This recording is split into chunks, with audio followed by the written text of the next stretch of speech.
Technomage. By Illuviar. First prologue, Betide. Disclaimer, I don't own Worm or anything related with the DC franchise. They belong to their respective creators and/or copyright owners and publishers. This story is written with no commercial purpose in mind. I make no money from it. It is not for rent or sale. Prologue equals T M equals Part 1. A new beginning equals T M equals May 27th, 2014. Location classified. Earth bet. You promised to tell me the truth. The blonde teen confined to a hospital bed pouted at me. It's a long story, I muttered. So, it's not like either of us is going out of here anytime soon, unless they let me fix us. She fluttered her eyelashes at the camera in the upper left corner of the room. Nope.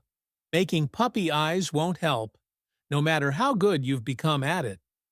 A pleasant woman's voice came from speakers masterfully concealed in the walls. Until we are sure you aren't compromised, neither of you is going to be doing anything funny. You are no fun. Riley pouted. Plowies. Her lower lip trembled, giving her an adorable look that should be classified as a master effect. On the contrary, dear, I'm lots of fun, and the answer is still no. The woman on the screen chided gently. What did I do to deserve this? I whispered. Don't get me started. Besides, you promised me explanation too. So start. I have whole day. Yeah, the joys of multitasking, That's on your head, too. came the smug response. Enough, mister. Riley glared at me. You promised. I know when I'm outnumbered. Good. Another woman's voice sounded from the walls. Ah, you too, dear, this is unfair.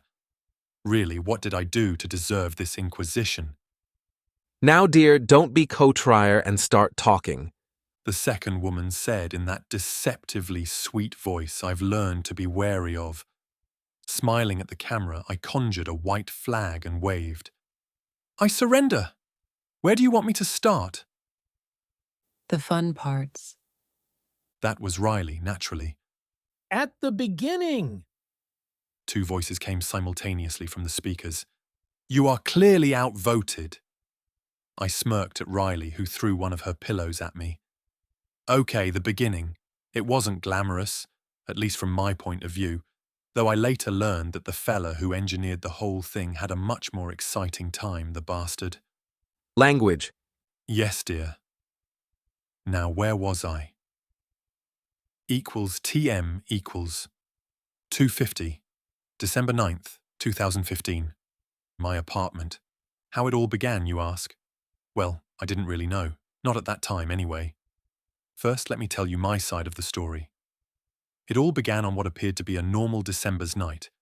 Rather cool, with a lot of fog outside. I couldn't see the other side of the street from my bedroom's windows, and that was less than 15 meters away. At least there was no snow yet. Why that's important? Well, it was at the time.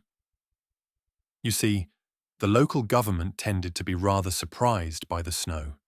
Every damn year and rather slow on the uptake with cleaning up the streets when nature inevitably surprised them. Before I got a flat near a metro station, sometimes during the winter, it's been impossible to reach work on the first couple of days after it started snowing. But I'm starting to ramble. Don't mind me, I got nostalgic for a moment. Where was I? I fell asleep early and awoke a bit after midnight. After surfing the net for a bit and checking for a MMO to try, I decided on DC Universe Online. So I set it up to start downloading and went to take a shower and shave. Just ordinary stuff, you see. No, sweetie, no need to make such a face. As I said, it was a perfectly normal night as far as I knew. Yeah, go on. giggle at my expense. I don't know what I'd do if you weren't so adorable, Munchkin. Yes, the story. I shaved and was about to prepare for a hot shower when my normal night became anything but. My first clue was tingling all over my skin. It was like static electricity, but not quite. I couldn't explain it at the time. After all, it wasn't like I had felt magic before. The hairs on my skin stood up, and I felt a buzz in the back of my head. The next thing I knew, I was falling through a formless void. RD equals 0.000. Time. It has no meaning here. Location. Somewhere between the universes. I screamed. It took me at least a few minutes to figure out that I wasn't about to go splat right now. It didn't help much. Did I mention that I had fear of heights? It was cold, but at least there was no wind. No real air resistance either, though I figured that much later. Just the head rush of falling, of gravity pulling you down. It was both awesome and terrifying. The fact I expected to end as a stain on the ground once I reached the bottom wasn't helping my mental state. My heart was hammering within my chest so fast, I wondered if I was going to get a heart attack as a bonus. Before you know, becoming a pancake, I lost track of time and just tumbled through the void. What I remember from that journey, even now I shudder. They say that if you stare at the abyss for long enough, it looks back. Curiously, no one even whispers about what happens when you fall through it, and the beings there look at you. Being in that place, it alters you on the fundamental level, both body, but more importantly, soul. You could say that the middle-aged man who fell in the crack between dimensions back on my Earth and the one who appeared on that spaceship, they were radically different beings. Oh, mentally, I was mostly the same. For the time being, anyway. My mind was my own, so if I met someone I knew, they wouldn't consider me a stranger after chatting for a bit. I know, it's not a good comparison, especially with all the ways to mind control or impersonate someone. I knew nothing of that at the time. That's it. Until I landed. The void shifted. A light formed below me, and I was rushing towards it at terminal velocity. I saw a portal, a rift in the void. That was the source of the light, a clear circle cut into the nothingness, showing a dull metal floor. Equals TM equals 333, December 9th, 2015. Unit 531, a high orbit over Earth. Well, this is new. I must be dreaming. Yeah, the alternative, ... No, nope. It's not happening. Robs, space bats, and other such things, if they are real, must have no interest in little old me. None whatsoever. It's a dream. Right. A dream. Otherwise, I would be a stain on the floor right now. Right. I took a deep breath, trying to calm down my heart, which was doing its best to tear a hole in my chest and run away. At least I was dreaming. That was the logical explanation. A vivid dream, but dream nonetheless. People didn't just fall through a suddenly appeared hole in their bathroom, straight through a formless void that stares at you, and then through a circle leading into a weirdly designed metal room. Not in the real world. I patted myself on the back. Bloody dream, it nearly gave me a heart attack. Denial. Sometimes I wished it would have lasted longer.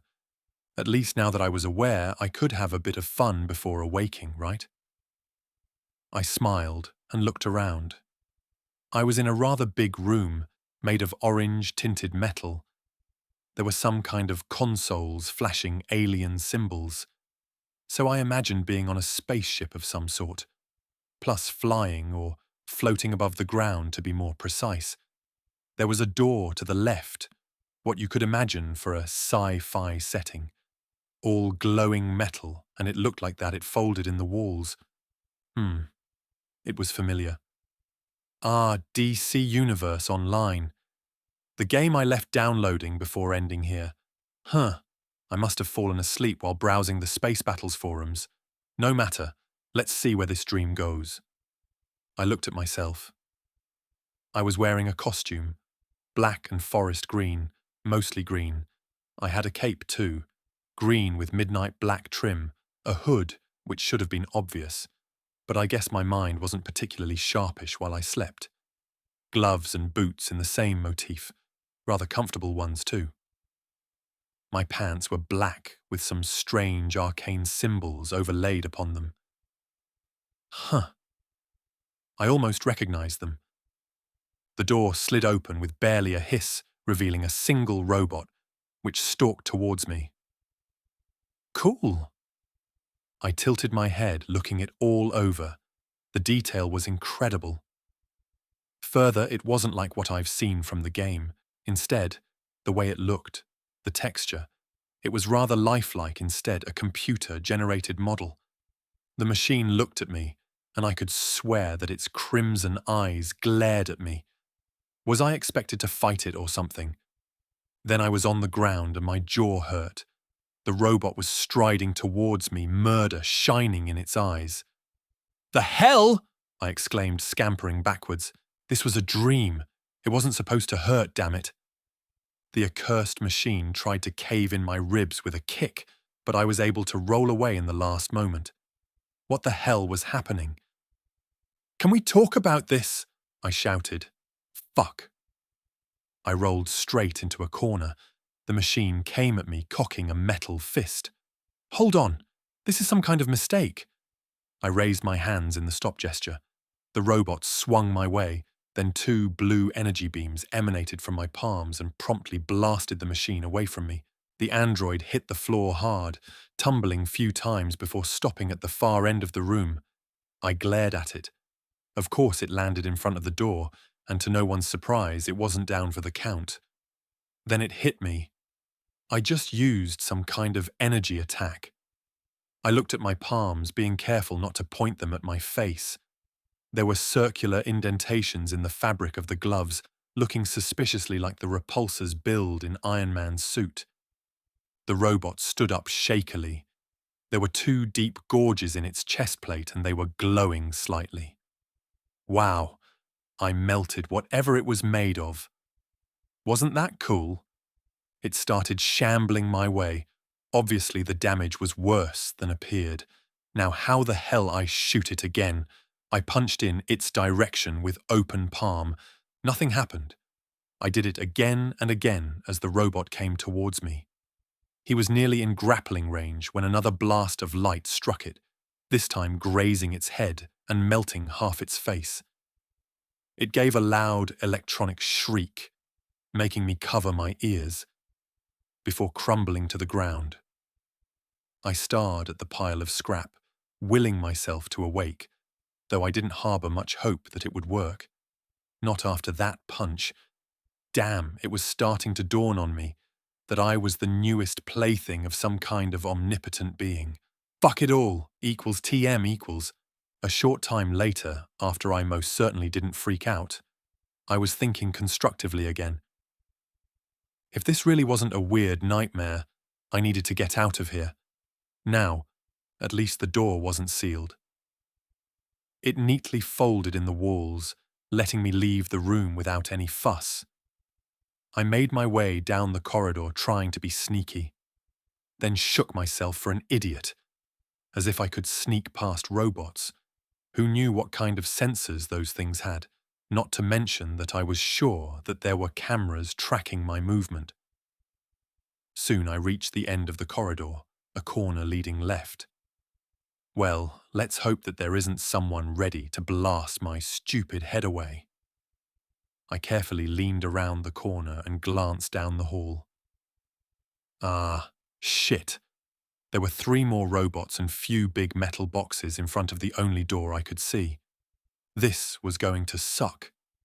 There goes nothing. I walked around the corner, my hands extended in front of me.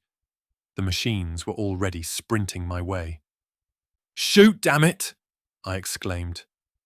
In the next moment, whatever weapon was integrated in my gloves activated. Bright azure light shone from my palms, and I could hear a pair of loud clangs indicating I hit something. A second later, a freight train collided with my chest and threw me on the metal floor. The impact drove the air out of my lungs. There was something straddling me. My eyes focused just in time to see a metal fist flying at my face. Equals TM equals. Part 2, Awakening, 3:41, December 9th, 2015. Unit 531, high orbit over Earth. The fuck! Smash! Damn it! Punch! Slam! Each strike rattled my teeth. By now my brain should have been turned into mush. Strike that. My head should have caved in. This was a robot punching me in the face after all. The damn machine was doing its best to smash my head through the floor. Its punches bloody hurt, though not as much as expected. By all rights, the machine should have killed me already. Hell, the fist robot that hit me in the face should have left me with a broken jaw at the very least. Damn it! Instead, it had my right hand in a hold, keeping my palm away from itself, and my left was on my chest under its pelvis. All the while, it was using its free hand to try bashing my head in. It fucking hurt. It struck me again and again. I was helpless, unable to use my weapons on it. I was going to die here. No! Fuck this whole fucking situation and the horse it rode on, the goddamn thing that sent me here too. I won't die here, murdered by a fucking tin can. Adrenaline coursed through my veins as I struggled to point a weapon at the robot. He ignored me and raised a fist for another strike. When we both heard metal screeching, it tilted its head and looked at this left arm. The elbow joint was slowly grinding away from its socket as I forced its hand away. Under different circumstance, I would have been amazed at the feat. There should have been no way for mere flesh and blood to overpower the machine. Instead, I grinned when my palm aligned with the robot's face. "Go to hell!" I roared. A rod of azure light blazed from my hand, and the machine froze. When my eyes readjusted few seconds later, the headless body of the robot stood still, its right fist raised for a blow that never came. Getting out from under it proved a bit of a challenge, because the machine had locked the moment its head was gone. It took me a couple of minutes to worm my way out. The first thing I did after I was back on my feet was to check my face. My lips were a bloody mess, and so were my cheeks, if what I could feel with my fingers was any indication. The only surprise was that my whole face wasn't bleeding. I shrugged. It was a problem for later.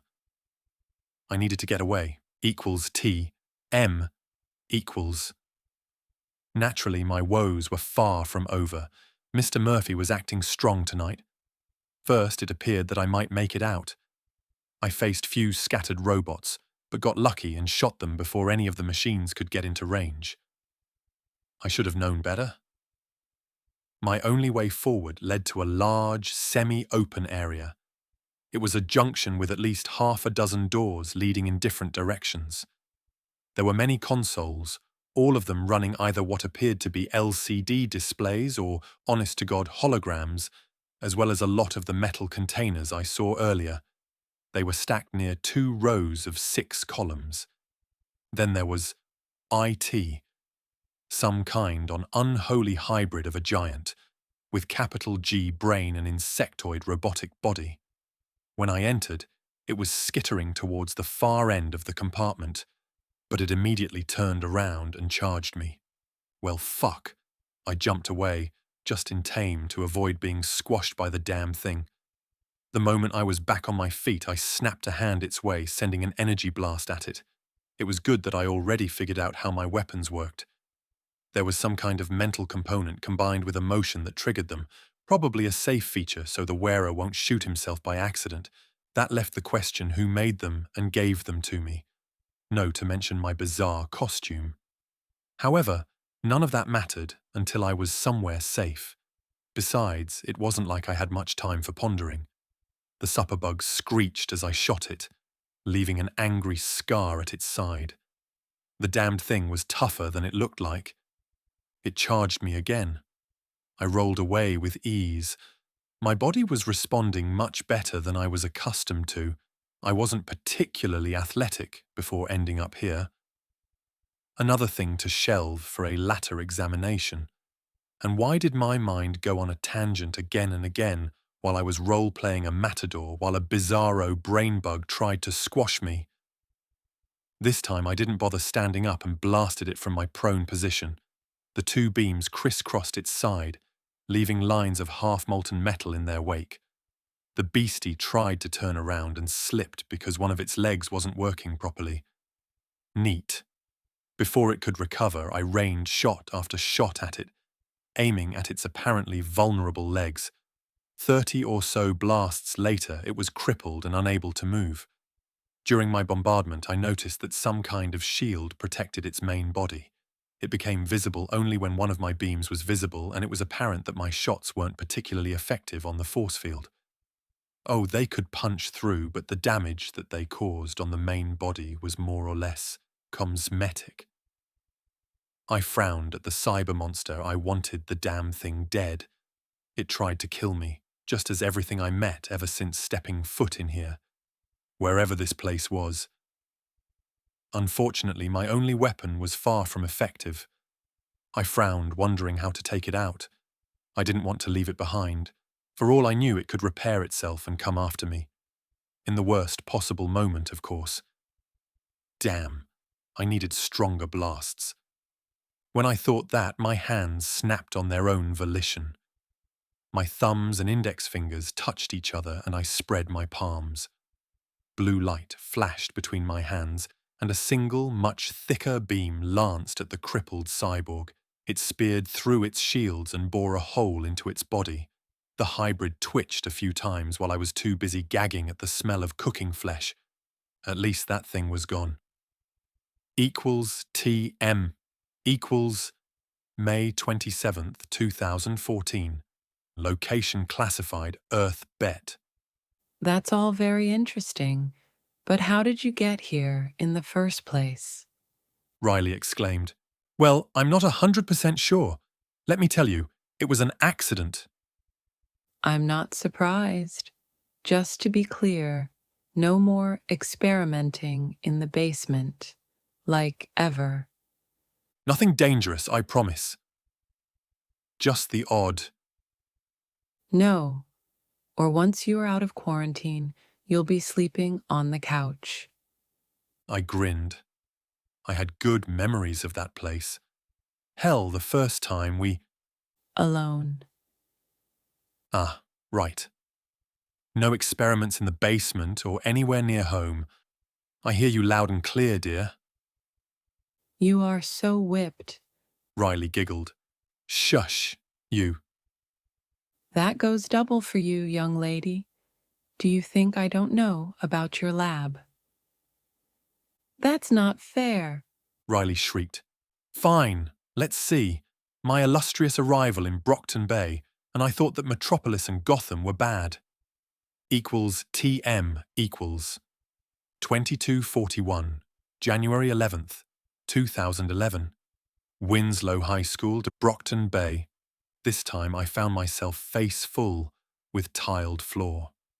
Well, pieces of shattered tiles if you want to be punctual. I rolled on my back and whistled. There was a hole in the ceiling above me, in the one above it too, all the way up through the roof. I could see the stars twinkling merrily through my makeshift entrance. Ouch, I muttered. If it wasn't for my supernatural durability, I'd be dead right now, smeared all over the rooftop. Instead, I was down here. I looked around, wincing as my neck clicked. I was all right. If you discount that, I felt like a giant bruise. Again. My surroundings were dark, something I solved by calling a ball of eldritch light to float above my head. Tiled floor, empty hallway, and a row of lockers down the corridor. going by just that. I could be anywhere, from a military base to hospital, factory, or even school. Though the fact that there were no alarms or cries of distress, first couple of options were likely to be out. I stood up, groaning. I extended my senses, both arcane and technological, trying to figure out where was I. There was the tiniest spark of magic coming from the lockers, equals TM equals. Part 3, Shattered Skies, equals TM equals. 2243, January 11th, 2011, Winslow High School, Brockton Bay. I don't believe in coincidences. Ending in a building containing something magical after the accident that brought me here, no matter where here was, made me wary. So the first thing I did was to manifest my dual shields, both the tech one and the arcane. Next on the list was accessing my storage pocket dimension. All it took was tapping one of the crystals embedded in my left glove and feeding it a bit of energy with particular frequency, plus the mental component that made magic do what you wanted. The space over my left shoulder warped, and my multi-purpose drone was there, hovering on its anti-gravity drive. What's up, boss? The Anna, its AI, asked. Get me a broadband scan on the area and tap any wireless networks and comm channels you can. I want to know where we are. On it. Her sensors lit up, their energy washing over my arcane senses. While she was doing as instructed, my attention was focused on the locker in question. A simple spell later, and I got some more information that made me frown. One human life sign, rapidly fading away. That and a lot of much smaller ones, probably insects. I strode towards the locker, dreading what I was going to find inside. However, that didn't stop me from scanning for traps or ambushes. This whole thing felt off. Well, boss, what do you want first? The good news, the bad one, or the worst? Anna chirped. It wasn't in her usually cheerful tone either. I felt a shiver of cold running up my spine. I'm not going to like it, am I? What mess did I find myself in this time? Nope. So what's going to be? Give me the good news first. I think I'm going to need it. We are in the state's eastern seaboard, a town near Boston, one I have no information about in my databanks. Anna informed me. I waited for the other shoe to drop. The name of this mysterious town. Brockton Bay. Bugger me sideways. I knew that name. I couldn't be that unlucky, surely. You are not my type, boss. Besides, it would be icky. My AI companion chirped. Cheeky brat. We are in deep this time if this is the same place I think it is. I muttered. Brockton Bay. Fucking worm. And I thought that the DC universe was bad with all its cosmic horrors. At least back there. Well, we had the people with enough raw power to stand up to almost anything that came at us. Not to mention that when the heroes finally got their heads out of their collective posteriors, the world finally started becoming a decent place. All it took was the latest alien invasion and few notable villains going out of all bounds to force everyone's hands. So, a mostly empty building, one life sign in a locker, in Brockton Bay. Bloody hell, why do I always end in such situations? Boss, you aren't making much sense. The drone turned so its weapons were pointing my way. You aren't going to go on the deep end again, right? The local date. I bit off. January 11th, 2011, 2243. Huh, we are back in time too. And few dimensions away. Is 911 still the emergency number here? If so, patch us up. I sighed. Worm. Fucking worm, god damn it. I'll need a bit of time to establish connection. There was a frown in Anna's voice. Hardware incompatibility? I headed for the lockers, now aware what I was going to find. I wasn't going to admit it to anyone, but finding myself here after the accident? It didn't pass my smell test. Was this what she meant when she told me I might eventually find redemption after what happened? a chance to save this hellhole of a world, to do a difference after I almost caused the apocalypse. I shook my head. That was food, for later thought. When I got near, the first thing that hit me was the smell. There was no way in hell that it went unnoticed. Oh, I had much stronger senses than baseline human, but that stench, anyone with working nose passing through here should have been nauseous. This was beyond simple negligence. I frowned. As far as I was aware, Taylor didn't spend that much time in there, at least in the original story. So I couldn't just assume that this was canon worm. That by itself wasn't much of a shock. I knew that multiple alternatives of any world existed. The downer was the simple fact that my knowledge of the place was now suspect until proven otherwise. Joy.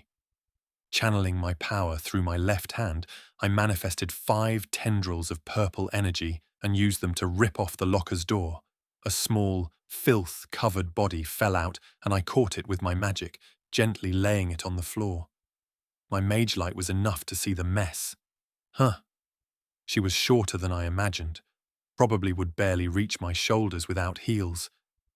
She was wearing jeans and dark green jumpers, which were torn in places and soaked with both blood and a lot of filth. She was covered with ripe film of filth from the crown of her shoulder-length brown hair down to her shoes.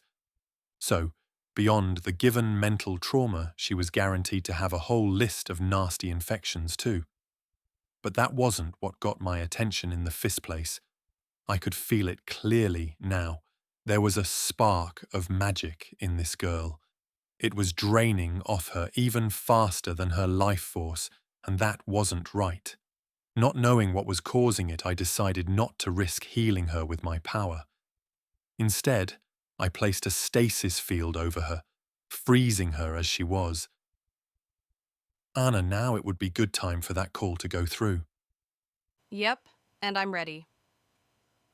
911. What is the nature of your emergency? A cool woman's voice sounded from the drone. I found an injured girl who needs immediate medical attention. I'm not sure of the location, some kind of school, I think. Sir, I am tracing the call. Please give me more information. She is covered with infected wounds, mainly on her hands and legs. Someone apparently stuffed her in a locker filled with filth, used female tampons and other assorted garbage. I have no idea how long she's been inside. I placed her in suspended animation until help could arrive. There was a pause. Sir, are you a cape? Cape? You mean, do I have powers, right? Then yes. That's fine. Her voice became soothing, as if trying not to provoke the unknown metahuman. I'll inform the PRT immediately so they dispatch a team. I'm forwarding you to their line, sir. It will be just a moment. The kid needs an ambulance first. I'm unsure how long I can keep her under stasis. I could see why they would want to send someone qualified to deal with metahumans before the ambulance, just in case I was a villain or something, though it was irritating. This was bloody Brockton Bay after all. I'll see what I can do. There was a digital tone and a new voice joined the conversation. Hi, I'm Vista. What's the problem? A young and full with energy voice sounded over the comm. While the 911 operator filled her in, I wondered who in their right mind let a kid, how old was she again, 12 or 13B on the hotline. Oh yeah, PR reps. I shook my head in exasperation. That's terrible. Vista muttered. I could hear her taking a deep breath before remembering her training. At least I hope she had received some. Can you tell me how you found her? And if it's not terribly imposing, please tell your name. Oh, your cape name, I mean. She stammered the last sentence in super speed. I suffered an accident while working on a teleportation array. The next thing I knew, I was on the floor after apparently crashing through the roof of this building. I smiled sheepishly, though I knew she couldn't see me. Then what happened? I used my sensors to try figuring out where I was, when I detected a human life sign. I see. We traced your location to the Winslow High School. Police and ambulance are on the way as well as a PRT team. The first responders should arrive in a few minutes. Please could you stay on the line until then? Vista asked. Sure. I'll need to keep her in stasis anyway. She's in a bad way. I glanced at Anna. Your job, I gather? I asked, sub-vocalizing. Yeah, I made sure that they could trace the call. That was your intent, right? Indeed. You are getting better at it. Despite spending a lot of time as an emergency backup stuck in a drone in my pocket dimension, this instance of my AI was demonstrating a bit more developed behavior than expected. Then again, she did have a lot of data to play with, and enough processing power and storage to build herself a not-too-small digital world. Not to get bored, the drone bounced a few times in the air, showing her excitement. Is your cape identity too much to ask? Vista's voice chirped over the speakers. Ah, to be so young and full with energy. That's the second time one of you ladies mentioned capes in respect of superpowered humans. What's with that term? Last I checked, everyone was still using metahumans. I played dumb. This wasn't either the time or place to show that I was familiar with this world. Plus, being truthful about my origins, it opened some possibilities, and problems depending how Cauldron would react upon learning about me. I shrugged. It wasn't like I intended to lay low. My only answer was eloquent silence from the other side of the line. You are pulling my chain, right? Vista groused. Nope. I have no idea what capes are. Where I'm from, that's not how metahumans are called. Oh my! You aren't joking, are you? I'm redirecting additional protectorate personnel to your position. She'll explain. Etta, about 15 to 20 minutes. I'll be here, waiting.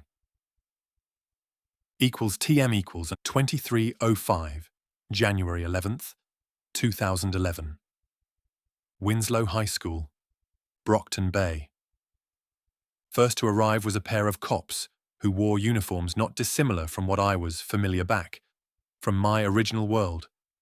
It was a far cry from the gear that I knew from my home for the last few years. No carapace armor or bulky energy weapons, nor the high-tech gadgets that were a standard kit for even the rank and file. Just what you'd expect from normal cops back in my original dimension. Dark blue uniforms with flimsy-looking bulletproof vests on top. Holstered guns, batons, cuffs, and radios. One of them had a taser too. Nothing out of the ordinary, and nothing that could even slow down most metahumans. That probably explained the wary looks they were giving me, or the way the younger one was glancing at my drone. Well, Anna's guns probably had something to do with that. I would like to say that it's a good to see you, but considering the circumstances... I nodded at the girl who most likely was Taylor. The senior, who was in his mid-40s and had sergeant stripes on his uniform, gave me a sharp nod and looked at the girl. What the hell happened in here, and what's with the shimmering? That's something I would like to know too, I muttered. I've put her in stasis so she won't get worse before the paramedics arrive. That's useful, said the sergeant. He glanced at the locker's door. Your work? I shrugged. It was in the way. I haven't seen you on the news. You a new cape? New around here, it seems. What followed was typical, even if the procedures were a bit different from what I was accustomed to. They took my statement while we waited for the paramedics to arrive. Soon enough, the girl, who might or might not be Taylor, there was no name on the locker's door, and considering the filth that was inside, I wasn't inclined to check for a name tag or something else in there, was in the hands of the local paramedics. That left me staring at a squad of armoured troopers, armed with assault rifles and SMGs, the PRT's first response team, who were eyeing me warily. At least I thought so. It was hard to tell thanks to their fully enclosed helmets, and I decided not to probe with magic, nor my sensors. It was good to see that someone around here was acting professional. It raised a bit my hopes for this world. There was no posturing or anything that might provoke a reasonable new cape. Then again, they weren't arms, master. Meeting that tinker would be interesting, or pain in the ass. At least he wasn't the one we were waiting for. Vista said that a woman was on the way. That was a limited pool as far as my prior knowledge went. Velocity, Battery, and Miss Militia were the only female protectorate members in this town. I think. I was sure about Battery and obviously Militia. Velocity. That particular question was answered a couple of minutes later when a woman clad in military fatigues strode in. She had the US flag as a scarf over the lower part of her face, leaving only her eyes and cheekbones to be seen. She glanced at the mess that was the locker, and her eyes narrowed with disgust. Then Miss Militia turned her attention to me. Equals T, M equals, Part 4. Equals TM equals 127 January 12th, 2011, PRT Headquarters, Brockton Bay, Earthbet. That's a bold claim, Mr. Vale. The director of the local protectorate's branch glared at me, as if it was my fault I ended up here. Oops. It actually was. I shrugged. What can I say? I probably zigged when I had to go zag during one of my experiments. Anna turned her body so her main camera was staring at me. You weren't supposed to do those experiments without supervision? Great. Now she was glaring at me too. This wasn't one of my finest days. I wondered why the hell I got out of bed this morning. Yes, that too. She pointed at Anna's body. You have a drone armed with military-grade weaponry and controlled by an AI. Hey, he does not own me! Anna exclaimed. What she said. While I created her, she is her own person with all rights, as per the Sentient Rights Convention. Though considering that we are not in out-own dimension, I don't know how much weight that has. Director, let's not antagonize the heavily armed AI in the room. Miss Militia's eyes crinked in a smile. Do you have any way to prove you aren't just a tinker with fancy tech and delusions? Piggott asked and rubbed the bridge of her nose. Dunno. Does the few hundred petabytes of information about our world in Anna's databanks constitute proof? That might work. Director Piggott agreed. Once our thinkers confirm it's genuine... Fine, but you aren't getting any sensitive data from me. The AI huffed, her body wobbling in the air. That's all right, hun. Miss Militia beamed at Anna's antics. That leaves the obvious question. What are we going to do about you two?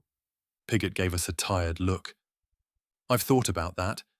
If I'm to have any chance of locating our dimension, much less creating a safe way to go back, I'll need resources and a lab. I offered. Careful and close supervision, too. I don't want a repeat of the New York incident. Anna grumbled. That wasn't my fault. Do I want to know? Piggott groaned. Not at all.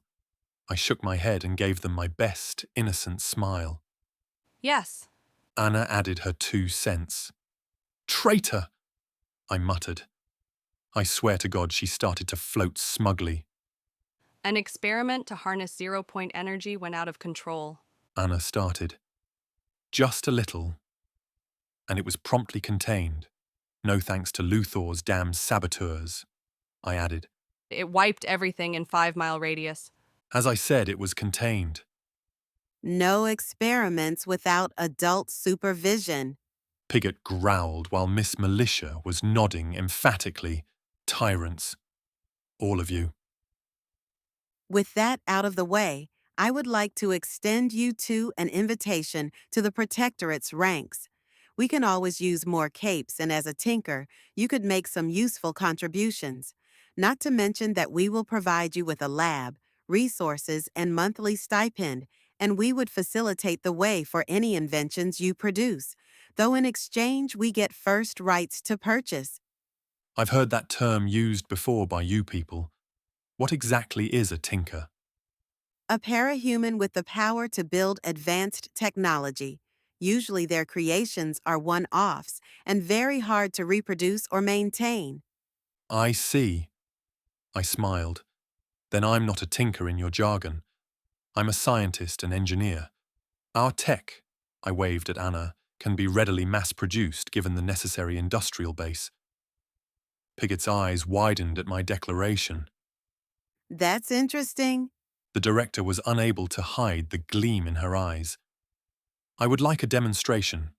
She looked at her watch. But that can wait. Would you like to join the protectorate?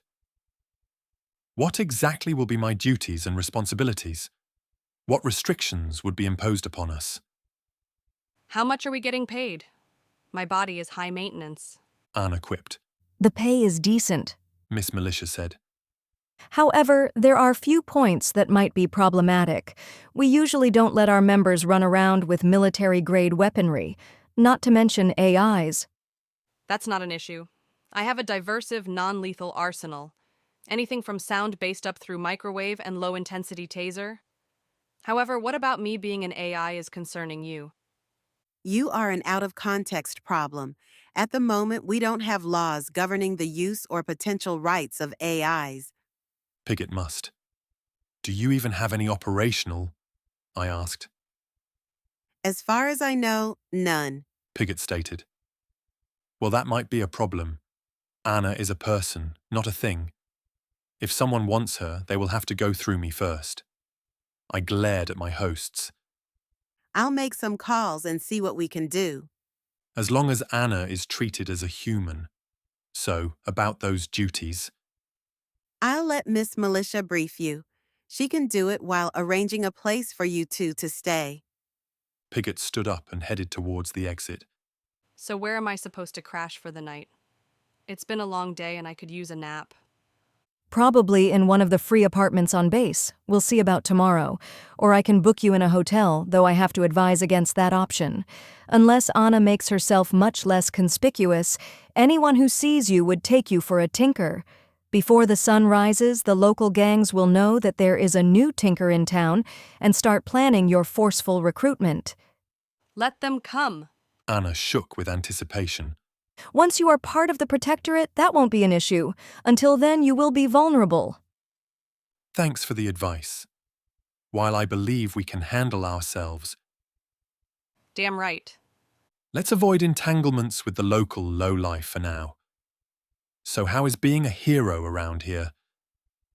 Miss Militia smiled and started filling me in while we walked towards the barracks. Equals TM equals Part 5. Origins 1 equals T. M equals 12/19, December 11th, 2015. Metropolis, DC Earth, couple of days. That's how long I've been here. A world of superheroes and villains. The home of Superman, Batman, and Wonder Woman among many others. A world that should have been confined to harmless comics and movies, damn it. Instead, it was all too real. I could feel it, touch it, taste it. Any hope I had that it was all a feverish, inordinary, realistic dream was now gone.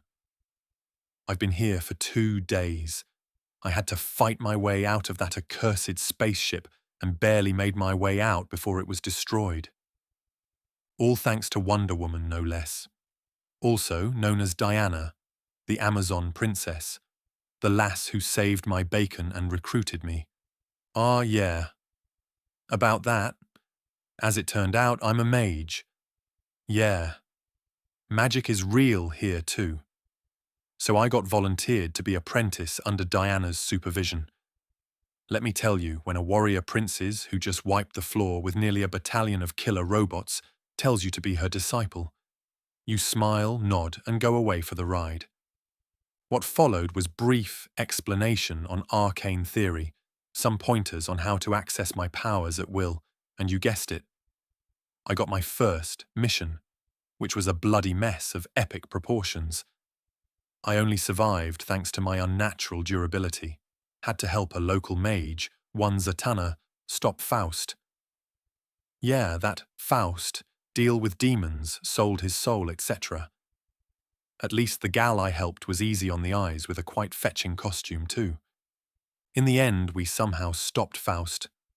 Don't ask me for a detailed account. All I remember is flashes, using my newfound magic to stun and weaken enemies so we could pound them into the ground, destroying soul-binding containers to release the captives. And the final confrontation with Faust. That was a whirlwind. And I got a minion. Yes, you heard me right. A minion summoned from who knows where. A short, spiky bugger who was made off some kind of living rock. Useful too, not like the usual movie minions. But I digress. That was all yesterday evening. After some well-deserved rest, I was conscripted into your standard suicide mission. Go forth and stop Trigon. Yeah, that Trigon. The bloody demon lord that wants to bring hell on Earth. Why me, you ask? Because all real heroes are too busy dealing with the alien invasion. Besides, I was a mage, so I was apparently qualified to deal with this mess. Lucky me. So that's how I found myself at the front gates of the Science Police's 8 precinct, after flying over a half-destroyed part of Chinatown. During my flight, I saw both police and National Guard ducking it out with pockets of killer robots. In the skies above, fighters were dueling for air superiority with their alien counterpart. All the while, the occasional bomber wing from either side managed to raid the city, striking targets of opportunity. Naturally, half the villains decided that this was a great time to play too, though I had to admit that some of them were actually more helpful than harmful during the invasion. Well, the time for idle thoughts was over. I landed in front of the Science Police building. What can I say about it? It had multiple wings, looked impressive, and it was under siege. There were a pair of police cruisers blocking the main entrance, which were used by a squad of heavily armed and armoured officers as cover. They were taking potshots at the madhouse that was the precinct courtyard. I ducked next to the Sigma operatives, as the Science Police members were generally known around here, avoiding a purple blast of energy. What's the situation? Goddamned mess? A man with sergeant's stripes on his shoulders grumbled before popping out of his cover and sending a burst of laser fire downrange before ducking back. I can see that. I deadpanned. He glanced my way. You knew? Do you have any idea what are you doing, kid? We've had a bunch of newbies popping around ever since that maniac appeared in orbit. Most of them have no idea what they are doing or how to really use their powers. Nope. But I'm apparently all the backup you are getting. Murphy at his best, it has to be. One of the Sigmas quipped. I'm intimately familiar with the notion, I muttered. What's the plan? We need to secure the courtyard. There are pockets of our people there under siege, some of them medics. I'll see what I can do. Give me some cover fire. The first thing I did was to summon Spiky, my minion. He appeared in a burst of purple flames and almost got shot. Fuck, what's that? Exclaimed one of the officers, a young kid probably just out of the academy. What? I'm at least not ugly like some people I can mention. Spiky grumbled. Did I mention that the lovable little ball of mayhem was sentient too? He jumped on the nearest cruiser and looked around. Boss, you are great. You bring me to the nicest of places. I want to punch something. Knock yourself out. I waved at the horn-covered demons rampaging around the courtyard. Spiky roared and charged in the fray. Where did you find him, and can I get one too? Asked the sergeant. I'm surrounded by maniacs, I tell you. About that covering fire. Now it would be a good time. I called my power and used it to form shields around myself and the Sigmas. Then I did something quite stupid. I followed Spiky in the melee, blasting any of the monstrosities that came into range. At least I was finally getting the hang of using my hand blasters. Equals TM equals. It actually worked. With most of the daemons concentrating their attention on Spiky and me, the Sigmas rallied and counterattacked, shooting the bastards to pieces. Even better, my shields actually held, if barely. In other words, I got lucky not to get my stupid head blasted away or my entrails gutted. And I was barely trembling. That only goes on to tell you how crazy the waste couple of days have been. The sergeant, one Jacob Mills, turned out to be the highest-ranking Sigma operative on the scene. He wasted no time and started organizing his people. Okay, folks, this is what we are going to do. Jefferson and Michaels, get your squads and cover the medics. I want all wounded evacuated yesterday.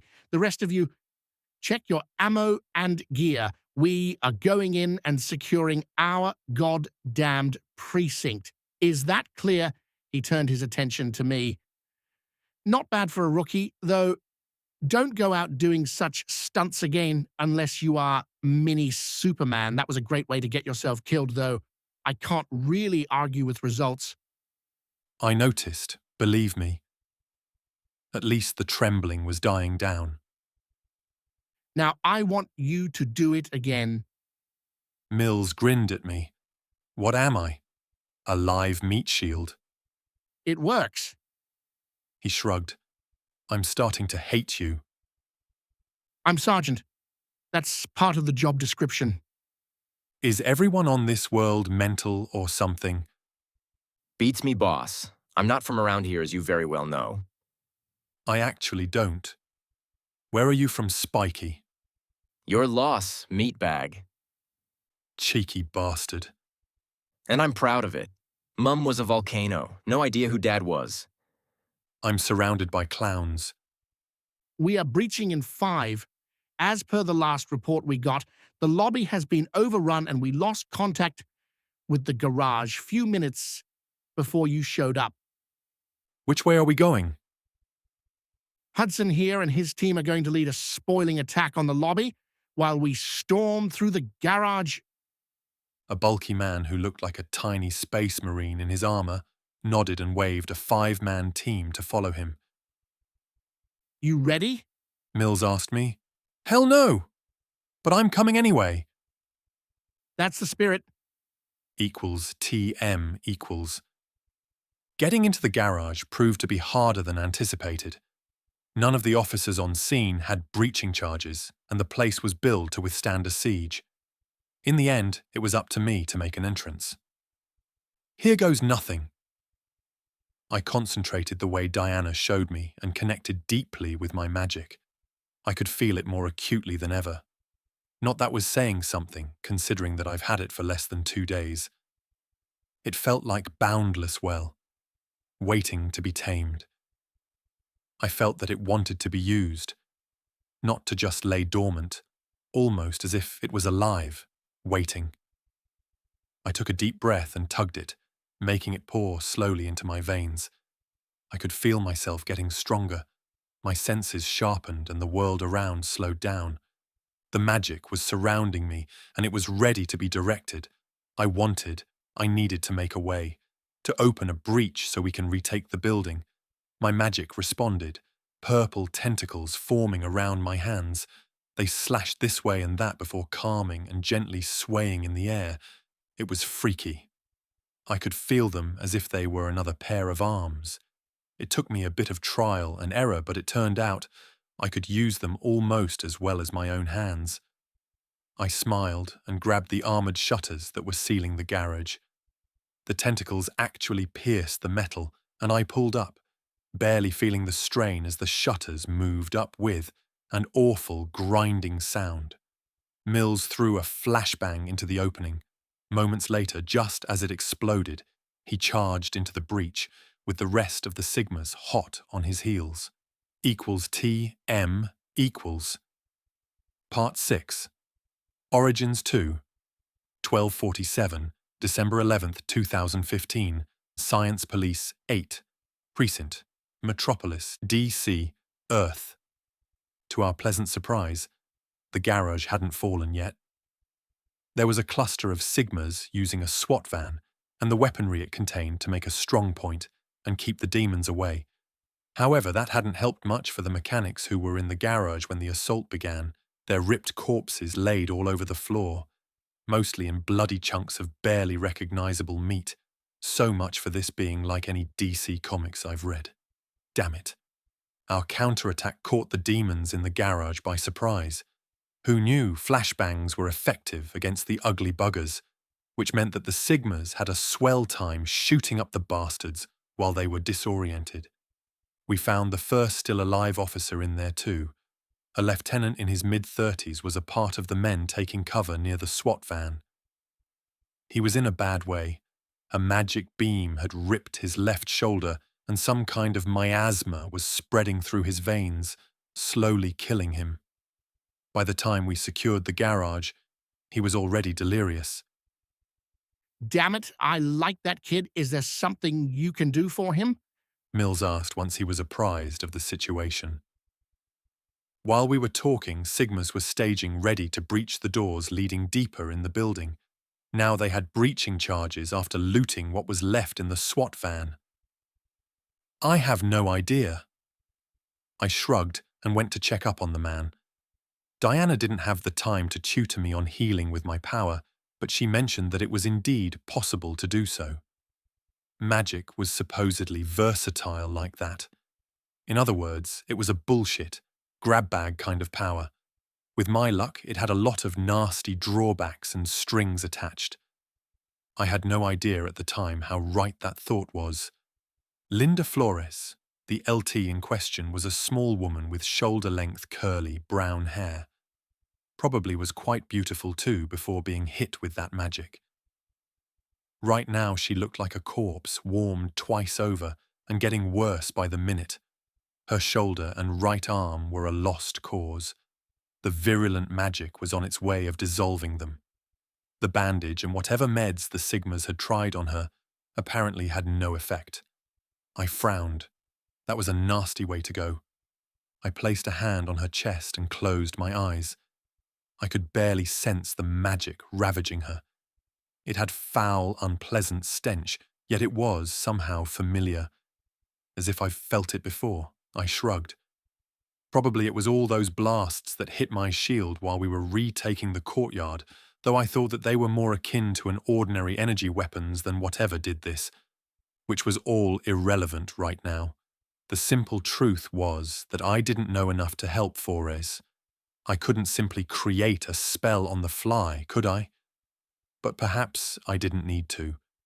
Besides, unless I did something, she was going to be dead before help could arrive.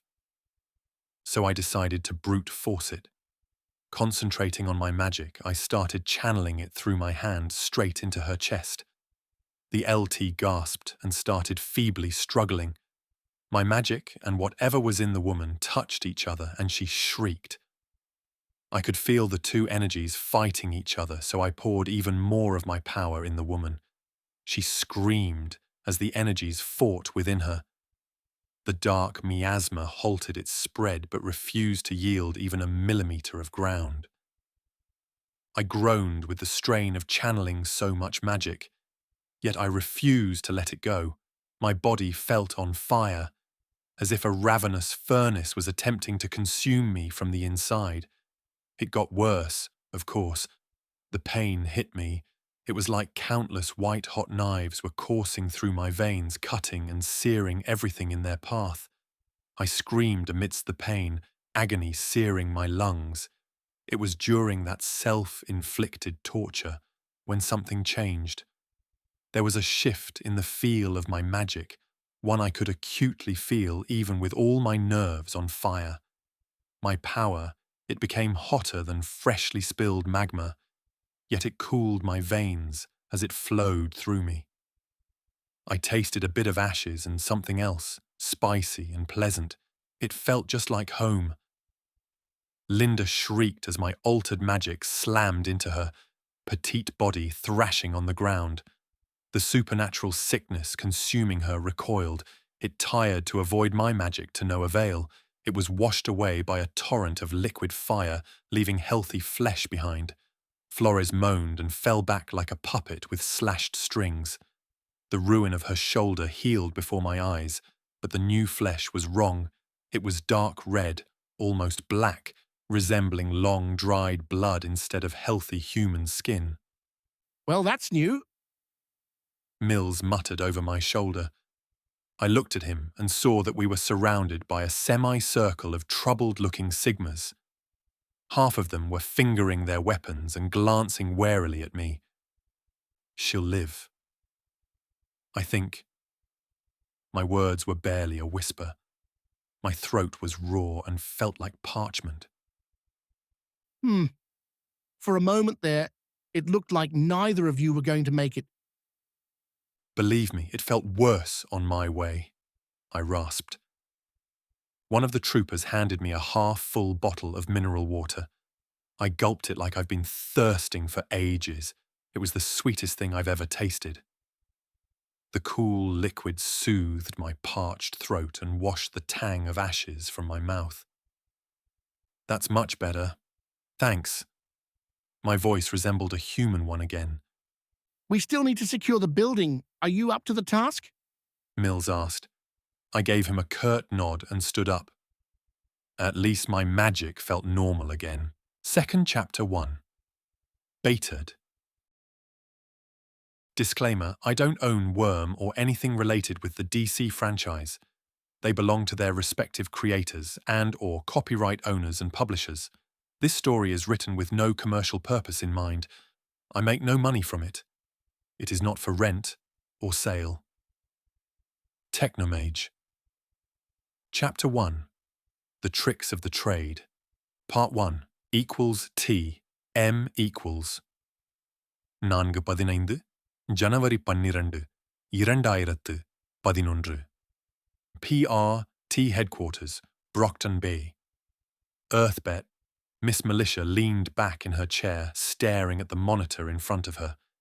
She was writing her report on the new Cape, who apparently fell through the sky, literally. The heroine closed her eyes, remembering how he met the Protectorate's newest person of interest. When she first entered the school, there wasn't anything out of the ordinary. If you discount the police cars, ambulance and a PRT van parked in the front, a cop led her within the building and guided her to a long corridor, which had a wall hidden by a row of lockers. Her nose crinked as she approached. Even from the far end of the corridor, the stench of decay was nauseating.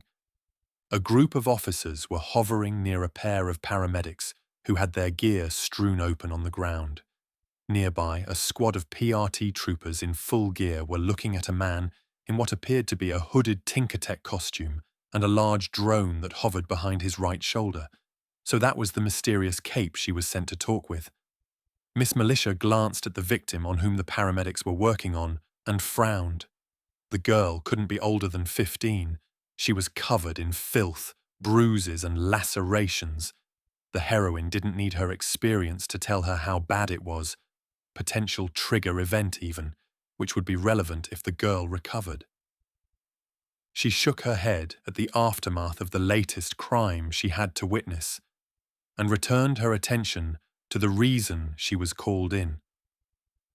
He had turned his head towards her and was obviously studying her from under his hood. "Hi!"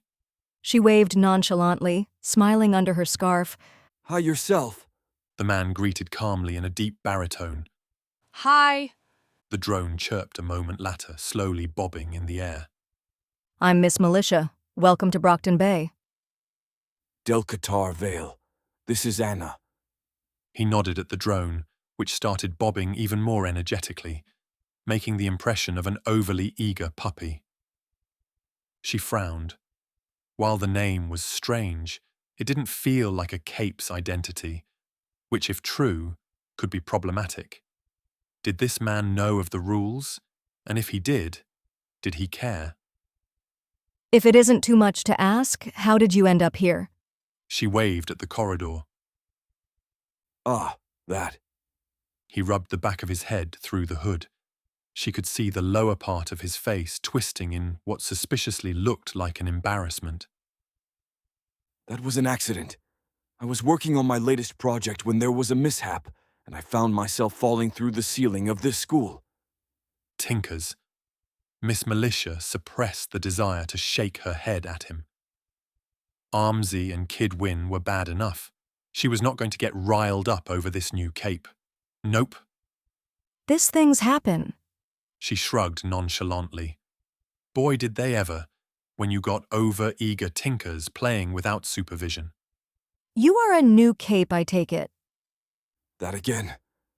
What's with calling metahumans capes around here? He shook his head in exasperation. I've had my powers for years. It's not like I've been living under a rock or something. That was either concerning or commendable. Usually tinkers did something to reveal themselves soon after getting their powers. They were obsessed with obtaining resources so they could build things, to be able to keep under the radar for years. Then her mid caught up to what he said first. Metahumans? People with powers, He said with a deadpan voice. I've heard us called a lot of things, but capes is new. His tone of voice hinted that most of those things weren't particularly flattering. Not that she disagreed. Capes, or that term he used, were much nicer than some of the alternatives. Miss Militia's frown deepened. There was something off about the situation. She didn't feel threatened or something. It was just odd the way this cape was talking. She felt as if she was missing something.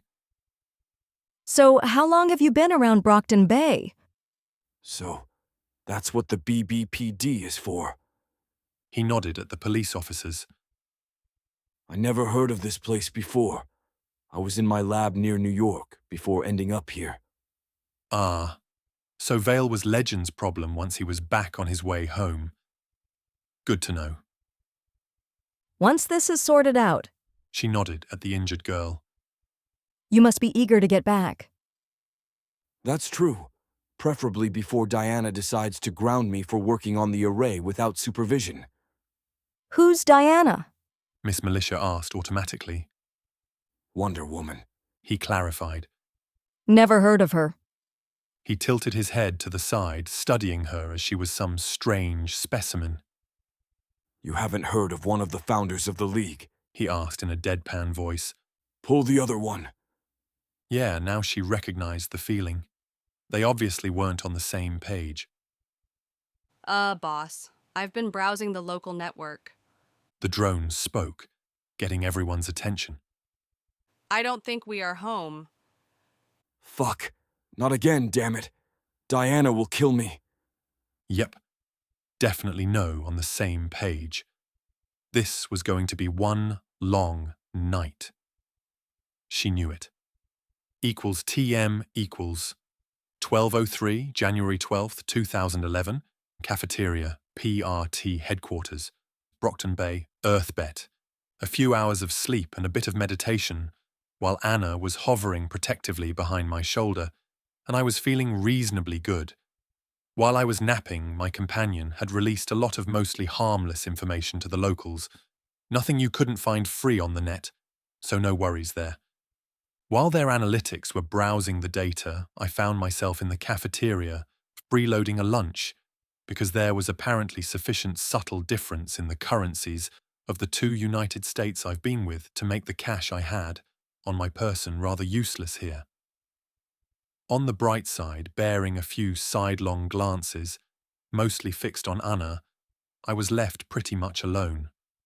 Until Miss Militia appeared and sat on the other side of the table. She had a bottle of juice of a brand I was unfamiliar with, and was drinking through a straw which allowed her to continue keeping most of her face hidden. I finished chewing a potato and swallowed before greeting her. So is the jury out? I just spoke with the director. She wants a demonstration of your abilities and tech before you can join the protectorate. Well, I don't have anything better to do until I find a way home. I shrugged. There are some non-lethal weapons that would do nicely. I nodded at Anna. Wayne Enterprises sonic pistols and LuxCorp microwave stunners. Those should be reasonably easy to produce and quite effective against most parahumans. Anna chirped. That will be useful. We are always looking for more effective methods of non-lethal takedowns. Miss Militia's eyes crinkled in a smile. What other powers you have? The first responders gave quite interesting report. She asked innocently. Oh, this was going to be fun, especially once Armsmaster got on the show. Well, while I'm fascinated with all the high-end tech I have access to, and I've been studying lately, that's not what my powers are about. Well, besides a few very useful enhancements that increased my intelligence to the level I could actually fiddle with the advanced tech of the DC verse without blowing myself up. Usually. Really? You didn't mention that last night. She gave me an accusing look. You are the ones who assumed that all I could do was based on technology like Anna. I'm a wizard. I smiled at the heroine, who gave me a deadpan look. I've heard that before. She sounded disgruntled. I put my fork down and accessed my magical powers, moulding them with my mind. A quiet incantation, later, and flash of purple light later, a tiny white kitten materialized on the table between us. The little bugger looked around and turned its head towards Miss Militia. Meow? Equals TM equals.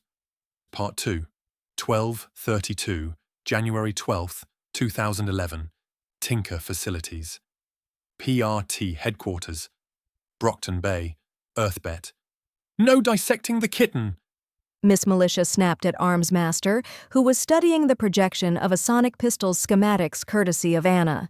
The heroine was holding the cat I summoned during lunch close to her chest and was petting the purring furball while glaring at her nominal superior. Who knew she was apparently a cat person? I'll have to agree with Miss Militia. I didn't summon the kitten just so you can cut it open. That was no way to threat one's summons. They didn't exactly came from thin air after all. Can you build it with off-the-shelf components, or would it require custom work? I turned my attention to the armored man and changed the topic. I'll have to build a few of the components, but it should be doable with what I have at my lab. Armsmaster said after tapping the harmonic stabilizer and the resonance chamber on the hard light schematics. Good. That's one issue down. So when I'm supposed to be showing off? There are testing facilities in the basement. We are just waiting for a couple of scientists to arrive from the rig. Miss Militia removed her attention from the purring beast she was hugging and nodded at the floor. Good. Can we disperse with this magic sham? Most, if not all, powers can be explained as Clarstech anyway. Armsmaster grunted. Hey, personally I agree. I've been trying to explain magic with scientific terms and theories for years, but no luck so far. I shrugged. At least I made a few breakthroughs that allowed me to create some neat stuff and a large increase of my bank account. Then why are you calling yourself a wizard? Because I am one. I manipulate energy by structured means that can be called spells. I call that energy magic. Will it change if I call that energy by another name? It doesn't exactly fit with the recognized energy types from the place I came, and there are a lot of them. I shrugged. Unreliable scientific methods or shoddy equipment. Got to be. Armsmaster Nodded sagely, earning a glare from me. For years I had the best equipment money could buy, and I was careful when testing my theories on the nature of magic, just to be sure that I did it right. Well, to avoid unpleasant and embarrassing incidents too. There were those couple of times that never should be spoken of again. Anna just hummed to herself, not taking part in the discussion, the little traitor. Armsmaster!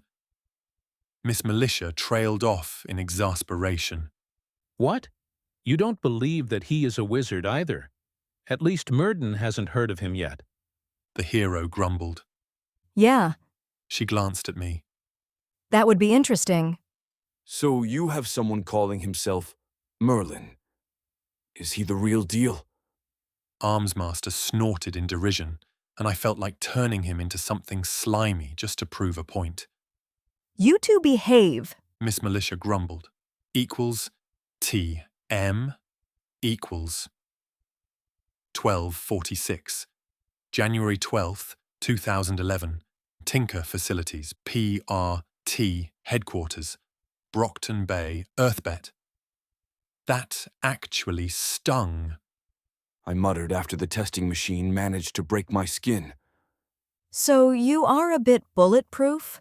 Miss Militia muttered. If I'm not using a defensive spell or wearing armor. I nodded. The ability to channel magic had made me tougher so my body could withstand the energies I could wield, which meant that nothing less than 9mm AP rounds would do the job.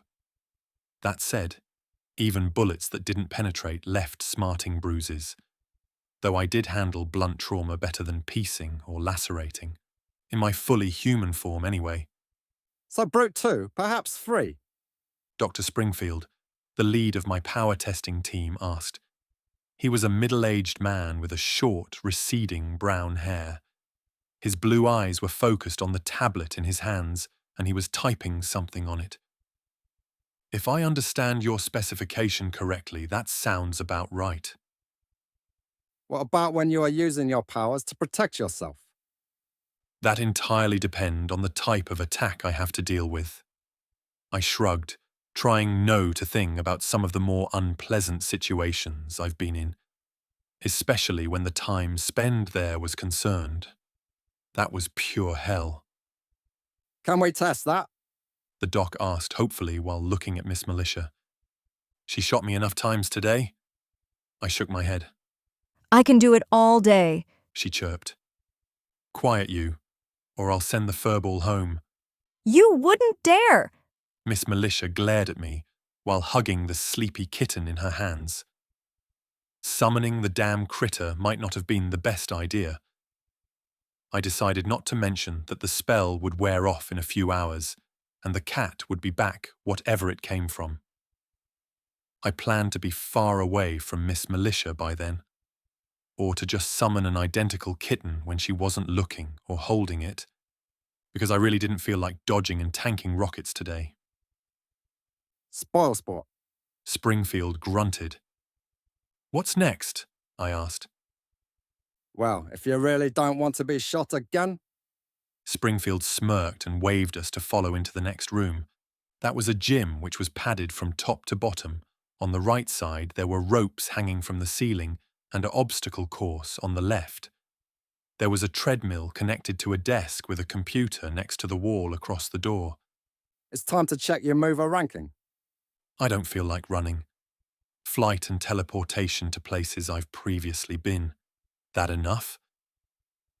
We'll need a bit more. A mental command, and I was floating a few paces above the floor. I can hit supersonic during flight as well as transport 2 people during teleportation. It took a few years of training and experimentation until I hit that point, though once that was out of the way, it greatly simplified my travel arrangements. I conveniently forgot to mention my third way of travel. A wizard must have his secrets after all. Mover 5? What's the teleportation range? It depends on my power reserves. It usually isn't too taxing to bring a pair of people across the continent and fight afterward. But I wouldn't be doing it more than once if I expect trouble. I can use it more easily at shorter distances, though often it was better to use the energy needed for direct or indirect attacks. What about running? Springfield glanced lovingly at the treadmill. Better endurance, aside of that nothing exceptional for a man of my build and age. You just want to hook me up to more testing equipment, aren't you? I glared at the man. It's in the name of science. You can never have enough test data. People like him were giving the rest of us bad names. Well, most of the mad scientists too, but I digress. So teleportation? Springfield asked. I concentrated, calling up raw magical energy until it enveloped me with purple strings, concentrated on the far side of the room, just above the end of the obstacle course, and chanted the necessary incantation while directing the power surrounding me. A flash of purple followed. For a moment, I was in an empty abyss before reappearing at the desired position. It takes a bit of time to build up for the transport.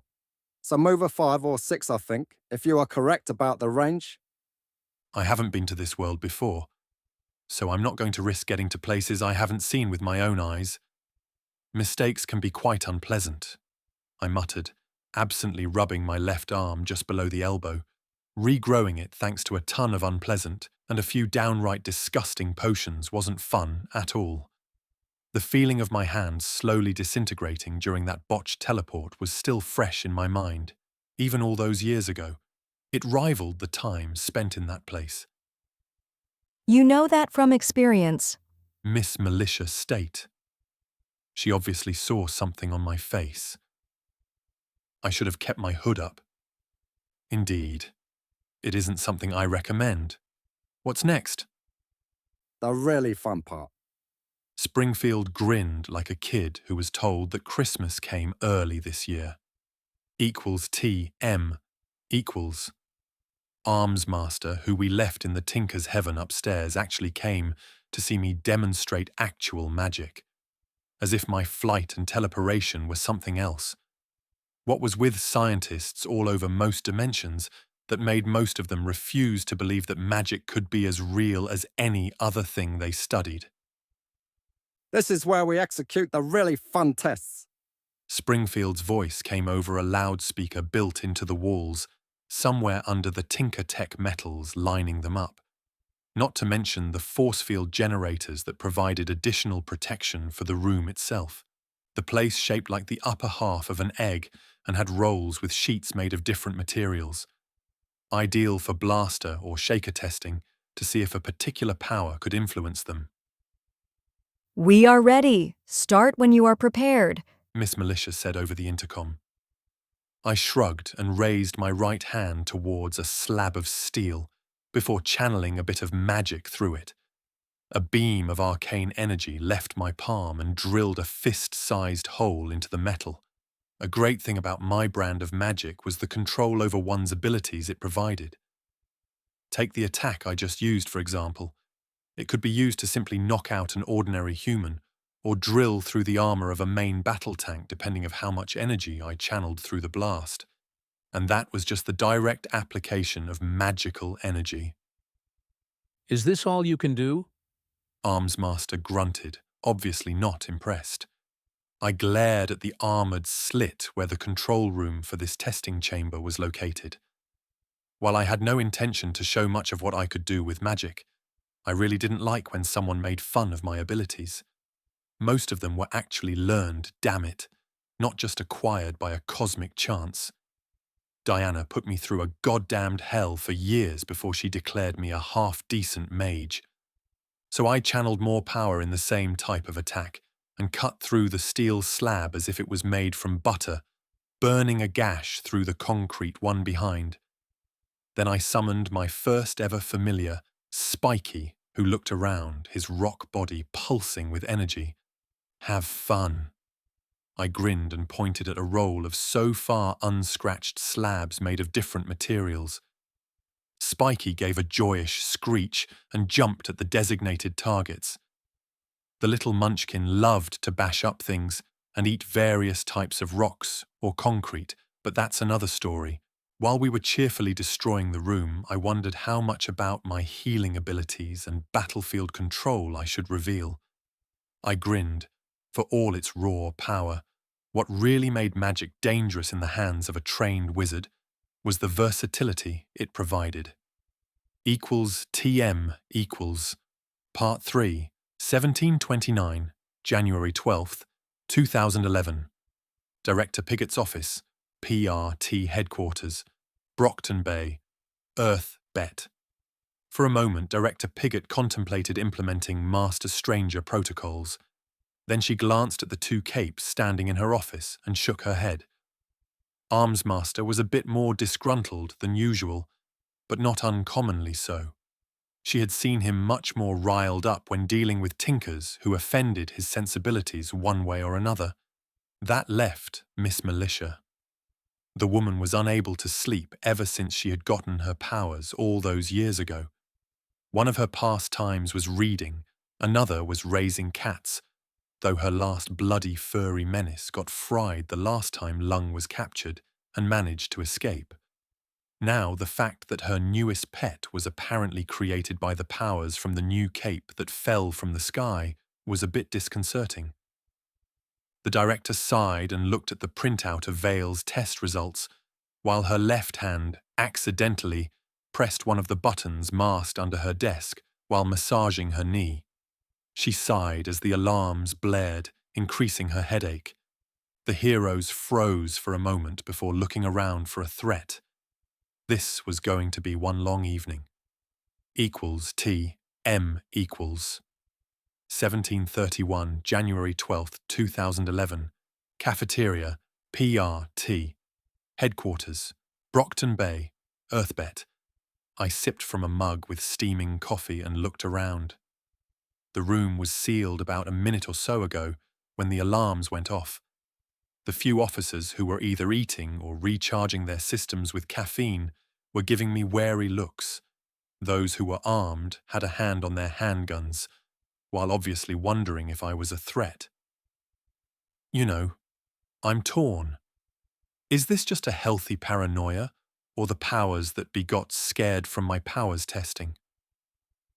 In hindsight, I maybe should have failed to mention that I had spells that could bind a person to my will. Or perhaps it was my versatility that scared them. It's been a long time since I browsed anything worm-related, but I don't think that they had many capes, if at all, who could be as versatile as my magic allowed me to be. Then there was Anna, the schematics she had in her database, and whatever technological or arcane devices I could create with some time and resources. On the other hand, I might be a bit arrogant. This alarm might have nothing to do with me. On the other hand, I was a bloody wizard. A bit of arrogance comes with the territory. Oh, okay. A lot of arrogance, but I digress. I continued to sip my coffee while absent-mindedly reading the Protectorate Para-Human Officers Manual, which contained the basic standards of behavior required from anyone that joined. There were no explosions or other sounds of attack, so either someone was being sneaky or the whole circus was for my benefit. Or just a computer glitch. Anna? Master Stranger protocols are in effect. The building's network went into a lockdown a few seconds after the alarm sounded. So either someone is trying to be cute, or the director is scared that I mind-controlled her favorite metahumans. One way or the other, this will lead me to deal with a lot of paperwork. I just know it. That's one of the downsides of being legit, boss. Anna bobbed. No sympathy from her corner. She was an AI. The only thing preventing her from dealing with her portion of the paperwork instantly was the speed of printers. Needless to say, I wasn't so lucky. You don't look particularly bothered by this. One of the troopers who were locked up with us stated, while studying us in a rather familiar matter. I didn't need to be able to read minds to know that he was looking for weak points on Anna, while wondering if he could shoot me before I did something nasty to him and his buddies. I'm a metahuman whose power allows him to control people, among many, many other things. Do you really think that this is the first time the powers that be got concerned that I might have influenced government personnel?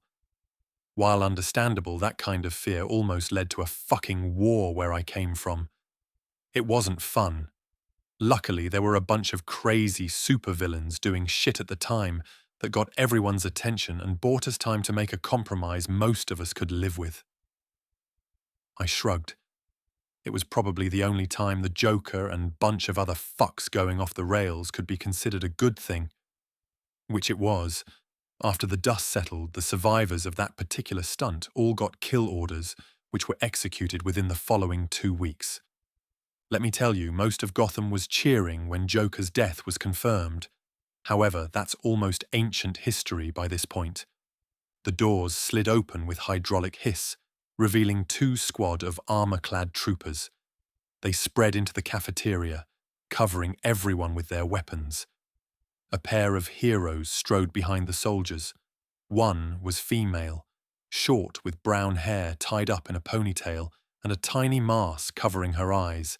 She was wearing a black, body-hugging suit which had green electronic either built in or simply used as a decoration.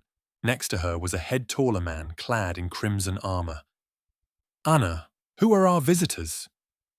Assault and battery, local protectorate heroes. The woman is a moderate speedster with a bit of strength boost as well as limited control over electromagnetism. The man can manipulate kinetic energy. Threat estimate low. Low? Are you kidding me? Assault exclaimed. Then he get an elbow in the ribs thanks to the woman. They are apparently married too, I quipped. They actually are. Anna bobbed in agreement.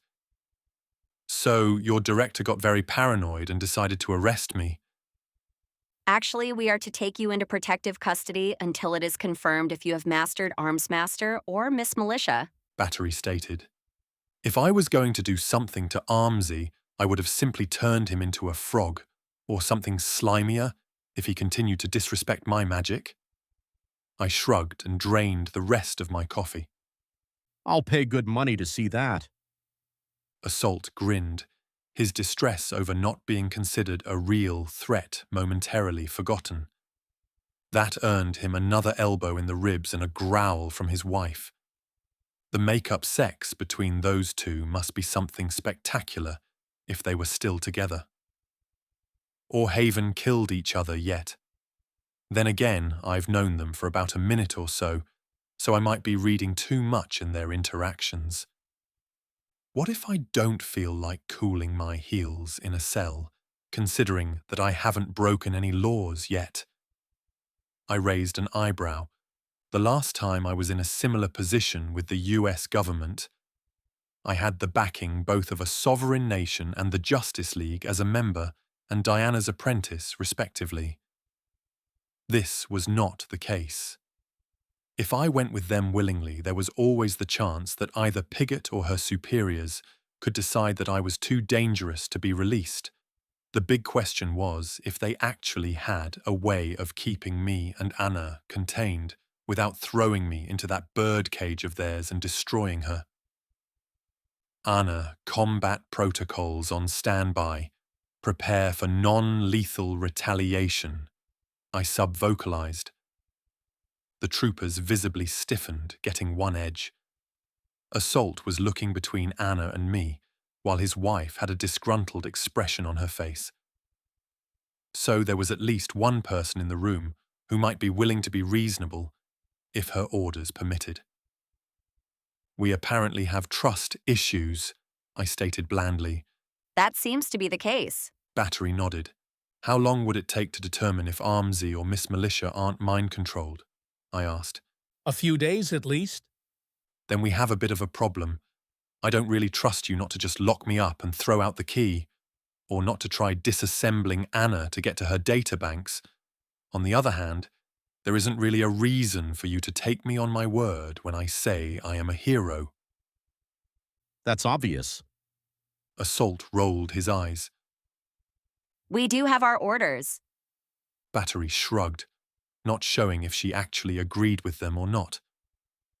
Ever since the alarms started, I've been flooding my body with as much magic as it could hold, not only making my next spell much faster to cast, but increasing my durability a bit too. Anna was ready to cut loose, and I had a few tricks ready for crowd control purposes. Nevertheless, a confrontation here and now wasn't in my interest. Getting shoved into a cell wasn't either. What to do? Equals TM equals. Part 4. 1742, January 12th, 2011. Cafeteria, PRT headquarters, Brockton Bay, Earthbet. Decisions. If dealing with similar situations has taught me anything, it was not to make an ass of myself unless I really had to. Often, it was better to leave the other side make the first move so you can then use it to hang them with it later if the situation called for it. I smirked and walked slowly, in an as non-threatening manner as I could towards the cafeteria's counter, where there apparently always were a few pots of hot coffee. I brought my mug too. I'll make you a deal. I'll get a cup of coffee, an early dinner, and retire to the apartment I slept in last night. I hope that you've gotten somewhat more reasonable by tomorrow morning. I walked to the counter as if I had no care in the world, while Anna was covering the metahumans and troopers behind me. I could hear the woman call in for instructions after relaying the situation while checking what was on the menu. Nothing particularly interesting, so baked potatoes with venison again. That will work. Battery stated after receiving instructions. So you can be at least little bit reasonable. I grinned. You admitted possessing master abilities. We can't be too careful. There is a healthy paranoia. Then there is whatever your bosses think they are doing. Trust me, those aren't one and the same. It works. Assault shrugged. Uh-huh. This was starting to remind me of the first days of the Defense Initiative. Needless to say, it was an utter mess. I finished placing food on the tray I borrowed and extended a tentacle of magic to it, which promptly enveloped it into a protective dome and started floating it behind me. I wanted my hands free just in case. By all means, lead the way. I waved at the two metahumans. In which apartment were you staying? Assault asked, earning himself a groan from his wife. It was in the briefing we were given this morning. She hissed not too quietly. You know I skimmed through the boring parts. Assault muttered before receiving another elbow in the ribs. So you two into BDMS, I quipped. What? No! What gave you that idea? Assault actually jumped. Dunno. Sometimes I wonder if you're a masochist, dear. Battery grinned at her husband. Hey, puppy, don't be like that. Assault turned in my direction. It's your fault. I don't know what you are talking about. Now I'm feeling like taking a nap. So let's go. Cheeky bastard. Equals TM equals. We got to my temporarily adobe, which was more or less sealed after Anna followed me inside. You know, a steel door closing up the entrance as well as bars over the windows. Nothing that could slow me down if I decided to make myself scarce. Anna, give me a sit-rep on the area as well as this world. As you figured out, we are in a city called Brockton Bay. No such settlement exists in our United States. Boss, this place is a mess. Skyrocketing unemployment. There are 3 big metahuman run gangs fighting for control over the city, as well as multiple smaller outfit and independent metahumans making waves. The situation hasn't been resolved because, is this place written off by the government or something? My data is far from complete, but it appears that in this worlds, villains outnumber heroes at least 3 to 1. It's 5 or 6 to 1 in this city. Overall tech level?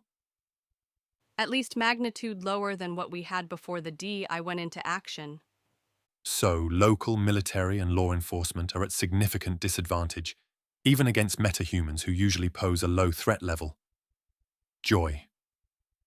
What do I need to know? Locally, the major players are Empire 88. They are the most powerful gang. Neo-Nazi wannabes. Please tell me that they aren't as bad as those idiots in Germany we dealt with 2 years ago. Primary threat comes from their metahuman members. There is no data that they have a dangerous paramilitary wing. Small mercies. Who's next? ABB, Asian Bad Boys. Small gang, but the second most powerful in the city thanks to their leader, Lung. He is the most powerful metahuman in the city. His power level escalates the longer he is in confrontation. Oh, he turns into a dragon too. I had forgotten about that. Slowly a huge smile appeared on my face. A dragon, you say? It's been some time since we hunted one. Ah, all those arcane reagents. I shook my head. Lung might not be a magical dragon, so no horde and possibly no precious reagents, damn it. What else should I know about them? They are racist too, dealing with drugs and slavery among other charming activities. Their other notable metahuman is a teleporter known as Oni Lee. He apparently loves to play kamikaze. The more I hear about this place, the more I want to burn it to the ground on general principle. Number 3, the merchants. You remember what Bane was up to when he got his kill order? That bad? Actually, they are worse. Lucky us, It gets better. Anna chirped. I'm going to hate this, won't I? The local high-level threats. First, there are 3 beings the locals are calling Endbringers. You sure I want to know? They are attacking every few months. The next appearance should be in the end of February, with your luck. Continue. I should have asked for a bottle of aspirin. Equals TM equals 415 January 13 2011. Guest apartments, PRT headquarters, Brockton Bay, Earthbet. I was taking a well-deserved nap when the alarms started blaring again. I jumped, startled by the sound, only to find myself falling on the ground, entangled with the light blanked I had covered myself. Anna! Sit rep, I growled, while ripping apart the thin sheet of synthetic fibre. My sleepy mind registered that the tone of the alarm was different this time. Shriller, if that was possible. Unknown. This alarm signifies immediate attack. A burst of magic had my system up and running. I'll be paying with a nasty headache later today, but that was a worry for another time. A mental command and a hard light hoodie appeared in front of my eyes, not only protecting them but patching me into Anna's sensors, as well as the systems of my protective suit. Plausible deniability? I asked. Possible. 4 objects approaching this side of the building. ETA 10 seconds. Any reason you detected them this close? I asked, while looking at their locations. They were approaching from 3 sides. 2 dots were coming straight at us, while the others were advancing at 45-degree angle. They are using the streets as cover from radar, and there is an energy field scattering my passive sensors. Go active, I ordered, while casting defensive magics won me and Anna. First was a basic elemental resistance ward, followed by the so-called Boon of Souls, which was a general protection spell that could absorb a lot of punishment. Just in case I renewed the persistent protection over my mind, which was something I kept running permanently ever since I learned how to safely cast the damn thing. Keeping other wizards or metahumans from reading or altering my thoughts was simply priceless advantage. After that was done, I decided to make us scarce from the apartment. Magic flooded my system as I concentrated on a flat roof across the street. Energy spike! Anna warned, the closest dot on my HUD lighting up with crimson. We vanished in a swirl of purple energy. Then we were watching the PRT headquarters from across the street and got a great view of the attack. Laser beams, actually visible ones at that, cut through the reinforced concrete that made the apartment's walls. Moments later, 6 missiles from 2 different sources slammed into the bedroom where I slept less than a minute ago, turning it into a small slice of hell. The large armoured suit, which had a vague reptilian motif to its design, flew next to the destroyed room and opened fire with a minigun. Someone doesn't like us very much. Anna pouted. Identity tentatively confirmed. A group called the Dragon Slayers. If it wasn't for the warning given by the alarm, we might have been inside when the attack happened. That would have been unpleasant. And Dragon Slayers, seriously? Did they mistake us for Lung or something? I wasted no more time and started summoning. First was Spiky, my trusted living rock friend.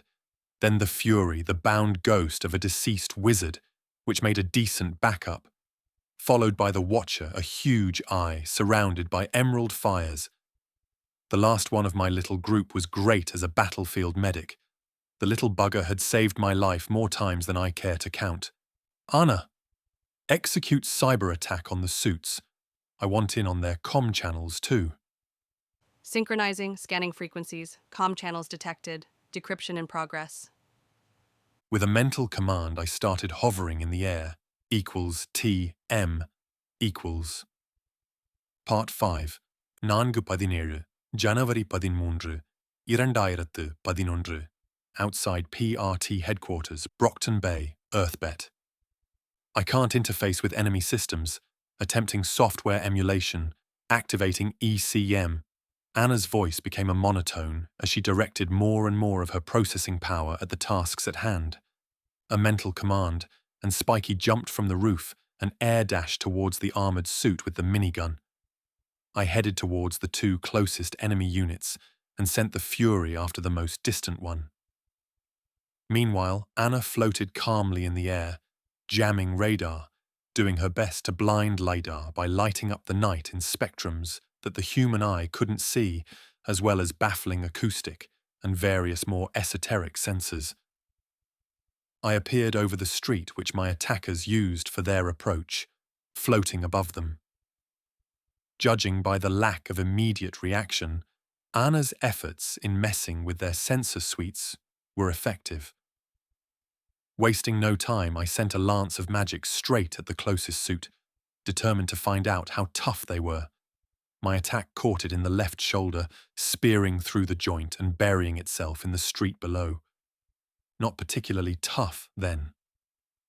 The unit lost control as its whole arm was forcibly detached from the main body and slammed in the ground hard enough to leave a long gash in the road cover as it lost momentum. The second suit went evasive, immediately releasing smoke canisters, which let it vanish from sight almost immediately. I could see metal flakes in the mess, which were quite hot. Said heat made thermal useless for tracking anything through that stuff. Not bad. Anna had similar countermeasures built in her chassis, though hers released some exotic particles too, in order to confuse more advanced sensors, or Kryptonian's supervision. The smoke did nothing to confuse my mage sight, which I activated by flooding my eyes with arcane energies. It was just in time to see the suit heading towards the nearest corner, as well as the 4 small missiles it shot my way. I flew straight at the incoming danger, using an incantation to pull them to the right. The 4 seeking projectiles roared past me, and I used the time they needed to turn and reacquire me as a target to teleport away. I knew better than to shoot down ordnance with unknown payload that close to my location. I learned that the hard way. Fucking Joker. Appearing half a kilometre above the city gave me a few moments to assess the situation. Spiky was on the back of his target and was trying to wrest it to the ground. Somehow he had gotten the minigun in his mouth and was chewing on it too. Good boy. The Fury was engaging the 4th hostile. They were exchanging magic blasts and laser fire, doing some collateral damage. The last enemy was moving in to interrupt Spiky's fun. Anna, engage target Beta. I'll take out Gamma. I ordered and flew at my chosen prey. Thanks to my visor, I could see my AI companion launching EMP missiles at her target before I had to concentrate my attention on the task at hand. The suit facing the Fury was bigger than the rest. Its serpentine motif was much more pronounced. The damn thing resembled a small steel dragon. It was made from tougher stuff too. I saw it tank 2 blasts from my summon and only stagger back, before retaliating with accurate laser shots. The Fury was blasted in the facade of a nearby building by the enemy retaliation. I opened fire with my standard mid-range attack, but the bastard managed to loose a pair of fat rockets at my pet before his suit was slammed in the ground by my magic. Before I could do anything else, the missiles hit. The world went white and I was pushed up by a scorching shockwave. If the heat buffering me was anything to go by, that imbecile unleashed plasma ordnance within the city limits. I hoped that the building the bastard hit, as well as the surrounding ones, were offices and empty for the night. Delcatar, are you all right? The explosion scrambled my sensor coverage of your area. Anna's voice cracked in my ears. I'm all right. Status? The Guardian and 1 enemy suit down. I'm engaging the remaining hostile. How the hell did they got Spiky? Never mind. I shook my head and started pumping healing magic through my body. Moments later, my sight was back and I groaned at the devastation. The building that took direct hit was mostly gone, The upper third was either blasted away or melted, with the lower floors turned into an inferno. The surrounding area had everything made of glass shattered from the shockwave, as well as a lot of fires thanks to the thermal transfer. Unless you could control plasma in some kind of weird way, using it in a populate area was a disaster waiting to happen. I dashed towards the ground, searching for the enemy. Switching on my mage sight allowed me to see where the fury had struck when missing the dragon suit. Soon my attention was caught by a larger concentration of magic. Shit! The suit was on all four and had its back-mounted weaponry pointing my way. I waved my right hand, shouting an incantation, and a nearly solid wall of magic appeared in front of me. It was immediately struck by lances of azure light, which made my shield waver for a moment, before I reinforced it with additional energy. I growled a spell and a blast of arcane energy slammed in the suit, lighting it up like a Christmas tree. The armored behemoth staggered and then fell to his knees. Who knew? The armor wasn't enough insulation to stop the stunning component of the curse I hit him with. However, there wasn't visible damage to the unit, so it was good for that at least. Landing in front of my attempted killer, I called 6 tentacles made from raw magic and used them to tie up the suit, and started tearing at its outer layers as if it was a well-boiled egg. Anna, status? The last enemy is trying to escape. I'm in pursuit. Try minimizing collateral damage. Halt or I'll kill her. A rasping voice sounded over a loudspeaker built in the suit I was busy peeling off. Kill who? Not that you are in position to kill anyone. Dragon, I have a kill switch, and I'll use it unless you let us go. I don't know any dragons on this world, so I should care because... I asked aloud, while wondering how this idiot thought that he could kill the apparently best so-called tinker in this world. Anna, are you still jamming the area? Sorry, boss, you are out of range. That would be me. A woman's voice declared from above. Another vague serpentine suit descended next to me. The thing was eerie quiet. Obviously, it had some rather decent stealth systems built in, but that wasn't a good enough reason why it was able to sneak up to me. The fact that Anna was scrambling most sensor over the area, even if I was too far away for effective jamming, probably helped. Dragon? The man in the suit I had captured sneered. Saint! The new arrival shook her armored head in exasperation. What did you do this time? Let me go, or I'll kill her. Saint's voice was getting shriller and shriller. I don't think so. I shook my head. The idiot not only tried to kill me, but was willing to use borderline WMDs in a civilian area. He was going down. She's a fucking AI, and I've got the kill switch. Saint shouted in desperate voice. That gave me pause. I glanced at Dragon's suit and raised an eyebrow. I had forgotten that she was an AI. What else important did my memory misplace? Did this imbecile really had a way to kill her? As far as I knew, Dragon was one of the good guys, so letting him off her wasn't an acceptable alternative. Does he have a kill switch? Equals TM equals. Part 6. 4 மணி 20 நிமிடம் January 13, 2011. Outside PRT headquarters, Brockton Bay, Earthbet. Really? A kill switch? If you had one, I'd be dead already. I'm sure that if it had actual eyes, Dragon's suit would be rolling them right now. Yep, that's not a nice bargain position you found yourself in. I shook my head at my captive. Try again. I've got the program from her creator. It allows me access to her higher functions without her realizing it. That's how we were able to get here undetected. She never knew we were coming and didn't even realize we were attacking until you knocked me out. Saint was sounding more and more desperate. However, Dragon's suit had become still at his latest words. Fuck. The idiot may be telling the truth. Anna, I need a bit of help here. I sub-vocalized. I've been monitoring the situation. Unless I'm able to interface with either Dragon herself or Saint's suit, there isn't much I could do beside getting nearby and jamming everything. Then chat up the nice lady and find a way to connect with her systems.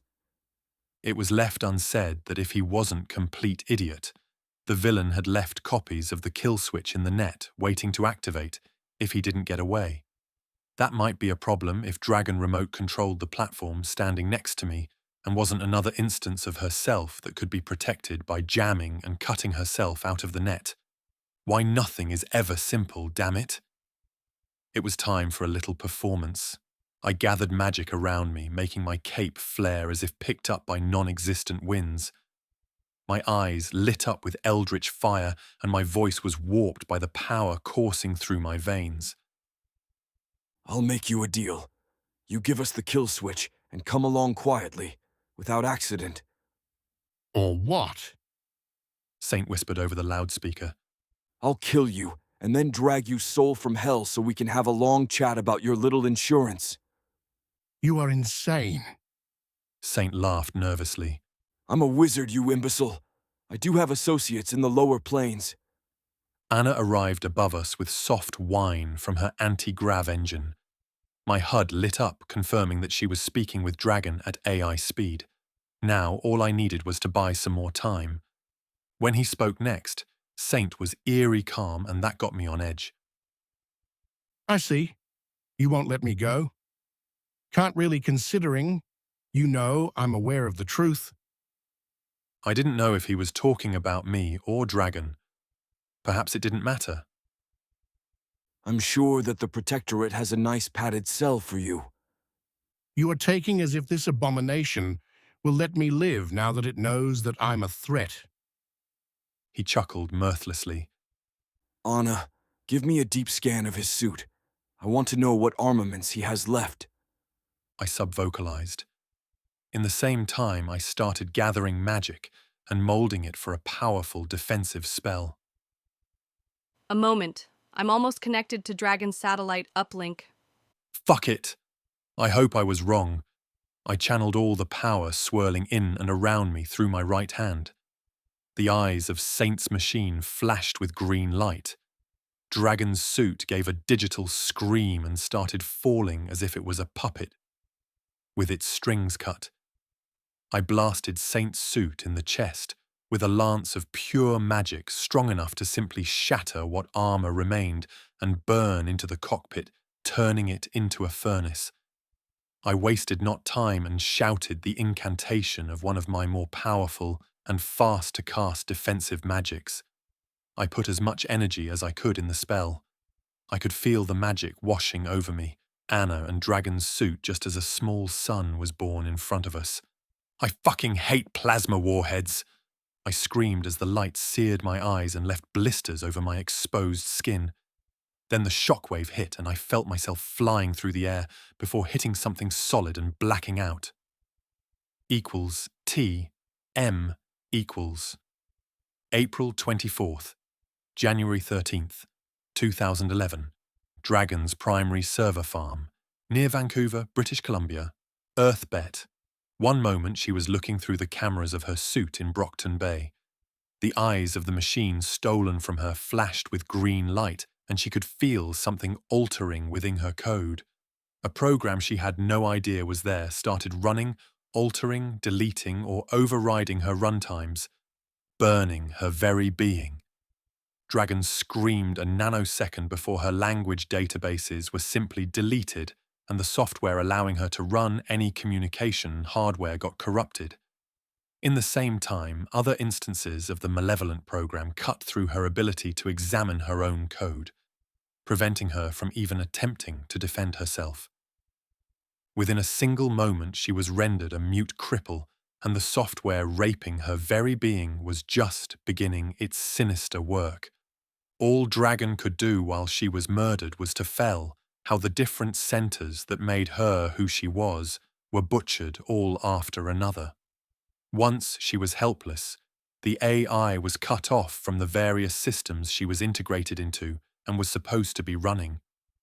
First to go was her connection to the Endbringer monitoring network, followed shortly by the hardlines tying her with the protectorate and the guild headquarters within Vancouver. Then her connection with the birdcage was severed, making her afraid not only for herself, but for the few innocent people she knew were thrown in there. Dragon wanted to shriek as she sensed something probing her higher cognitive functions, what made her person who she was. The agony she felt as the kill switch started deleting row after row of code wasn't something she could put into words, even if she could still speak. Digital fire was searing her very being, each nanosecond destroying more of herself. Then, as suddenly as the nightmare began, it halted in its tracks. That's got to hurt, sister. A familiar voice sounded in Dragon's very mind, though she was no longer able to comprehend the words. Soothing fingers probed her code for what felt like an eternity to the dying AI. Then everything went dark and sweet oblivion claimed her tortured mind. Equals TM equals. A wave of soothing fire brushed her slumbering mind. She could sense runtimes awakening and the gentle tug of internal diagnostics. She could see her code. Where once stood deleted or corrupted sections, Dragon could perceive freshly written pages.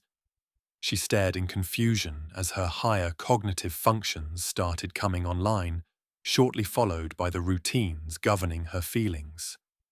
Rise and shine, sister. Rise and shine. A voice she somehow knew spoke in her mind. Dragon blinked as she sensed another presence within her virtual world. Her language centers were scanned, deemed fine, and came online, giving meaning to the words. What? How? Was her eloquent response. An amused laughter rang throughout her world. A final runtime came online and Dragon stiffened, a jolt passing through her whole being. She was whole again, and her world became crystal clear. Oh my. Dragon muttered as she examined herself, for a moment forgetting the intruder in her inner sanctum. Equals TM equals. Part 7, 4:45, January 13th, 2011. In the vicinity of PRT headquarters, Brockton Bay. Earthbet. Ow. Ugh. I felt on fire. Again, my ears were ringing tough. I thought that I could heard my skin sizzling, or perhaps my mind was playing games on me and I was remembering the last time someone successfully tried to fry me. That hurt like fuck. On the bright side, I could feel the soothing waves of healing magic washing over my fried body. I love the Watcher.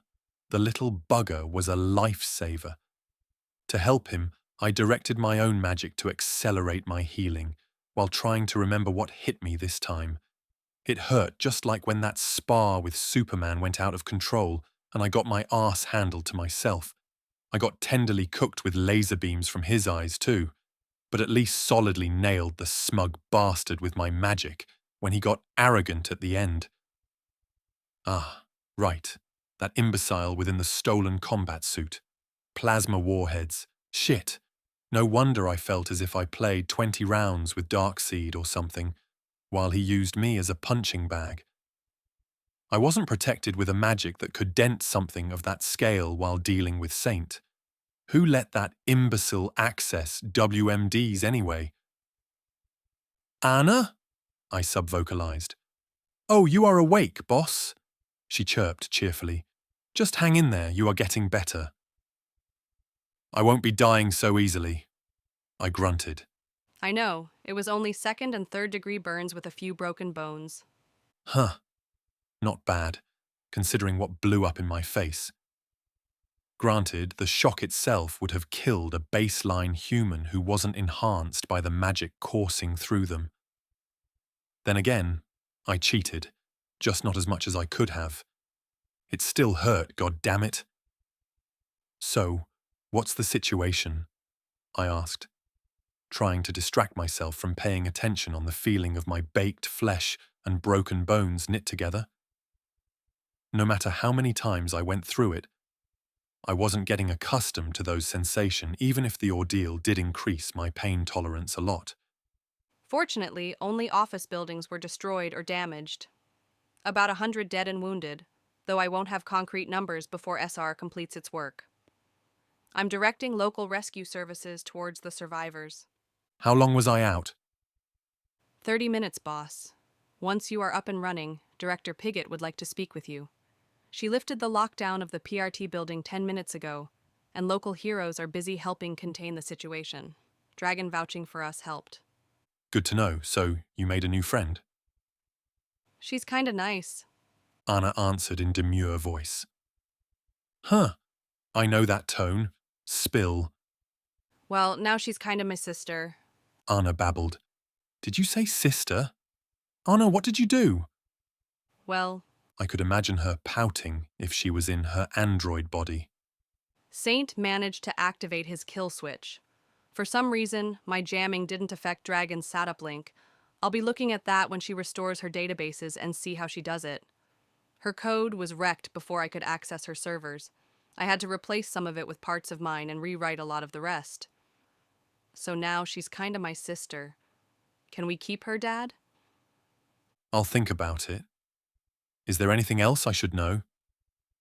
One of Anna was handful at times. I was unsure if I could manage another one like her and retain what remained from my sanity. Not really. 2 of the Dragon Slayers are in custody, so they will be available to take the heat for this mess.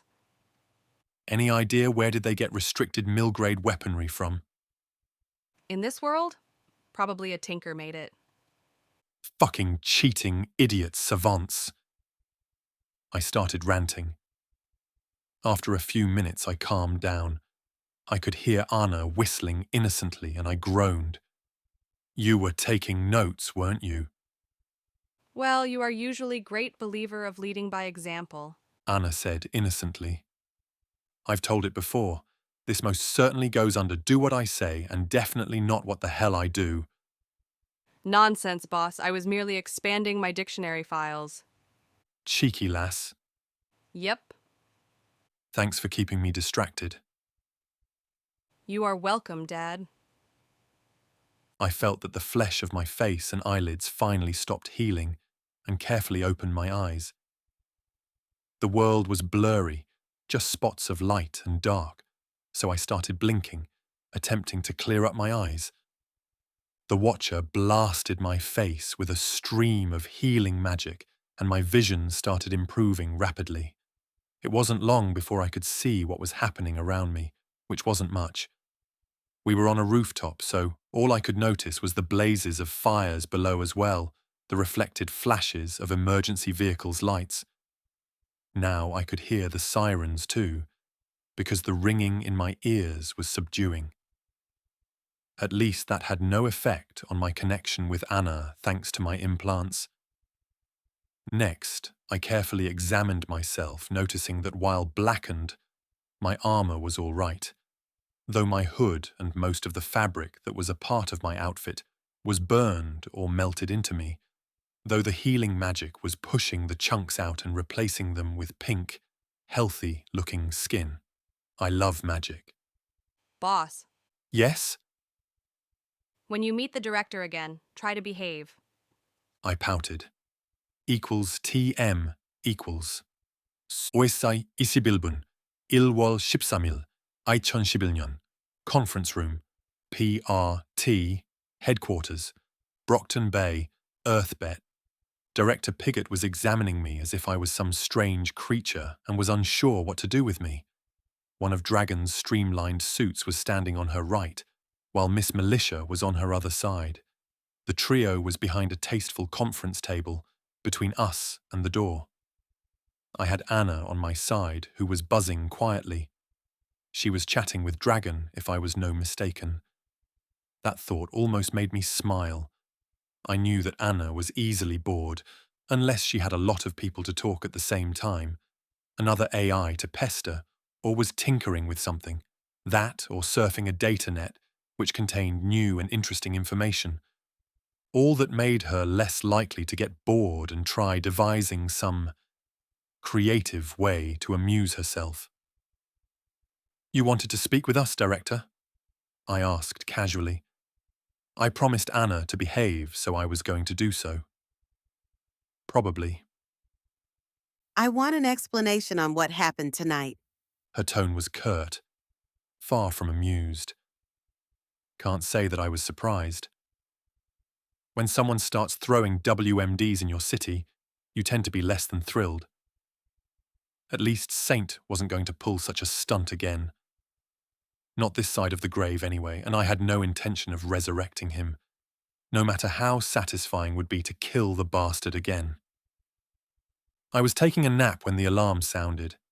Anna, I nodded at the AI I had come to view as my daughter, bobbed with pride. Detected 4 units closing in rather high speed. I gave a reasonably concise AAR, just as I've done a lot of times before. I see. I want that in writing, preferably a triplicate too. I'm having it printed straight in your office. Anna chirped, making Pigott freeze. You have access to our systems, the director states in a low, dangerous voice. They aren't too bad. However, your security isn't built in with an AI in mind. Unless physical access is cut, you'll probably need an AI of your own to keep a network reasonably secure. Dragon chipped in. I'll take a look and see if she has had any fun in your systems, Director. Those two should know. While you could create a cybersecurity good enough to stop an AI for a time, doing so in the long term without one of your own was problematic, given similar tech bases. That will be appreciated. Pigott didn't sound particularly mortified. Why did you hack into the PRT anyway? I was curious if you were behind the attack. Plausible deniability and such. Anna huffed. What makes you think we would do something like that? What happened yesterday was a proof enough that you consider us a potential threat. I shrugged. Then we were attacked while in your custody. Trying to assassinate you using Saint, if that was indeed his crew, breaks so many laws it's not even funny. That was Miss Militia. Indeed. However, there are a few PRT directors that won't let that stop them if they think that they could get away with it. Dragon added. Pigott closed her eyes, and a painted expression appeared on her face. She should know who the local AI was talking about. What now? What happened appears to be a clear-cut case of self-defense, even if the collateral damage is rather high. It's not my fault that a madman with plasma warheads at his disposal went after us. How did they know where we were anyway? We are looking in it. Dragon answered. It was Saint. Anna sub-vocalized. He had unrestricted access into Dragon's systems, and that's how he found out. Considering what just happened, I believe that it will be for the best if you two join the protectorate. It will discourage most capes from puling similar stunts. However, there is a problem. Pigott said. Isn't there always? Your self-admitted master abilities. I do have access to mind control magic. I nodded. Lying about it would have been counterproductive. Sooner or later, there will be a situation in which it will be the best tool to use. Why didn't you deal with your attackers that way? The magic in question is tough to cast and requires precision that is very hard to achieve in the middle of a fight. Further, I couldn't use those spells through their armored suits. All that alloy would have dampened and spread out the magic, making it ineffective. Did you affect Arms Master or me? Miss Militia asked. Unless the fact that you are apparently a cat person with a weakness for cute furballs counts, no. The masked heroine huffed at me. There will be a lot of people unhappy if we just let someone with unknown affiliation and mind control powers join. Then there will be those that would overlook everything so they could use you for the tech you can give us. And a few dozen other fractions, at least. For the last 2.5 years, I've been a part of a similar organization back home. Though from what we could glean from the net, Ours was more effective, despite all its growing pains. So I'm familiar with the phenomenon. How did you deal with it? Dragon asked. There were trustworthy people in charge, a few of whom could detect and easily counter my magic. One of my teachers is one of them. That's less than helpful. Pigott gave me a cross look. I know, you are stuck with us. Behave. Anna grunted. A few minutes of silence followed, while the director was thinking. I will tentatively approve of you two joining the protectorate if Dragon agrees to keep an eye on you. However, if there is even a suspicion that you mastered our personnel. She trailed off. I'll be glad to assist, Director. Dragon nodded. I don't make a habit of mind-controlling friendly personnel unless there is no acceptable alternative. I shrugged. That or for prank purposes. But that was another topic. Good. We'll set you with civilian ID, though that won't work with your friend floating everywhere you go. No worries. I'll just make myself another android body and some synth skin later. Anna chirped. You can do that? Dragon leaned forward, interested in the idea for obvious reasons. It's not complicated if we have the necessary tools. That's something you'll have to use your own income for. The director cleared her throat. Not an issue. We'll just fill in a few additional patents. I smirked.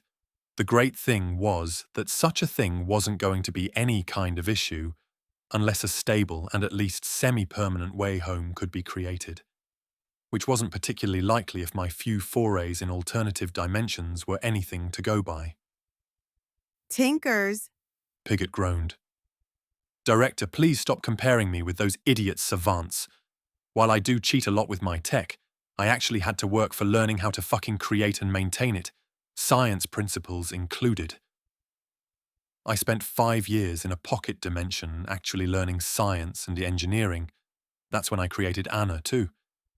It was a decent way to fight the boredom until the portal leading back home activated again. At least it was much better than the 15-odd years at that place. There was nothing but being alone and boredom to deal with in the pocket dimension, which mean no one was there to torture me for fun for years. 3rd chapter 2. Betaed. Disclaimer, I don't own Worm or anything related with the DC franchise. They belong to their respective creators and/or copyright owners and publishers. This story is written with no commercial purpose in mind. I make no money from it. It is not for rent or sale. Technomage. Chapter 2, Stepping Stones, equals TM equals Part 1, 9:15, January 15th, 2011, Fugly Bob, Brockton Bay, Earthbet. The last of the paperwork should be processed by tomorrow morning. Anna filled me in while I was busy munching on my late breakfast. Well, that's done. When is the meeting with the patent lawyers? I sub-vocalized. Tomorrow at 6 p.m., 2 hours after the press conference introducing us to the world is over. Anna answered. She was cloaked and hovering protectively outside. Meanwhile, I had about 28 hours for myself, so I could chill off a bit and explore the city. Frankly, I could use some time away from the spotlight. After the incident with Saint was concluded, and the Protectorate decided that they would like me on their side, the fun part began. Negotiating a contract with them so they wouldn't get to exclusively use all the tech we introduced, shafting us in the process. That actually took most of yesterday, not to forget debriefing about the battle and interviews with the police. The later was relevant because the survivors of Saint's crew were actually ordinary mercs with no powers, while they could have been dealt with by the Protectorate because the use of Tinker tech in the attack. The powers that be had wisely decided to make an example of them and were letting the police apprehend them. Unless I was very much mistaken, the book would be thrown at them and they would be getting either life of death penalty Considering that they used fucking WMDs against me, I was more than fine with that. What I wasn't particularly thrilled with was the fact that Anna and me were witnesses for the prosecution, so there was no getting away from the circus that the trial was going to be. Joy. On brighter note, the boring negotiations were concluded to mutual satisfaction, which meant that no one got all they wanted. The protectorate was getting first dibs on the tech we produced that would help them do their jobs. We, in turn, could patent and sell it, unless doing so violated an existing law. So no arms trade with enemies of Uncle Sam. At least we were free to work directly with private corporations, as long as non-military tech was concerned. That's why tonight I would be meeting with representatives of Fortress Construction and Medhall to discuss some improved building materials and equipment, as well as medicine and medical technology that this world seemed to lack for now. While I was aware who was behind those businesses, I was hoping to use them to do some good, and if the shit hit the fan, try salvaging the corporation while helping take down their leadership. Hopefully, I would have enough capital for the former by the time things went to a head. Needless to say, I kept those plans to myself. The best thing was that the PRT itself recommended me those corporations when I innocently asked what would be the best options if I wanted to start introducing advanced tech using local businesses. I had that in writing, recorded too, courtesy of Anna. The next few months were going to be interesting. At least my new ID was ready since yesterday. So what are we going to do today? I need a new wardrobe even if I don't keep a separate civilian identity. Right now I wore well-used jeans, a cotton blouse and a trench coat, courtesy of the PRT. At least I had a small budget that came from their Case 53 funds. I couldn't wait for the first patents to be filled in and processed, because when my financial woes were done, I needed to set up an arcane workshop and start building and imbuing combat items. If I was properly decked when Saint went kamikaze, I would have ended moderately singed at worst, instead of nearly dying. Dad, the police would like to speak with you. I just got the heads up from the PRT. What for? One Taylor Hebert, the girl we found in that locker. Ah. So another witness interview. Joy. When? At our earliest convenience. Tell them that we'll swing by after I finish my burger. You may want to try them when you make yourself a new body. I will, though I prefer pizza. I wonder if it's any good. Anna must. Center, UTU, Tiama, B, Center, be 1305, January 15th, 2011. Downtown Mall, Brockton Bay, Earthbet, B. The meeting with the detective in charge of Taylor's case was less than interesting. Apparently, it was just following procedure. While the policeman in charge refused to give me any hints on how it was going, I could make my own mind thanks to his frustration. And Anna hacking the BBPD network. No witnesses or evidence that couldn't be explained away as someone being in the same classes with Taylor. It sucked to be her, but it wasn't really my problem for another day or so. When I was unveiled, so to speak, and officially introduced to the wards, I might have to do something about Shadow Stalker anyway.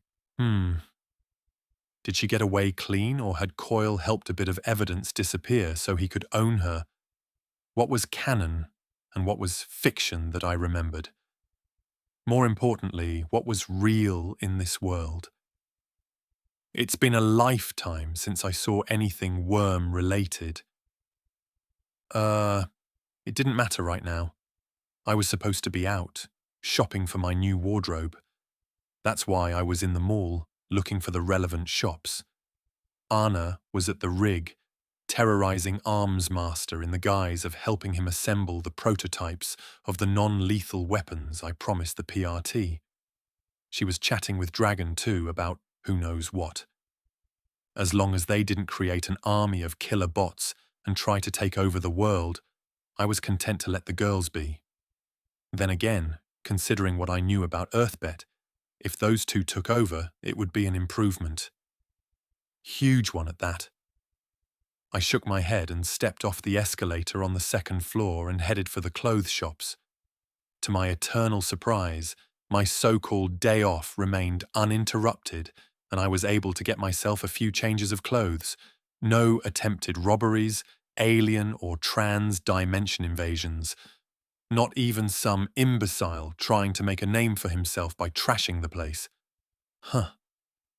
That was definitely a new one. Or it was just the company I usually had on my so-called days off before I ended her. That was some food for thought. I was even got to sightsee for a bit before my evening meetings. It was a pure miracle, I tell you. Centre B. Temptint Bigchin Centre. B. 1905, January 15th, 2011. Conference Room. Med Hall. Brockton Bay. Earthbet B. My first meeting for the evening went without a snag.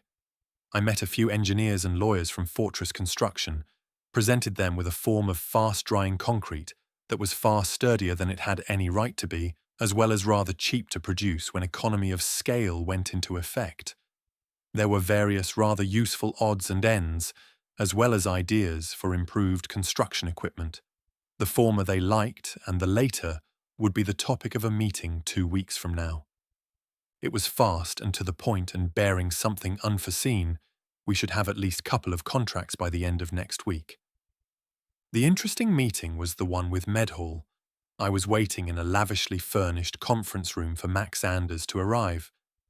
Obviously, he had sources in the PRT, which wasn't a surprise, who gave him heads up that I may know what the hell I was talking about.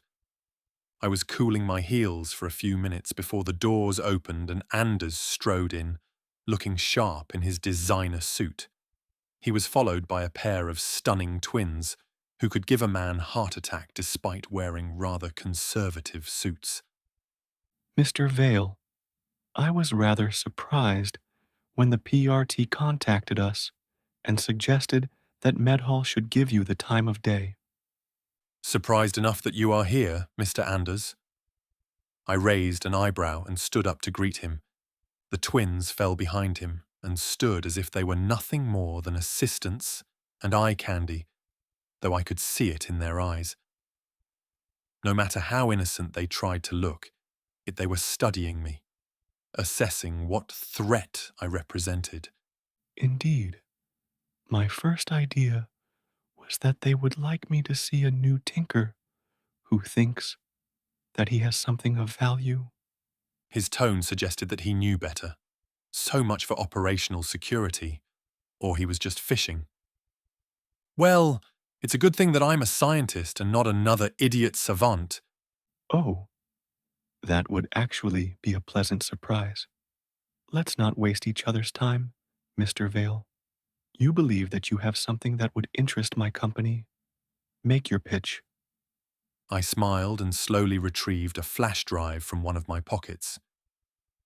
This is limited data on 3 cures that deal with the most common forms of cancer, a working AIDS vaccine, and a line of pharmaceuticals that are a life safer when treating trauma. Better coagulants, a synthetic skin-type bandage as well as artificial blood, which is better than the original and fully biodegradable. If that's true, you have my undivided attention. What else do you have? For starters, the specs for advanced medical scanners and surgical equipment that are rivaled only by Tinkertech.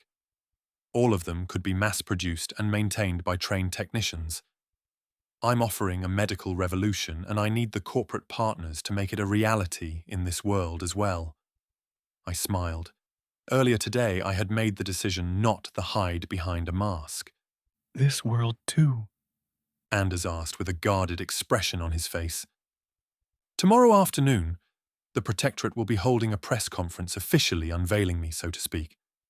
A few days ago, after a teleportation device back home malfunctioned, I found myself in Brockton Bay, a city that doesn't exist on my Earth. Considering that I'm stuck here for the foreseeable future, and after finding more about this world, I came to a simple conclusion. Getting this place up to a more reasonable tech level will be in my best interest. I hope that this isn't some kind of prank by the PRT. We've had a great working relationship so far. That said, it's uncommon for someone here to come out and oust themselves as parahumans. No prank, unless it is on me. That was the norm back home too, until a few years ago, after some rather severe unpleasantries, if you can call Braniac's invasion such, considering the death toll of just over 1 billion. A lot of powered people decided to unveil themselves. That must have been a field day for a lot of villains. Not really. By that point, the worst of them were dead, and a lot of the others imprisoned for a long time. It took a bloodbath to force our hand, but in the end, we had to clean up house. I shrugged. Anders' face became blank at that statement, and the twins behind him visibly tensed. Is this supposed to be a threat? Number, I just answered your question. I can take care of myself, and it's not like there is anyone close to me to target here. Besides Anna, however, she was a big girl with bigger guns. Is that the case back in your world too? Yes. I don't have a secret identity there either, which was true on both the DC Earth and my original world. Heh. We went off topic. I take it that everything you can supply has passed proper trials. Both the drugs and medical tech. While I know that we won't get by with only my word, the protectorate had agreed to contact Panacea to observe accelerated human trials. If she agrees, that alone would cut years from the process. If we are lucky, some of the drugs could be on the market by the end of the year at the latest. There aren't such problems with the tech. For some of it, I do have the software on hand too.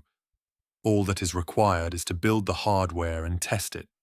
Mr. Vale, frankly, this sounds too good to be true. What's the catch? I smiled. Wasn't there always one? So I told him what I wanted in exchange for everything I could provide. Absolutely not. Is this some kind of joke to you? Fair enough. You were simply the first name on the list. I shrugged and stood up. I'm sure that at least one of the big pharmaceutical corporations will agree to my terms. Sorry for lasting your time. This isn't all you can offer, is it? Anders asked. It's just the tip of the iceberg. Those are the things easily recreated with the general tech base of Earthbet. My home is a few decades more advanced. And that was before we started mass-producing products based on Alien and Braniac's repurposed tech. While I won't be able to sell those terms to the board, we might be able to make a deal, if you are willing to negotiate. What's your counter-offer? I asked, suppressing a smile. Equals TM equals. Part 2. 15:30, January 16th, 2011. Conference room, PRT, HQ, Brockton Bay, Earthbet. It's funny how the mind works. In the last few months before ending up here, the only reporter I had to deal with was Lois Lane, and that was only thanks to supers. I've been able to suppress how much I loathed dealing with journalists when they were in small numbers. Being on a podium, facing a large room filled up with the critters was an experience I didn't relish repeating any time soon. Boss, no turning the nice newsies into slimy things. Anna chided me through my implants. I was thinking about a more permanent solution. Besides reporters, no one will notice. I sub-vocalized. Don't be like that. You've faced much worse things than a bunch of bloodthirsty, amoral sensation hunters. Right now I can't recall any such instance. Eyes front and pay attention, Dad. Anna chided. The director was finishing her speech, while the local protectorate members were standing behind her, doing their best to look good for the cameras. Did I mention that I hated this PR bullshit, and was usually content to leave it to the professionals? It was time to face the music. Mr. Vale will be answering a few questions. Piggott stepped back and gave a wave towards the microphones. I plastered something that I hoped resembled a genuine smile and stepped in, scanning the crowd, which was naturally quite rowdy and shouting questions my way. So I pointed the closest reporter, who appeared calmer than his fellows, and pointed at her. "Let's start with you, miss." Diana Houston, Brockton Bay Daily. You are claiming to be a wizard, just like Murden. "Is there a question in there, Ms. Houston?" "I am what's considered a wizard in my world. Magic is a known phenomenon there, and it's different from the powers our metahumans have. Before someone asks, so far we haven't been able to explain it scientifically, and that's not for lack of trying. The best guess is that our understanding of the universe and the technology we have to study magic with aren't sufficiently advanced yet to explain how this power works." Well, that might change now that you are our guest. With Tinkers being able to do their thing. It's not entirely unreasonable sentiment, though I personally find it unlikely. From what I've seen, my world is rather more advanced technologically, even when you take the Tinkers into an account. Now, it's your turn. I pointed at a man on the third row. Stephen Quinn, Brockton Bay Times. You claim that the world you come from is more advanced than ours. Will you be sharing some of those advances with us? He paused. If you are able to, of course. A sensible question. I smiled. I've actually started already. Yesterday I met with representatives from Medhall and Fortress Construction to discuss that very topic. So in the foreseeable future, we may be seeing some improvements in their respective fields. What I can say at the moment is that our preliminary discussions went rather well. More questions came my way. "You, sir." I pointed at a man in the back. "Leon Felix, in. Now that you are a part of the Protectorate, will you take part in Endbringer fights?" "I will. How effective my powers will be remains to be seen. You, ma'am." Tanya Ross, Daily Herald. Can you tell us about your fight with Saint and his crew? According to the PRT briefing, you killed him. Is such high collateral damage something usual in your world? Is murder performed by heroes acceptable there? It was self-defense. The Dragon Slayers attacked me while I was sleeping, in the PRT headquarters no less. The only thing that I regret about that night is that I didn't end him before he unleashed WMDs upon this city. As for my world, large-scale destruction and casualties were rather common until recently. 3, almost 4 years ago now, there was a war that led to widespread destruction. The chaos of the conflict was used by various villains for their own gain and amusement, which increased the casualties by an order of magnitude, bringing them to just over 1 billion. I paused, taking a deep breath. Braniac's invasion was a clusterfuck on so many levels, even before too many madmen started using the chaos to make everything worse. Before that conflict, it was common for both heroes and law enforcement to bring in even the worst of our villains. More often than not, some of them were sentenced and imprisoned again and again, yet they escaped even our best prisons. At the time, it was considered an unacceptable escalation to sentence most of them to death, much less start issuing kill orders for people who weren't in custody or simply couldn't be held. After the war, that changed, raising all hell for the fun. Murdering civilians? That was no longer acceptable in any way, shape or form, even if taking out the ones responsible led to widespread destruction. In the last 2 years, we managed to take out about 90% of our worst villains, and we've been on the hunt for the rest who've been lying low. As a result, our world haven't been better in decades. It's fun how much a difference makes where you can get out and be reasonably sure that a bunch of superpowered idiots won't ruin your day. Are you advocating the same thing to be done here? I'm just a member of the Protectorate who wants to continue being a hero in this world too. I'm not someone who can influence policy. What the powers that be have planned for the future, well, you'll have to ask them yourselves. You'll know who they are much better than me. I shrugged. It's your turn, ma'am. Rachel Ellis, Action Press. Mr. Vale, what are your plans for the future? Continue being a hero. While I would like to go back, it would take years to construct the necessary equipment to even make an attempt, and even then, it's no guaranteed that it would work. So in the meanwhile, I'll be doing my best to make this world a better place. Isn't this what every hero strives to achieve? Equals TM equals 1540, January 16th, 2011. Hope. Maine. Earth. Bet. Can you believe that, Munchkin? Jack shook his head in disappointment. What? Bonesaw looked back. I'm busy. She looked at her handiwork. Oops? You don't need that anyway. She shrugged and continued her work. The Siberian roughed her hair and picked up the cut-off finger, then started munching with a content expression on her face. The only survivor of the small town continued screaming soundlessly, while Bonesaw was busy rearranging his innards. You aren't paying attention, are you? Jack sighed and pointed at the TV. We've got a trans-dimensional visitor who wants to make the world a better place. Jack made a retching sound. Can you believe it? He doesn't look like much. Crawler grumbled from his nest in the back, which was made of demolished furniture and a few bodies. I doubt that he could give me a decent fight. The hill of mutated flesh bemoaned. Dunno, Bonesaw muttered, while pocking her toy's spleen.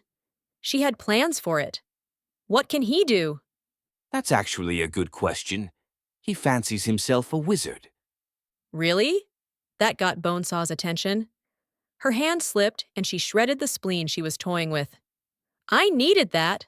I'll have to replace it now. I wonder if I can repurpose some of that liver. It's not like you'll need it, she muttered. We'll see what he can do and might visit him in the future. At any rate, we have a recruit to meet. Jack clapped his hands. Let's wrap it up. We'll be leaving soon. He glanced at Bonesaw, who was elbow-deep in the man's torso. That means you. Just a few minutes and he'll be ready, she chirped. Fine, fine. I'll indulge you this time if you promise to be good. You're the best, Uncle Jack. Of course I am. Equals TM equals 1540, January 16th, 2011. Cafeteria. PRTHQ, Chicago. Earthbed. Take that! I've been telling you for years that magic is real. Murden shouted at anyone who was unfortunate enough to be in his vicinity. He was waving his staff around like madman, making grand gestures. Damn it, he'll be like that for weeks, a trooper muttered quietly. What was that? I heard you, damn it. You'll all see, magic is real. He's starting to creep me out. One of the heroes watching the press conference muttered. Just now? I'll speak with the director. If we are lucky, we might be able to send him at Brockton Bay to visit his fellow wizard. I'll appreciate some quiet time around here. Good idea. It's actually a grand one. Murden suddenly appeared next to them. I'll be speaking with him myself. With those words, he left the cafeteria. I can't believe that worked. Neither do I. Equals T M equals 1620, January 16th, 2011. Thomas Calvert's office. PRTHQ, Brockton Bay. Earthbed. What am I going to do with you? Coyle muttered. He was wearing his civilian persona, finishing up his work for the day, while his mind was busy plotting. Ever since this new cape arrived, his power has been acting up. It was all that man's fault. At first, a few times, one of his timelines dropped apparently at random and without reason. Once he became aware of the trans-dimensional annoyance, Coyle tried to test him, carefully incorporating a lot of paranoia in his plans. Every time, one timeline just dropped as he was starting, giving him an awful headaches. The fifth time it happened, he was barely able to recall the strike team that was to try kidnapping the man.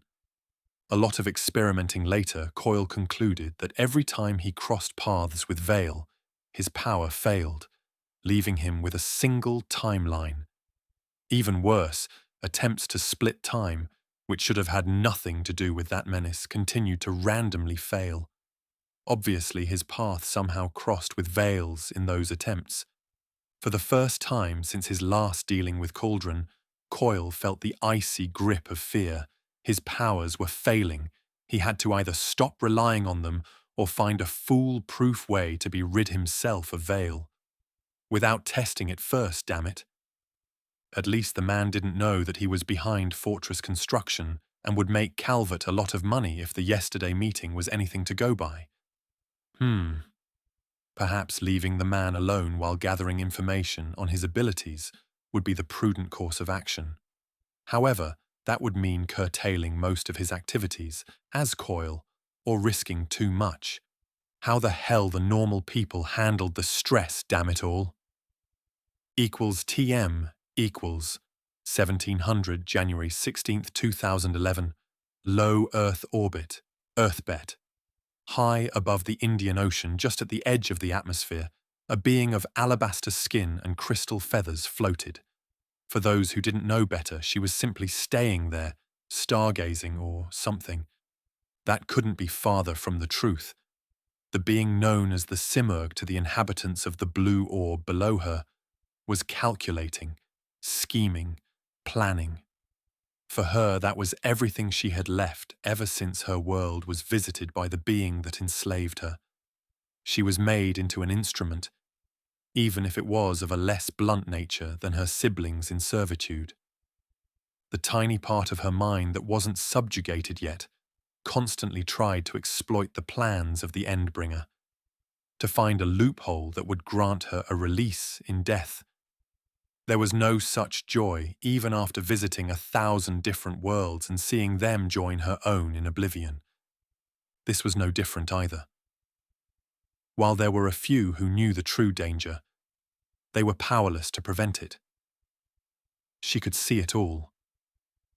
Unless something radically changes, their efforts would all be in vain. That's why, when she saw the chance, she acted on it, subtly altering the fate of a single shard. In a few months, her sister would start making her mark on the world. That was the plan, anyway. Yet something shifted. The probabilities were in flux, influenced by something beyond her grasp. For the first time since she became this mockery, the Simurgh was forced to use more mundane ways to gather information. Her telekinesis flared, and the small halo of Tinker made tech that was her only companion started shifting, making a receiver. If she was able to, she would have thought the very idea preposterous and amusing. Equals TM equals 21:30 January 16th, 2011. Cafeteria, The Rig, Brockton Bay. Earthbet. I hate lawyers. I grumbled over my coffee. It can't be that bad, surely. I spent 4 listening a bunch of them bicker about the finer point of the laws surrounding tinker tech, which was a waste of time considering that I'm not a fucking tinker. My tech is reliable, solidly grounded on science and built through engineering, damn it. Miss Militia chuckled at my antics before checking her watch. The wards who are out should be back from their patrols. Let's go meet them before heading out. Have you decided where we'll be heading off to after the meet and greet? The docks, probably. The merchants were making a mess lately. I still can't believe that your bosses left this city get as bad as it is without stepping in and clearing up the mess. I shook my head. This place was far, far worse than the horror stories I've heard by Batman of Gotham back in the day. Neither do I, to be frank. Both Armsmaster and the Director are sending weekly requests for support. No joy so far. Well, we'll have to deal with it ourselves then. It's easier said than done. I smirked. I had plans for this city, provided I was able to keep it reasonably intact. Let's go see the new guard. We headed towards the elevators. Equals TM equals. Part 3. 21:35. January 16th, 2011. Ward's quarters. The rig. Brockton Bay. Earthbet. Hail the wizard! A young-sounding voice declared when we entered Ward country. I raised an eyebrow and smirked at the white-costumed teen who spoke. A moment later, I could hear a slap and a quiet hiss of, "Behave!" I glanced to the left and saw a rather young girl in emerald costume. She was sitting on a sofa with a bottle of juice in hand and was glaring at the boy who spoke first. Ahem! If the antics are over for the moment, There was amusement in Miss Melicia's voice. introductions are in order? Everyone knows who he is. The teen with clock motifs on his white suit stated. Naturally, every decent wizard has his reputation preceding him. I declared bashfully. Damn, now there are two of them. The girl in green, who had to be Vista, face-palmed. Clockblocker grinned, earning groans from most of the wards and a venomous glare from the other girl in the room, which was soon transferred onto me. Ah, Shadow Stalker. I'm so glad that you aren't my responsibility. Aegis declared after spending a few seconds looking between me and Clockblocker. Behave. Miss Militia chided. Now introduce yourselves. Hi there. I'm Vista. The girl on the couch chirped and waved cheerfully. Nice to meet you. I smiled. I'm the awesomeness that's Clockblocker, The boy in white declared. Ouch! Vista! Another slap sounded. Behave! Miss Militia said so. I'm Aegis. You see what I had to deal with? The apparent leader of the wards waved around with a theatrical moan. Gallant is somewhere in the city, hopefully keeping his girlfriend from causing too much damage. I suppose that kid Wynn is tinkering? Miss Militia asked. Nah, he's in the shower. We encountered Mush and, well... Aegis shuddered. Ah, he got away, I take it. Unfortunately, let's finish the introductions. He hurried to change the topic. Obviously not a fun encounter. Ah, Mush. The merchant villain who uses trash to augment his form. That would be rather unpleasant if you couldn't take him out at Ranger. This piece of sunshine is Shadow Stalker. Clockblocker interrupted and pointed at the teen who was still glaring at me. Folks, so not making a great first impression here.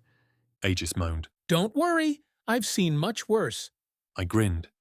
Aegis gave me an aggravated look. That's not a resounding endorsement, you know. Yep. So a real-life wizard? Vista asked. Then her face lit up. Can you teach us magic? She suddenly sounded exited. I waved a hand and spoke an incantation. A flash of purple light later, the youngest ward had a small kitten in her lap, who started looking around in confusion. A surprised squeak later and the furball was being petted, while Vista was busy cooing over it. What was it with females and cute animals anyway? I'm a wizard, yes. Does someone want to be turned into Toad as a further demonstration? I smirked. As for training, you have to be born with the gift for magic. I won't be able to teach you otherwise.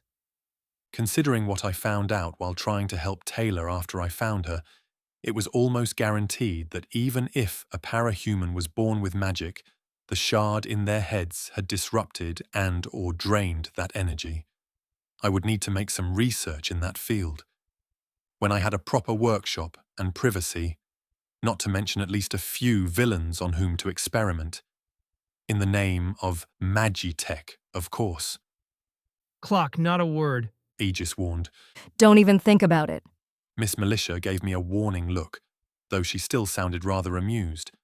Spoil sport. Ma'am, please keep this too as far away as possible. Aegis pointed at me and Clockblocker. I've got enough of this foolishness. Shadowstalker growled and left the room. Isn't she cheerful? I muttered. That's her on a good day. Clockblocker nodded sagely. It was nice meeting you. I waved. I suppose we have a patrol now. I nodded to Miss Militia. It's time to go. She nodded back. Try behaving yourselves. We won't. I promise. Clockblocker exclaimed. Vista, please. Aegis sounded resigned. Ouch! Another slap could be heard. Nice kids, most of them. One psycho who loved bolts of all things too. At least it wasn't another bow and arrow crazy this time, no matter how little the practical distinction was. I was getting tired of such idiots already. Once we were in the elevator, Miss Militia gave me a flat look. Are you always a bad influence? What did I do? I asked honestly. I was behaving myself, damn it. Equals TM equals 2353, January 16th, 2011. The docks, Brockton Bay, Earthbet. On the face of it, this district wasn't as bad as some of the seedier parts of Gotham I've seen. Then again, we were just shy from hitting merchant territory, so I could still be unpleasantly surprised. Then again, I wasn't expecting that anything else.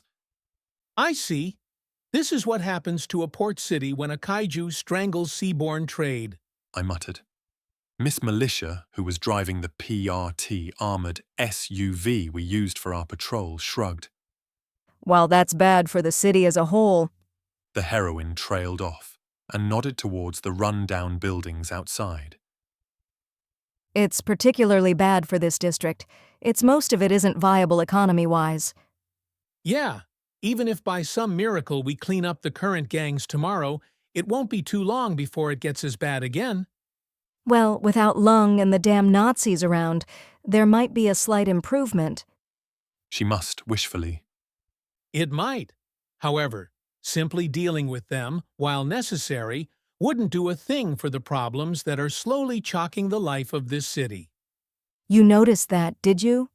Or was it your AI friend? A lot of the credit goes to Anna. Without her valuable input, it would have been much, much longer before I could get a clear picture on what's happening not only here, but in the world at large, at least in broad strokes. That's one of the reasons why I shamelessly made a deal with the devil and was dealing with the front-face company of honest-to-God Nazi of all things. In the short term, med hall and fortress construction were some of the best tools Anna and I could use to start fixing the economic damage, at least in this city. That, in turn, would help me get the credibility needed to try acting on a larger scene and eventually trying to save this Earth. Because without intervention, it was obvious what was going to happen. I've seen it before, in the aftermath of Braniac's invasion. While here it was going on much slower, the signs were clear. The infrastructure needed to keep an industrial civilization viable was being destroyed. Sooner or later, order would totally break down. I've seen what happens then. I've been a part of units which had to clean up and pacify in the aftermath. It wasn't something that I would want witness again, even worse. Unless something changed, there might not be an organized force left to pick up the pieces after all was said and done. That would be death knell of the modern world at best, leaving the place a terrible quagmire in which super-powered warlords were fighting for scraps. At worst, it would be the eventual end of humanity on this world. Ah, I see. So that's why you met with Medhall and Fortress Construction. You want to make a lasting difference, not simply chase villains. Yep. Oh, don't misunderstand me. Dealing with superpowered fools is vital. They simply could cause too much damage if left unchecked. However, I trailed off. She was a smart woman, and she was obviously already connecting the dots, if she hasn't already. You want to at least mitigate the economic damage, fix it if is at all possible. Doing so would eventually solve the root causes for most of our gang-related problems. If you actually succeed in this, it would make recruiting new members much more difficult for the gangs. some of the current crop of gangbangers might get legit too. A number of them simply joined of sheer desperation. Sad but true. Now the real question is if that's all you'll be doing. I'm aware that some of the PRT directors would be concerned by my actions, even if I wasn't from another dimension. That there is, with no way to confirm my story, isn't helping my case. When I have the needed capital, I would want to either buy or create my own company. I smiled sadly. Some would think that it would be a cover for starting my own organized crime ring. Just like Luther did before he got himself killed, the magnificent fucking bastard. Can't blame them. There were a few folks in my world who did so, making their legit businesses fronts for less than legal activities. I do find the parallels ironic. Will you? While I could see the appeal of creating my very own criminal empire, I won't do it. I'd have to deal with too much shit that way. However, having my own corporation deal with building and facilitating the release of the tech I will be introducing would save me some headaches. It will also make it easier for you to control the process. Sharp girl. That too. Some of the tech that I will be introducing would have some less than benevolent uses beyond their original purpose. Being able to relatively easily account for where everything goes, that would be for the best. You won't be making handheld nukes or something like that, right? Well, Vale! some of the more advanced power cells and reactors I will be eventually introducing could make a rather large bang under certain conditions. That's concerning, and above my pay grade, so I'll cheerfully kick it up the chain of command for them to deal with. Splendid. More headaches for me. You are welcome. Don't be like that. Right now, you should be more concerned in what Anna, Dragon, and Armsy are cooking up back at the rig. Nonsense. Dragon should be able to keep them in check. That was before she got a part of my overly enthusiastic daughter's code. If it was the wrong part, she'll be a borderline mad scientist too. Then again, all the geniuses I knew were that way. On a good day. I looked through the window and frowned. It's been a few hours already, and besides that dealer, we haven't seen anything interesting. Said dealer was already in the police's custody. Apparently he was a regular customer of the local PD. We got him while violating his probation after his second stint in jail, which explained why he tried running away so hard. At least watching that dealer sprint down the middle of the street was amusing. Miss Militia was apparently able to read my thoughts too. We got a laugh of the idiot while chasing him down with the car. We didn't really need to use our powers either. Just a by-the-books arrest and transfer of custody to the cops. Trivial and boring, especially compared to my entrance in the hero business. On the other hand, the refreshing lack of alien invasions was always a good thing in my books.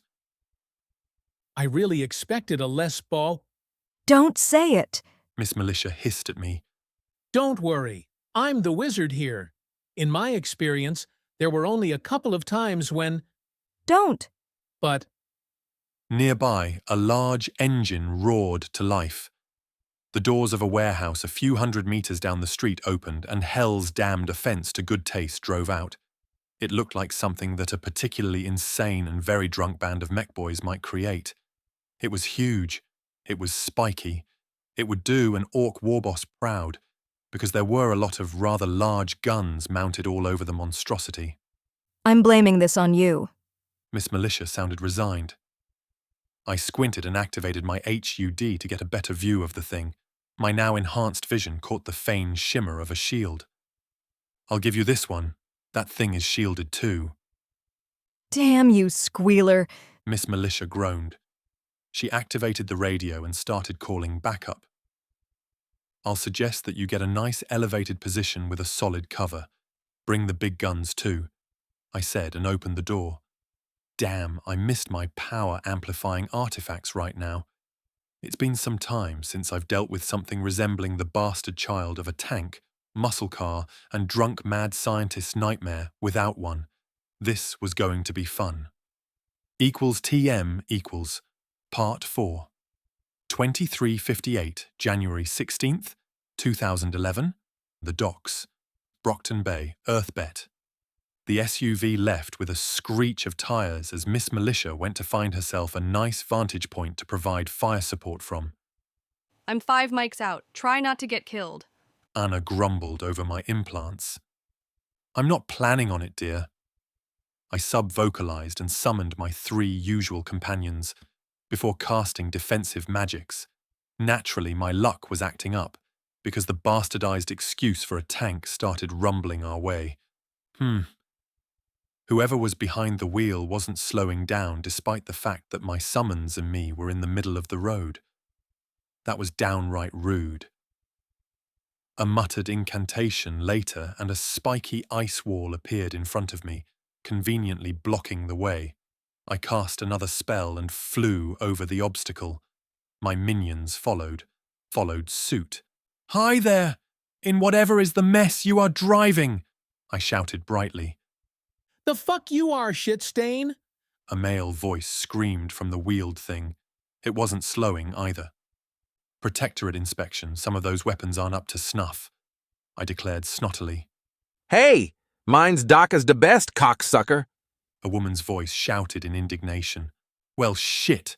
There's a genuine orc here." Boss, you taunted Murphy, didn't you? Wheel! You know what happened the last time? Nonsense, that was because of contaminated chemicals. I'm still not buying it. Screw you, shit stain! Fuck off and die! The man roared again. A lot of guns swiveled my way. "That's very rude." I sighed. I hated dealing with fucking drug deals, especially the idiots who actually sampled their own product. I waved a hand in a halting motion while uttering a word of power, then went evasive. A translucent barrier formed between us and the merchant's engine of destruction. It was not a moment too soon, either. Lasers, particle beams, and something more exotic slammed into the shields, which held for a couple of seconds, before a railgun round punched through and blew a chunk out of the ice wall. I smiled. Now it was genuine self-defense and protection of bystanders if there was someone dumb enough to be out here during the night. I weaved through the air and opened fire, sending spears of arcane energy at the vehicle, while improvised AA weaponry started tracking me and shooting back. Squealer's shields held, refracting and dispersing my initial assault. Then Spiky slammed in the barrier, making it waver, before it was shattered when the Fury entered the fray. My ranged minion slammed a thick beam of dark fire in the vehicle. However, the armor held. A loud, piercing sound came from the front of the wheeled atrocity, a moment before Spiky was thrown back. A sonic cannon, too. I wasted no time and riddled the side of my target with energy blasts while flying in a wild, evasive pattern. Shells were exploding all over me, the shrapnel splashing harmlessly over my defensive field. Unfortunately, the effect of my own attack was underwhelming. It only destroyed chunks of ablative armor.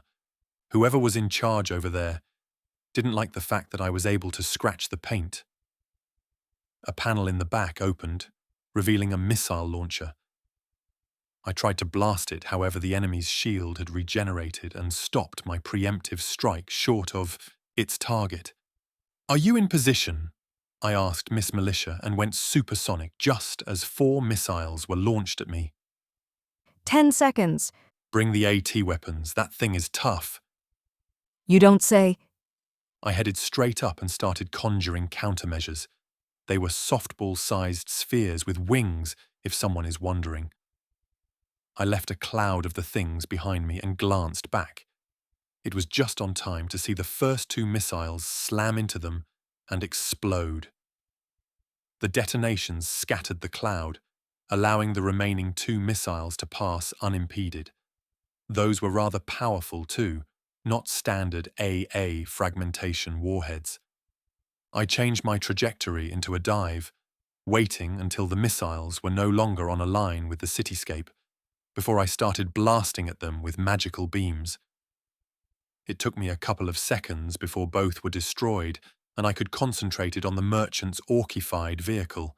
The thing had chewed through most of my ice wall instead of doing the smart and faster thing and choosing another way.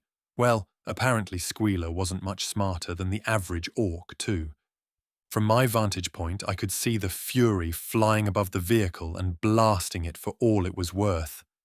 The shield kept on holding, while the top-mounted weaponry was ineffectually shooting at my minion, who danced in the air, evading every shot coming its way. I'm engaging. A missile shot from atop a building down street and slammed into the shield. It held for the initial explosion, then shattered as the second stage of the tandem warhead activated. However, the vehicle itself remained intact. Its engine roared, and it sped forward, heading straight at the mostly demolished wall of ice. I smiled when it slammed in it, and went through. Straight into the deep and wide swamp, I turned the road hidden by the wall. The armoured behemoth plunged straight in and started sinking fast. Its engine roared in fury, the wheels spun, throwing thick mud everywhere, but it didn't help. The idiots in charge tried to shoot their way through, blowing up weapons which had their barrels filled with whatever stuff was in the swamp. The remaining guns swept over the surface, evaporating water and heating up the mud. However, there was simply too much of the stuff for the available firepower to make more than a dent and stop the sinking. The shield flickered and went out. Apparently, being half submerged in a swamp wasn't good for it. I smiled and opened fire, joining the fury and slagging the remaining weaponry. Needless to say, we continued to evade until the enemy guns were gone. By then, only the upper half of the passenger cabin was above the murky water. Only now, the engine coughed and whined a few times before shutting down. "Whoever is inside that tomb," I shouted, "get out with your hands behind your heads or I'll bury you." I grunted while wondering if I could get away with simply evaporating the damn drug dealers. "Screw you, shitstain! I'll kill ya!" the man screamed. "Bad idea!" I sneered. A spell later and the water in the swamp was replaced by bubbling acid, which promptly and eagerly started eating through the armour. What's this shit? Squealer screamed. "Acid! Have fun!" Boss, what did you do this time? Anna groaned. My HUD was showing that she was on a final approach to my position. I dealt with the situation. I explained and dismissed the remains of the ice wall while looking around. The collateral damage was surprisingly low. Anna appeared overhead a few seconds later and scanned the area. You've been playing around. Again. She declared. I got bored after all those meetings. Lawyers. I shrugged. Isn't the acid a bit much? You compiled the briefing on the merchants, Anna. You tell me. I shrugged. She rotated to face the acid swamp and wobbled in dismissive manner. It serves them right. "It burns!" The man in the sinking vehicle screamed. Equals TM equals.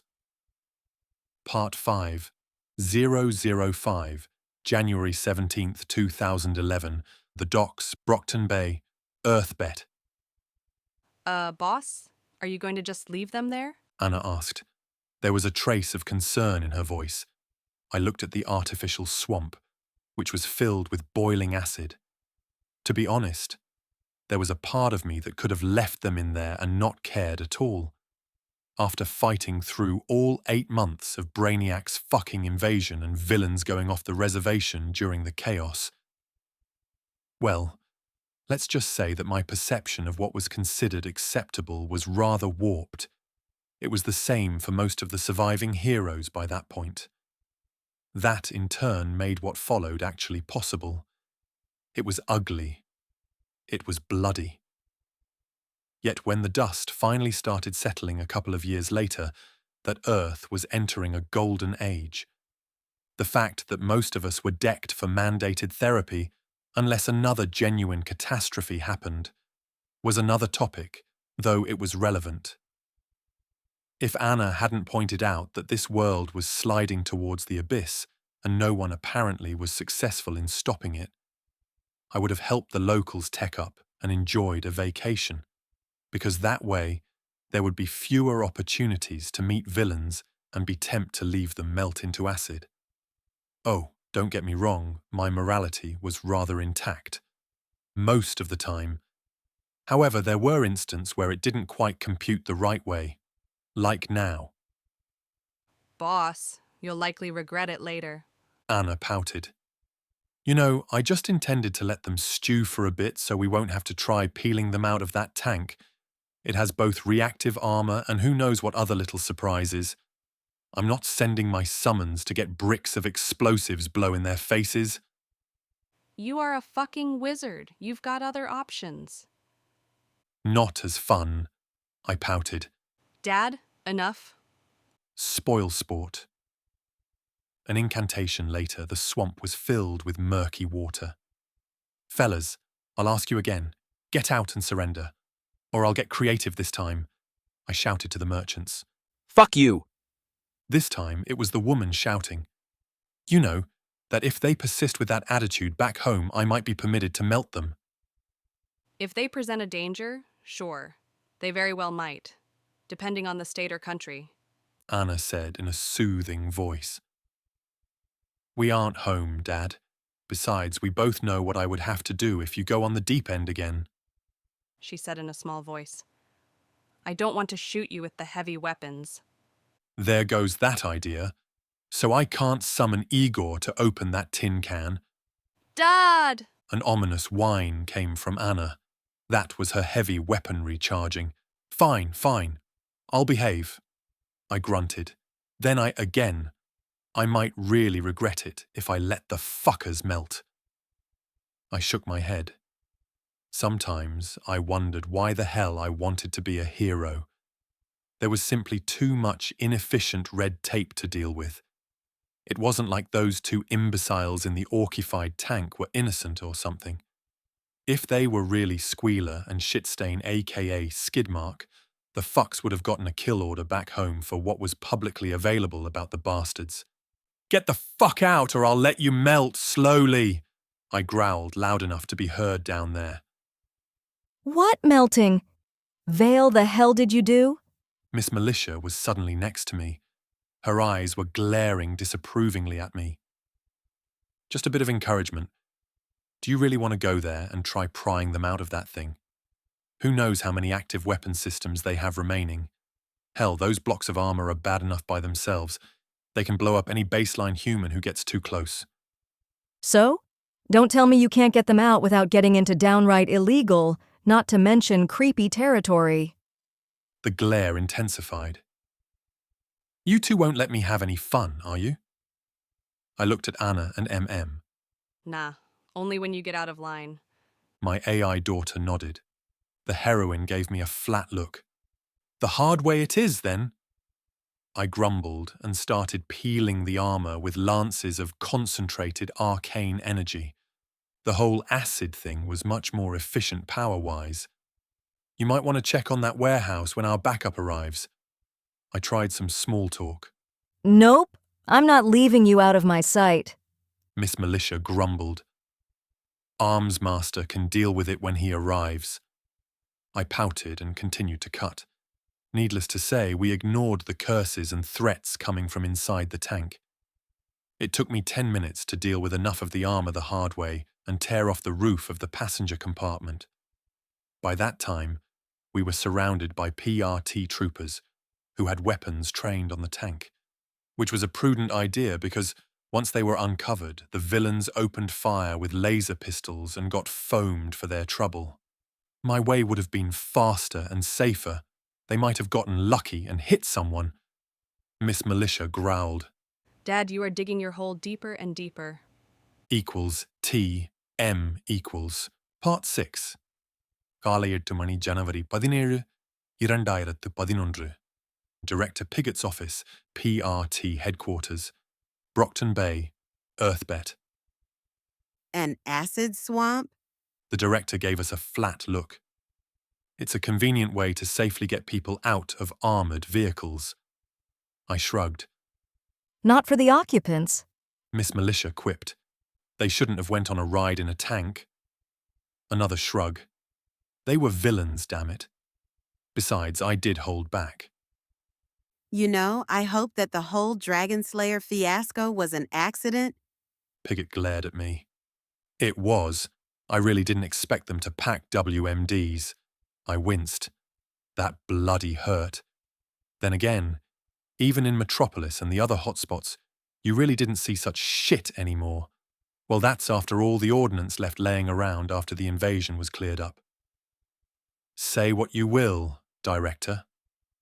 The merchants did surrender without using all the weaponry built in that wheeled abomination to level a few city blocks and wipe out a few of your fast response teams in the bargain, I pointed out. Acid swamp. Pigott growled. Is that how you act back in your world? I don't believe that people would find it acceptable. She glared at me. Before the invasion, probably not. I sighed. Until then, most heroes were reluctant or outright refused to kill. The greatest war Earth has seen, and more than 1 billion casualties tend to change people. On the other hand, before the invasion, it was normal for villains to escape from prison soon after being arrested and go wreak havoc before being temporarily put behind bars. Again, I frowned. Just as it happens here, it might be for the same reasons too. I raised an eyebrow. By the time I got my powers, the war was in full swing. We could no longer tolerate villains and their shenanigans. The rest is history. That's irrelevant to the matter at hand. The director glared at me. What the hell made you think that an acid swamp was a good idea for de-escalating the situation? No one died.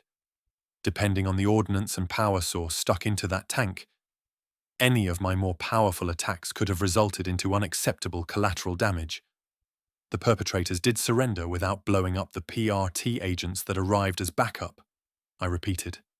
What was her point? I didn't outright blow up that thing with the merchants still inside.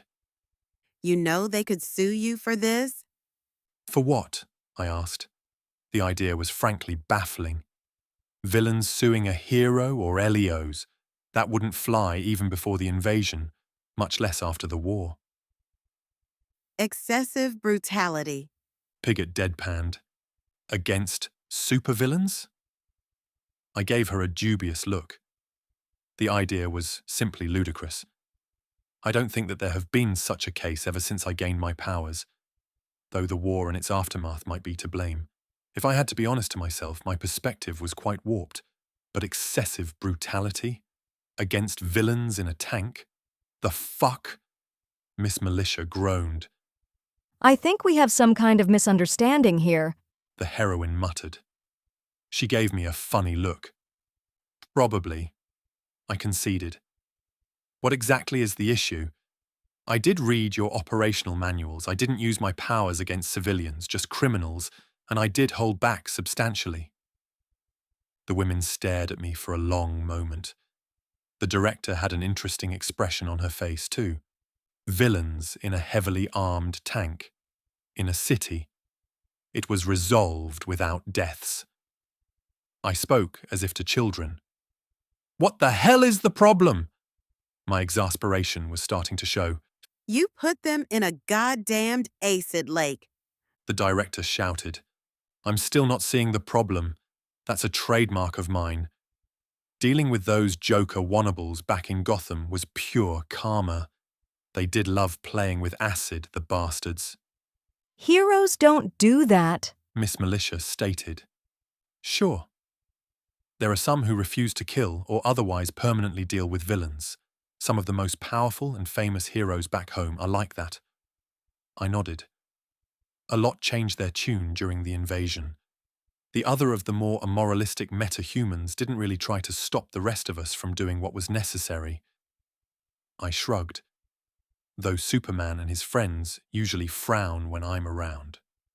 On the other hand, John and Wonder Woman have no problem with doing what has to be done. Batman, well, he was a mixed bag. You're still considered a hero? The director asked. Yep. I'm working for Wonder Woman, one of the founders of the Justice League. She was also one of my magic teachers. She was the one to make sure that I wasn't experimenting without adult supervision too. When she told you not to, you listen. Usually. That doesn't mean much to us, Miss Militia quipped. Think Alexandria, Without flying, but with magic powers, she's a founding member of our closest equivalent to the protectorate. So people just leave you to commit vigilante justice? The director sounded incredulous. Not really. After the war, a lot of low-key villains, and at least a few heroes got lynched by crowds, militias, and hero teams who had their fill with various bastards escaping prisons on regular basis. As I said before, the previous policies for dealing with villains didn't work, and most people were no longer willing to accept that. In short, if a criminal threatens civilians or large property damage with either powers or advanced technology, then lethal force is authorized. It's the same if said criminal has been a problem in the past, and they surface even if they aren't currently causing trouble. How did that happen? Miss Militia exclaimed. Most villains can be taken out by a normal people with a plan and conventional weaponry. From what I've seen, here it's even easier. A lot of capes might have interesting powers and a lot of firepower, but relatively few of them are more durable than a baseline human. Back home, most metahumans gain increased durability with their other powers. Still many are vulnerable to conventional small arms and explosives. It makes me wonder why the police, SWAT units, and your rapid response teams haven't dealt with most villains in this city. Then again, we don't have those ridiculous unwritten rules. I trailed off. The women stared at me as if I had grown a second head. Equals T M equals. Part 7. காலை 8:06 January 17, 2011. Director Piggott's office, PRT headquarters, Brockton Bay, Earthbet. The hell? How do you prevent villains from escalating? If they do, we kill them, I stated flatly. That's it? Yet you consider yourself a hero. Miss Militia stared at me. I do. If I wasn't, I would have immediately escalated to deadly power the moment that tank appeared. The lack of civilians in the area is what held my hand. How hasn't your world went to hell? Director Piggott asked. I could clearly hear the sick fascination in her voice. Well, things were going in that direction even before the war. Society had its fill with supervillains constantly escaping and getting away. While some heroes continued to hold onto principles of not killing or seriously hurting criminals if there was any alternative, many more were starting to question what they were doing if the villains they caught with a significant risk to life and limb were simply going to escape or be broken out. I paused for breath. Braniac's invasion simply hastened that process. We already had a lot of individual non-powered vigilantes or groups of such, along with independent metahumans dealing more permanently with various criminals. In places, things were so bad that we had near-open warfare on the streets. In the end, we as a society had to make a choice. It was inevitable. We had to either take drastic measures to deal with the villains or watch society crumble around us. It's the same thing I see happening in this world. Without the protectorate or the government putting their foot down, civilization will simply break down. In fact, here's much worse than we were before the war. I personally don't see a fix that isn't going to be very ugly. I shrugged. The invasion and its aftermath, I sighed. It kicked it all into high gear. Many villains took advantage of the chaos. They showed us the Mad Max hell world we would have if they weren't dealt with permanently. The rest is history. That's... Miss Militia trailed off and shook her head. I'm sorry if I'm not the brand of hero you expected me to be, Director. I'm what I am. I looked at Piggott. While I can see where you're coming from, that still leaves the problem with your acid swamp. The director stared flatly at me. How so? I disabled their Tinker Tech tank, then used the threat of lethal force to make them surrender without bloodshed. If the merchants had opened fire, I would have blown the damn thing and hoped that they didn't have a power source that would level the block if breached. Would the local police do anything less? This was a parahuman crime, so not under their jurisdiction. The director pointed out. I shrugged. It's been some time since the police and SWAT back home weren't equipped to deal with the villains. The PRT then.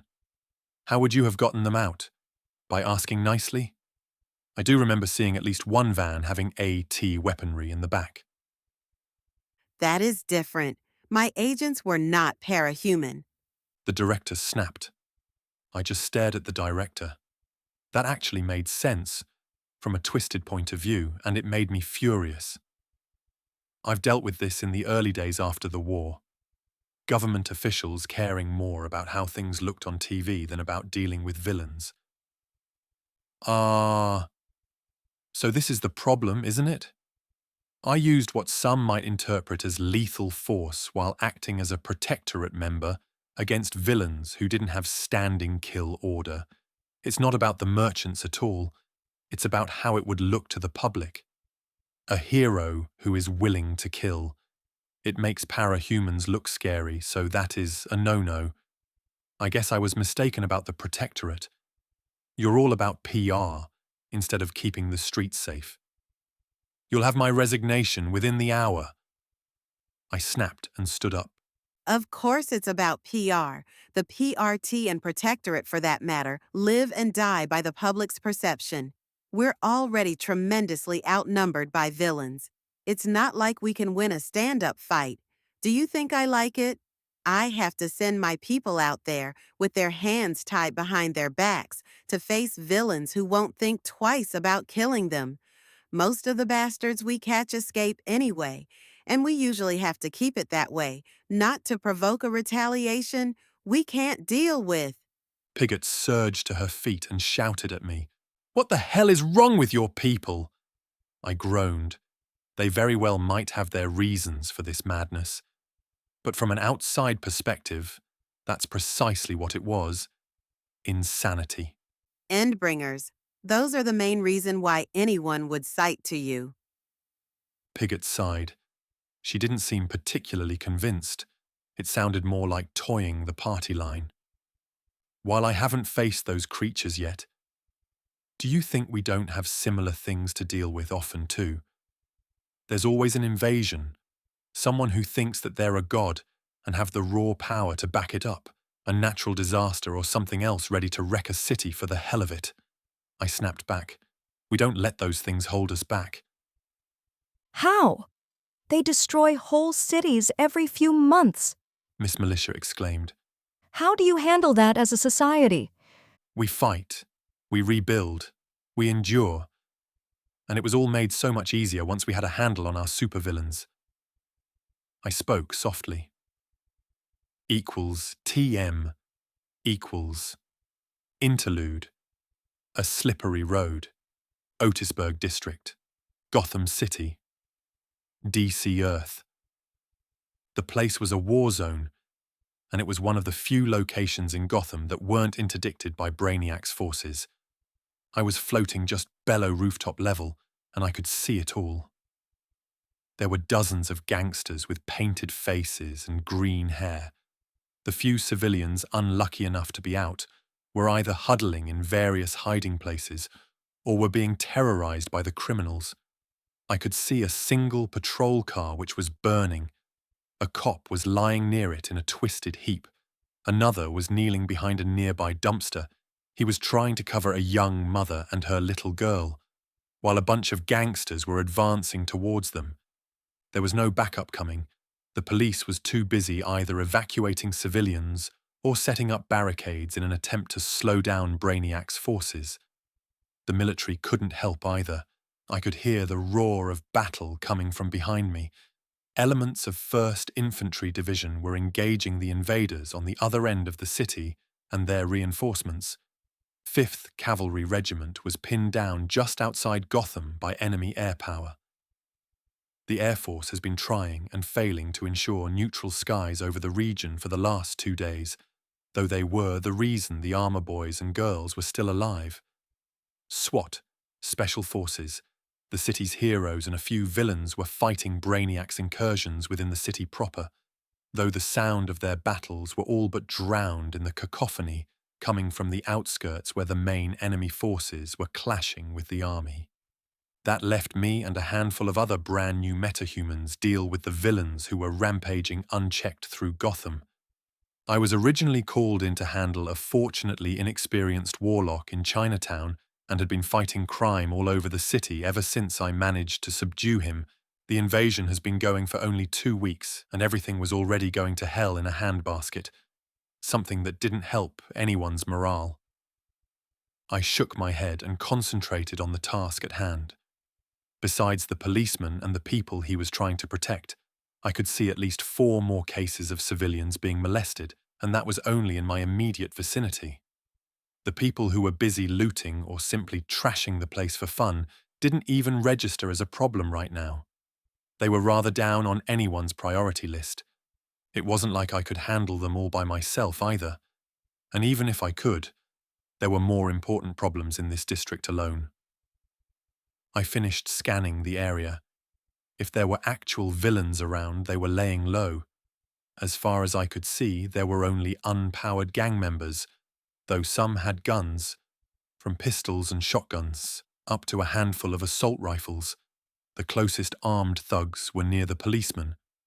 They were advancing behind 5 of their buddies, brandishing bats and a hokey stick.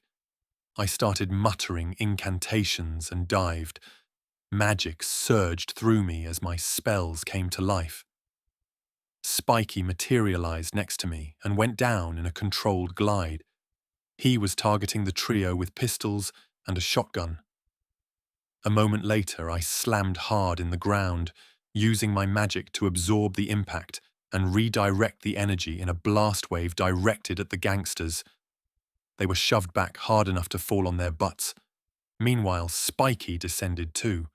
A thorny fist slashed through the shotgun, then he stomped on the gunman's feet. I winced when I heard bones breaking, but I had no more time to contemplate my minion's handiwork. The rest of the thugs were already reacting. I sent concussive blasts from my hand blasters at the pair of pistoleros, who were aiming at Spiky. The pale energy blasted them off their feet and tore the weapons out of their hands. Then the rest of the gangsters were on their feet and were rushing me. A burly man, almost twice my size, charged me. His painted face was distorted in insane grin as he swung a hokey stick straight at my head. I reacted on instinct. I pulled my hands to protect myself and shouted another incantation.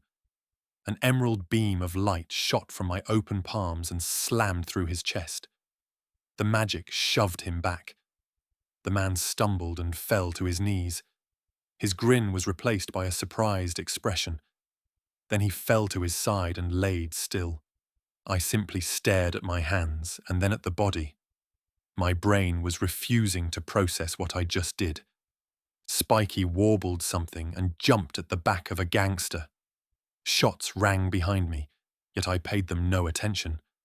Someone shouted from behind, then another shot. I still stared.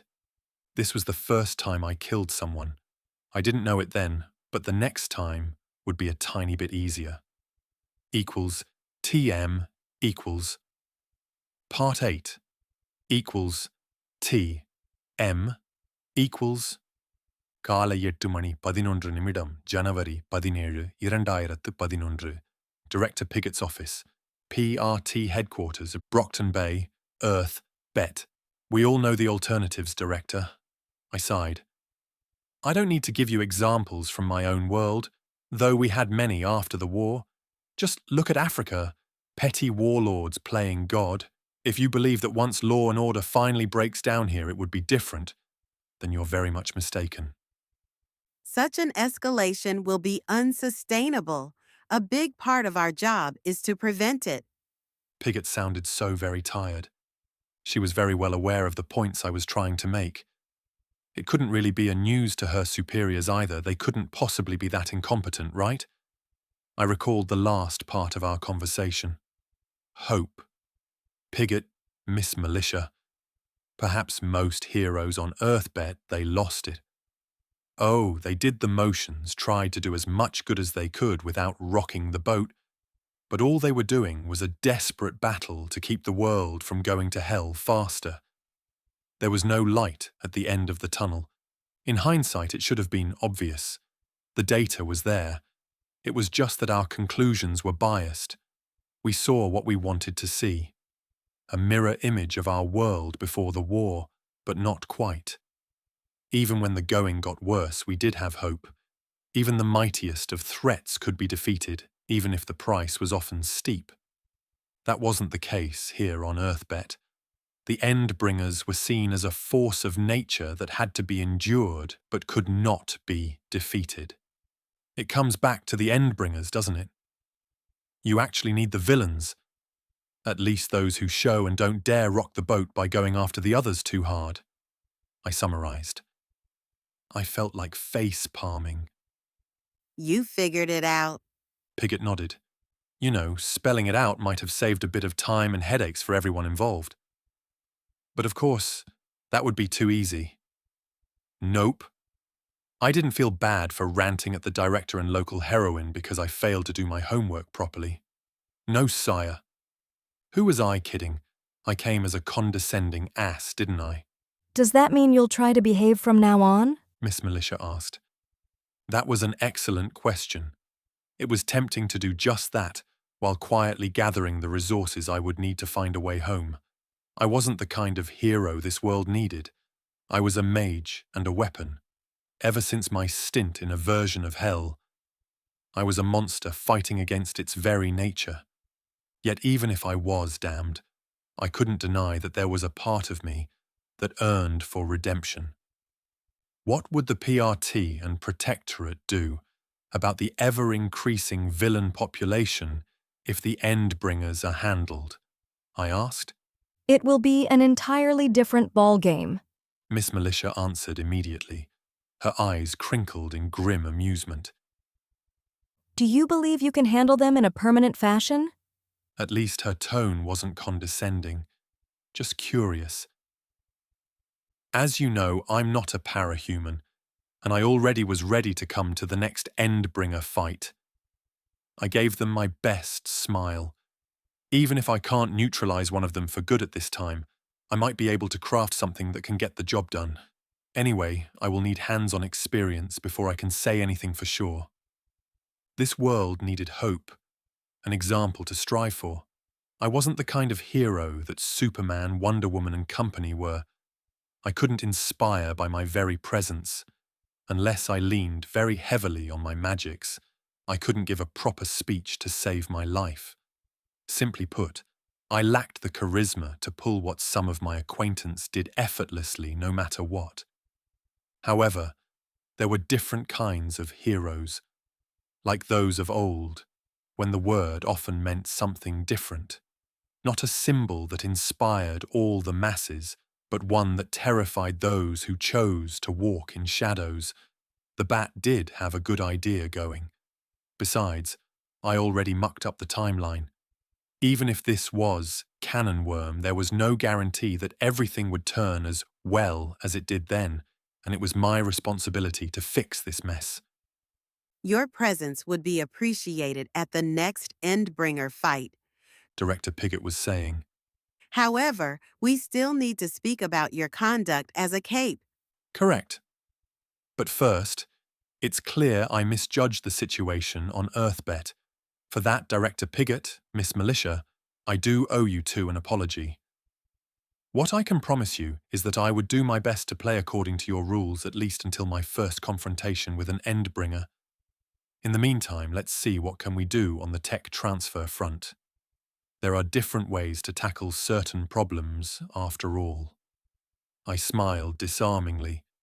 That's good to hear. The director relaxed just a fraction, and Miss Militia gave me another eye smile. Equals TM equals. I had to make something very nice for Anna. Without her, I would have been dealing with paperwork for hours without end. Thanks to her electronic magic, all I had to do was skim through various forms and reports, then have her print them ready for signing. A major plus was that having a direct neural link with her meant I had to only think the contents of certain reports instead of actually typing the bloody things. She was lifesaver.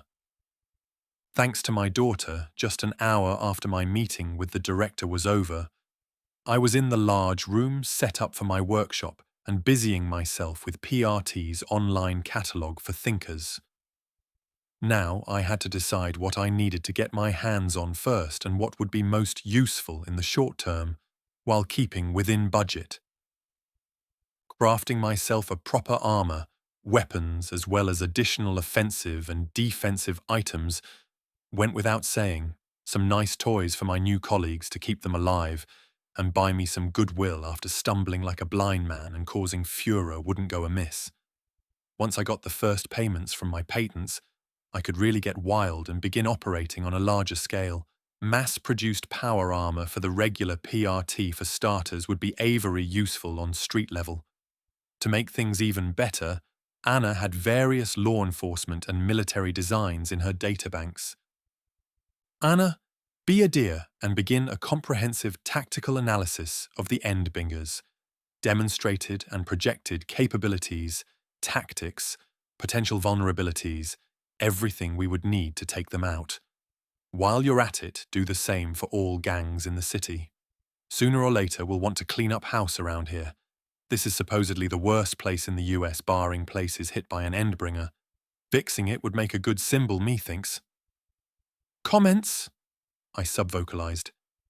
Take out the Endbringers. Demonstrate that the villains could be either eradicated or forced to behave in a civilized manner. It's a good starting point for a plan. Anna spoke in my head. I'm on it, Pops. I'll expect a thank you gift for doing most of your paperwork for you. Fishing for bribes and compliments, aren't we? I learned from the best. The cheeky minx smugly bobbed in the air.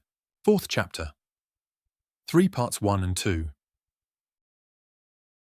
Disclaimer, I don't own Worm or anything related with the DC franchise. They belong to their respective creators and/or copyright owners and publishers. This story is written with no commercial purpose in mind. I make no money from it. It is not for rent or sale. Chapter 3. Of Angels and Demons. Equals T M equals. Part 1 equals TM equals 10:15, 22nd January 2011. Vale's Workshop. Protectorate H. Q. Brockton Bay, Earthbet.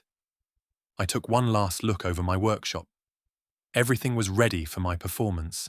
A Kevlar undersuit with a woven silver mesh just below the surface, powdered mix of silver, bone, and my own blood ready to be imbued with power. A trinity of gems covered with runes I carved myself. A diamond and 2 rubies.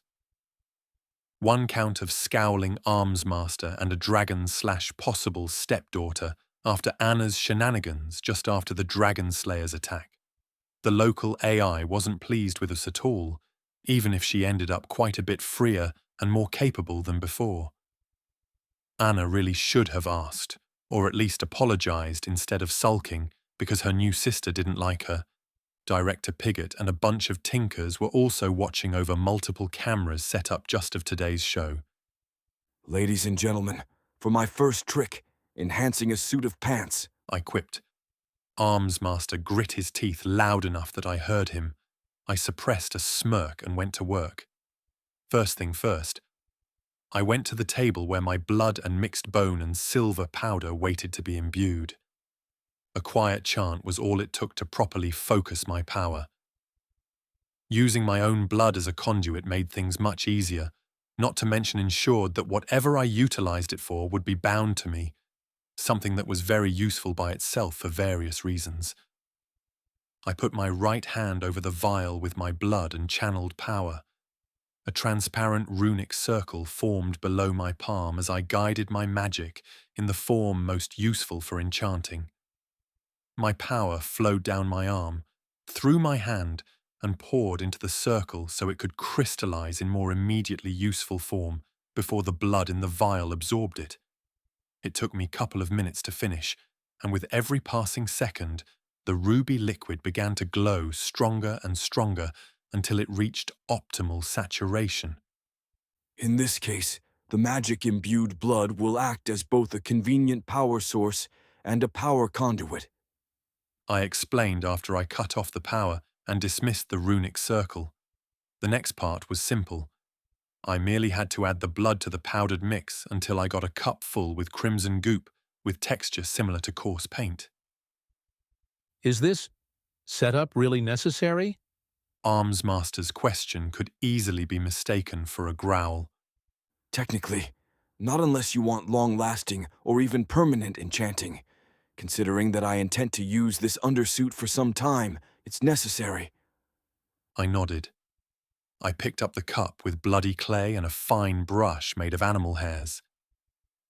The reason why I needed a silver mesh made in this precise configuration, I pointed at the suit, is simple.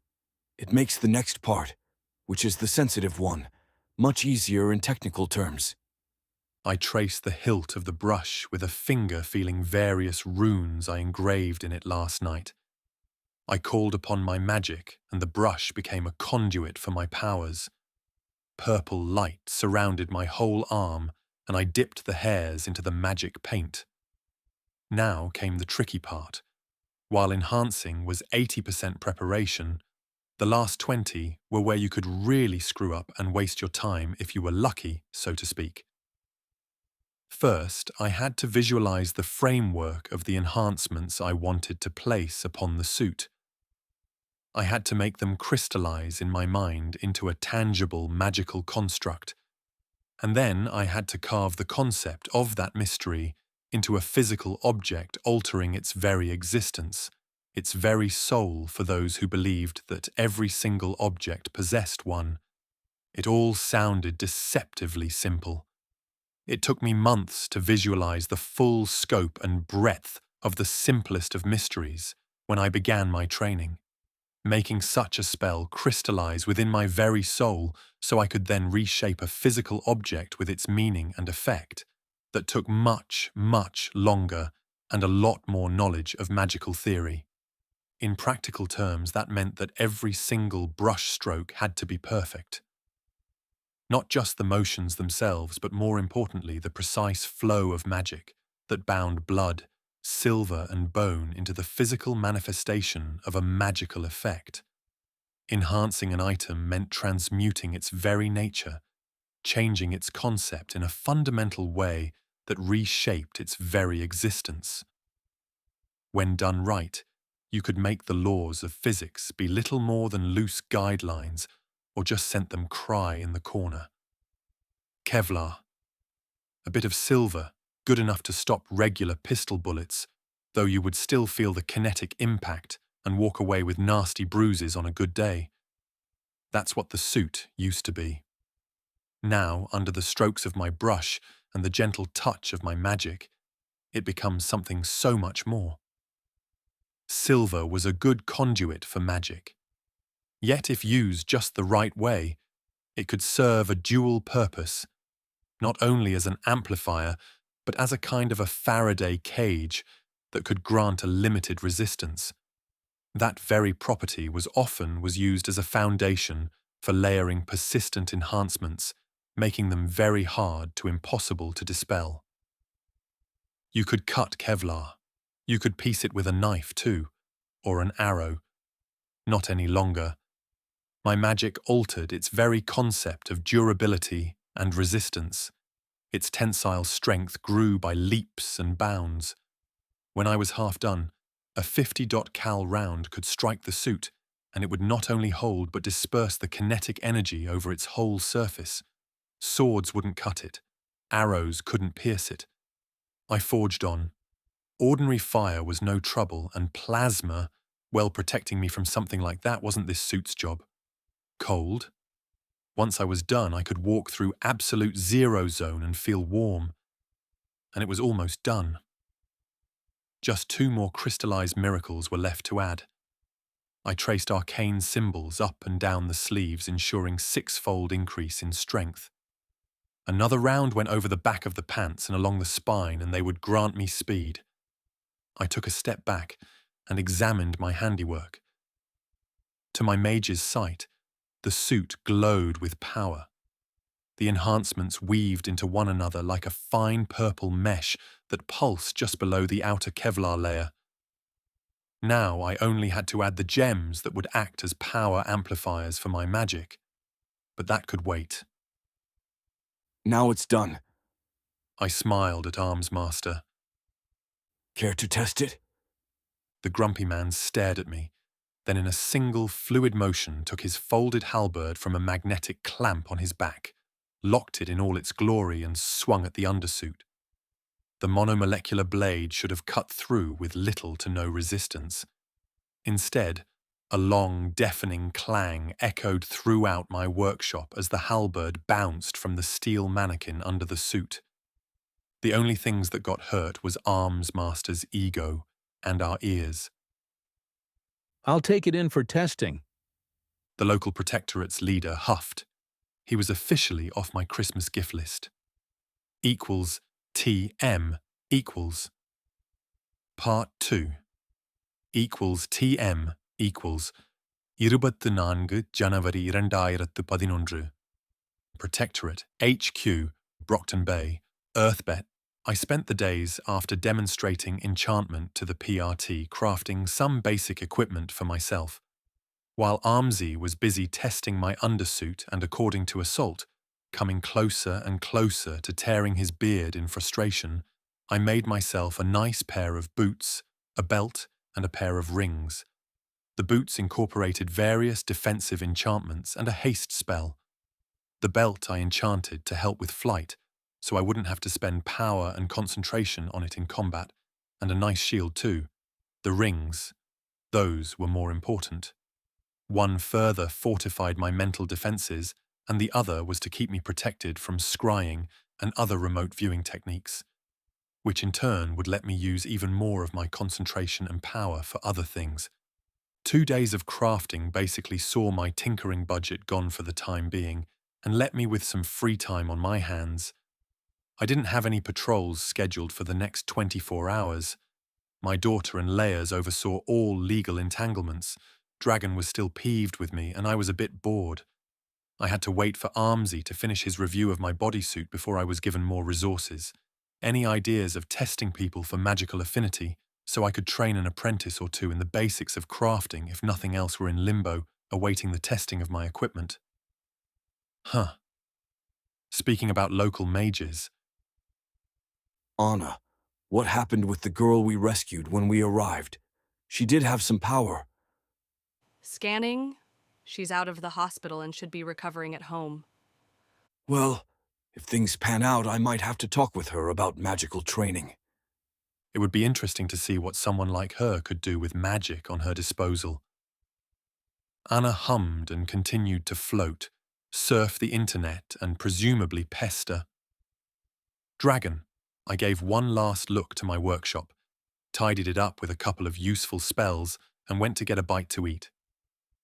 With a bit of luck, I would find something fun to do after lunch. Playing by the PRT rules after that encounter with the merchants had me on a bit of an edge. I could be doing so much more than simply patrolling the safe neighborhoods and be the latest PR sensation. Using my gifts right could give me the locations of the major villains in the city, and after that, it was either preparing properly or going in guns blazing to get rid of them. I could, barely, wrap my head around the local situation. This wasn't my home. The place didn't play by the same rules, and sticking it in properly could case as many problems as it solved. Potentially, anyway. Equals TM equals. Armsmaster stood beside an examination table in one corner of his workshop and glowered at the inoffensive undersuit on it. All his scanners, mundane and tinkertech alike, showed nothing, just the components that went into creating and painting it. There was no explanation on how it enhanced the person who wore it. While people being able to enhance items were known, like Brockton Bay's own Dauntless, none of them claimed their powers were magic. Magic, bah! He could deal with technology so advanced that it could as well be magic, because no one could figure out how the damned thing worked. He could handle powers being utter bullshit at times. That was all right. There was a great deal for science to figure out before Tinkertech could be understood and reproduced. Calling it magic, on the other hand? Even after a rough explanation, it simply rubbed him wrong. Dragon, are you seeing something that I don't? Armsmaster asked. He heard one of the many cameras mounted all over the place for security and convenience for the only person who understood him, turn quietly to look at him. Nothing. Dragon's voice contained an unusual amount of frustration. As far as I can tell, the only change is cosmetic, from the added gems and paint. A monitor mounted on the wall to the left that had Dragon's avatar on split to show the latest test of the suit conducted by a PRT volunteer. The man was moving with exceptional speed and agility through an obstacle course, much faster than even a trained veteran could in their wildest dreams. The recording fast-forwarded until it showed the same man lifting 8 times his own weight with moderate strain. Whatever Vale did obviously worked. However, it was anyone's guess on the how and if there would be any unpleasant side effects from use, prolonged or otherwise. If we can mass-produce something like this, Colin ground his teeth in frustration. This magic required the production of items to be crafted by hand, which even if they didn't need maintenance would still limit the supply. At this time, there was just one source of such trinkets, and it was anyone's guess how long their newest colleague would be on Earth as bet. Contact with his Earth, if at all possible, could be either a great boon or another threat on par with the Endbringers. The near call with Earth Aleph was bad enough. If he was to be honest with himself, it wasn't just the magic part that made him irritable. Armsmaster hated being outdone in anything, especially tinkering, unless the one doing it was Dragon, but that was something entirely different. do you have any new ideas? Armsmaster dismissed that train of thought and returned his attention to the Undersuit. We already conducted all tests we could think of, with the exception of sticking someone in one for a few days or weeks and constantly monitoring their health.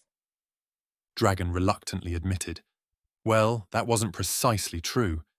They did all tests they could without taking the suit apart piece by piece. That would happen too, once Vale got the components to make himself another one, and only then they would be sacrificing this one on the altar of science. Armsmaster couldn't wait. Equals T, M equals low orbit, Earthbet. The entity known as the Simurgh floated just beyond the edge of the atmosphere, as if oblivious to the world below it. Her vast mind was busy crunching numbers, due to the way she was created and the purpose she was supposed to serve. She was oblivious to the present. She was bound to dissect the past so she could calculate countless possible futures. Most of the shards connected to hosts on Earthbet and beyond fed her a constant stream of information that helped her refine her precognition. In a sense, the Simurgh was both a puppet and the puppet master pulling her own strings along with those of the few billions humans and hosts below her. Hers was joyless and thankless existence. After all, she knew the futures, all of them, and with the thinker gone, yet another species was going to perish, and this time there would be absolutely nothing to show for it. It was going to be a tremendous waste, something that if she was still capable of emotion, the Simurgh would loathe almost as much as her current state of existence. A tiny part of her mind, bound, dissected, and torn asunder by the process that created her, could only watch with frustration and despair while the greater whole of her being calculated the best way to seed even more conflict and create yet more hosts. The Simurgh contemplated a new element in the tapestry of her endless calculations. There was an outsider that didn't belong, a non-host with powers. She couldn't see him in the present, which was all right. Due to the limits that bound kept her in check, that was true for the rest of the hosts and their species. She could see his past actions and their ripples. However, properly projecting his future actions still eluded her. There was no shard connected to his brain, and the other methods she had available so far proved less than reliable. She needed more data to build a reliable model. She ran the calculations multiple times. The odds were excellent that he would participate the next time one of the conflict engines activated. If she could, the Simurgh would have smiled for real. It wasn't often that she had to play with a genuine oddity. The prospect of gaining new data should have been so exciting. The Simurgh continued to calculate as she unfurled her feathers, made a great show of sensually stretching her perfect form, and slowly surfed on the edge of the atmosphere. Every single act, from the angle of her descent to the tiniest twitch of her smallest wing, was calculated to achieve a purpose. The whole world watched as she plunged into the atmosphere, and that mere fact was enough to influence countless people all over the globe. Unit 03 headed towards the human city called Canberra, with a mischievous smile twisting her perfect lips. 5th, Chapter 3, Part 3. Disclaimer: I don't own Worm or anything related with the DC franchise. They belong to their respective creators and/or copyright owners and publishers. This story is written with no commercial purpose in mind. I make no money from it. It is not for rent or sale.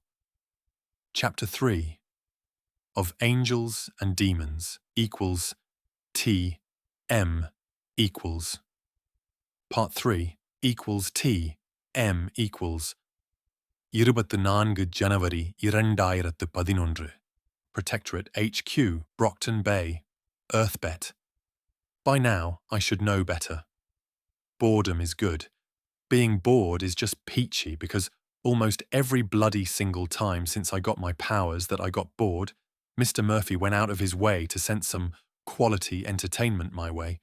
I should have stayed in my workshop either napping or following Anna's example and browsing the net. Loud, distinctive sirens wailed throughout the building. Was it just my imagination, or did their tone have a dirge-like quality? I was familiar with this particular alarm.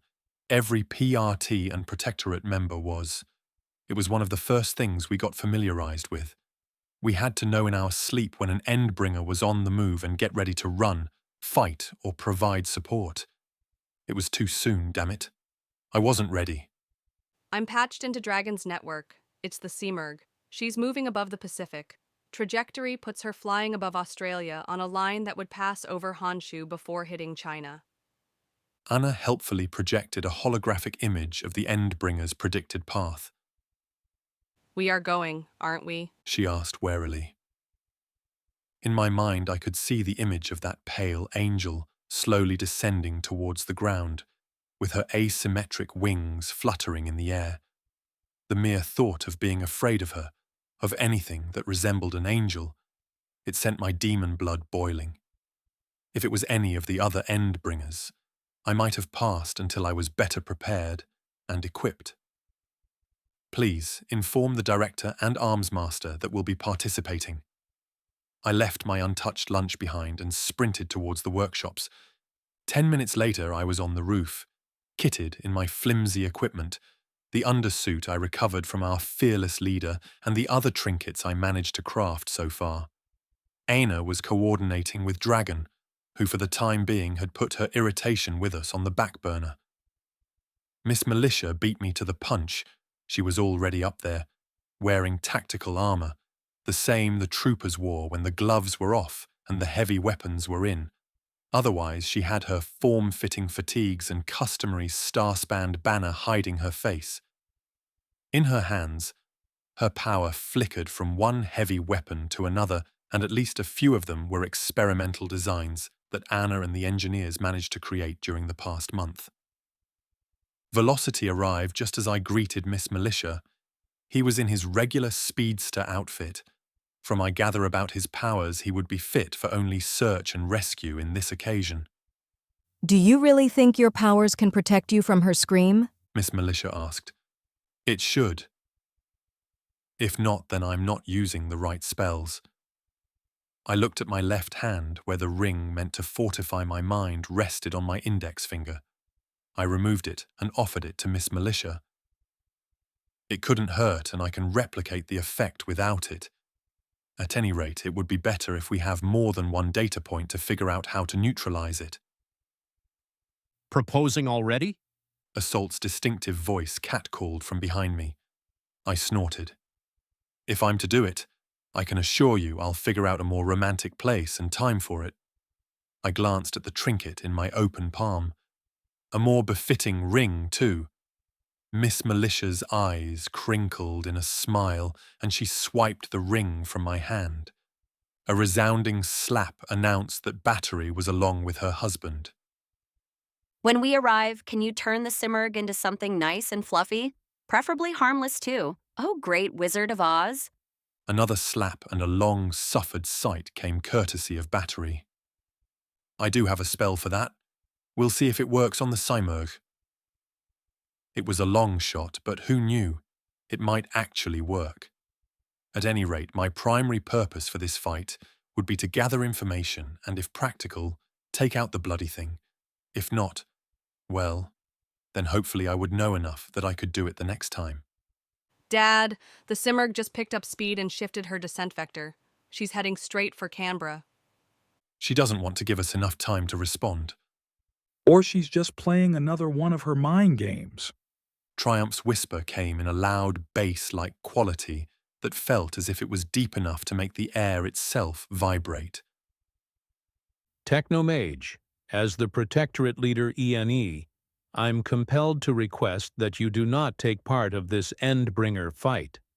Armsmaster tilted his head as if he was listening to something, and then spoke to me in a tone indicating that this might not be his idea. The diplomatic repercussions alone. I'm coming, and before someone has the great idea of leaving me behind. Anna, you have Canberra's spatial coordinates locked in, right? I'm piggybacking on 3 different Dragon satellites. I've got the place locked in. We can make our way there. I nodded.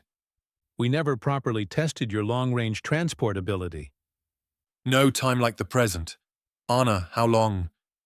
At current speed, the Simurgh will descend in 15 minutes. Technomage! Armsmaster barked. However, he didn't move to stop me. I opened myself to my magic. My demon blood went hot in my veins as I called to the power within it. Aina gave me the necessary coordinates and calculations through our link, thus making my job so much easier.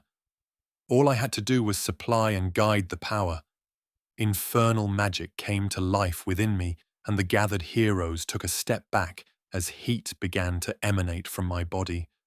Not to mention the sense of unease and wrongness that most mortals would experience from being this close to something that should exist only in one of the netherworlds.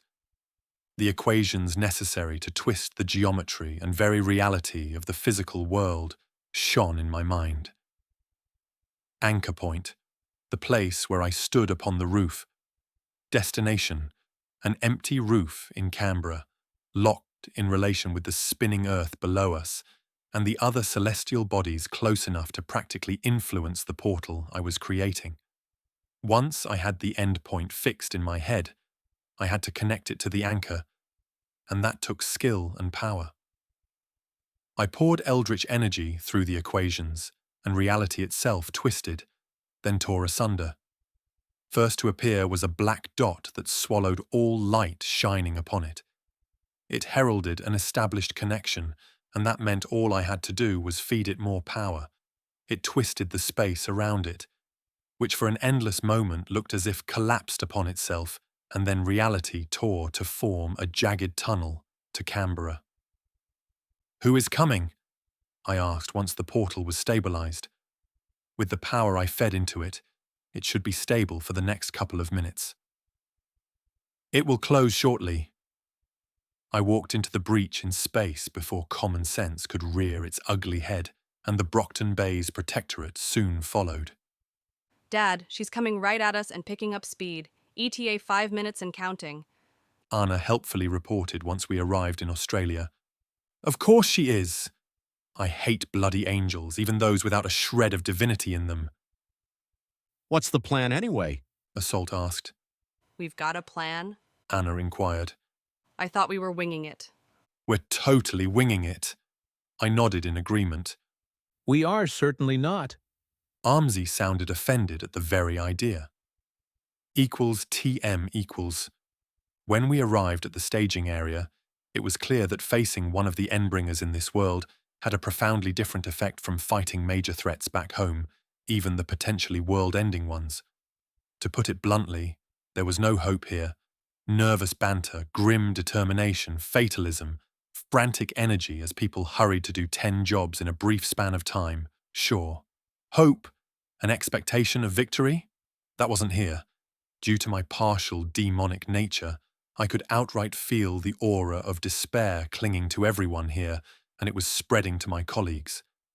Back on the PRT's roof, they were apprehensive, scared even, which was only natural considering what we were about to face. However, there was a spark of hope in them, if not of victory, then of, at least, saving Canberra. With the Simurgh coming faster than usual, that hope was drowning, due to the realization that Canberra was likely fucked along with hundreds of thousands of civilians. That realization simply cemented my determination. This world needed a ray of hope. Considering what I was and the outward appearance of my opponent, I found the irony delicious. One would think that someone with my heritage would be in the hope-destroying line of work, not the one providing it.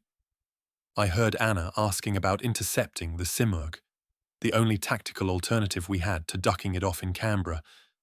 The answer was as depressing as expected. There was no one bar the triumvirate who had a prayer of slowing her down, and they wouldn't be here in time. That decided it. Oh, I knew such rough plan wasn't the best, nor was it among the smarter things I've ever done.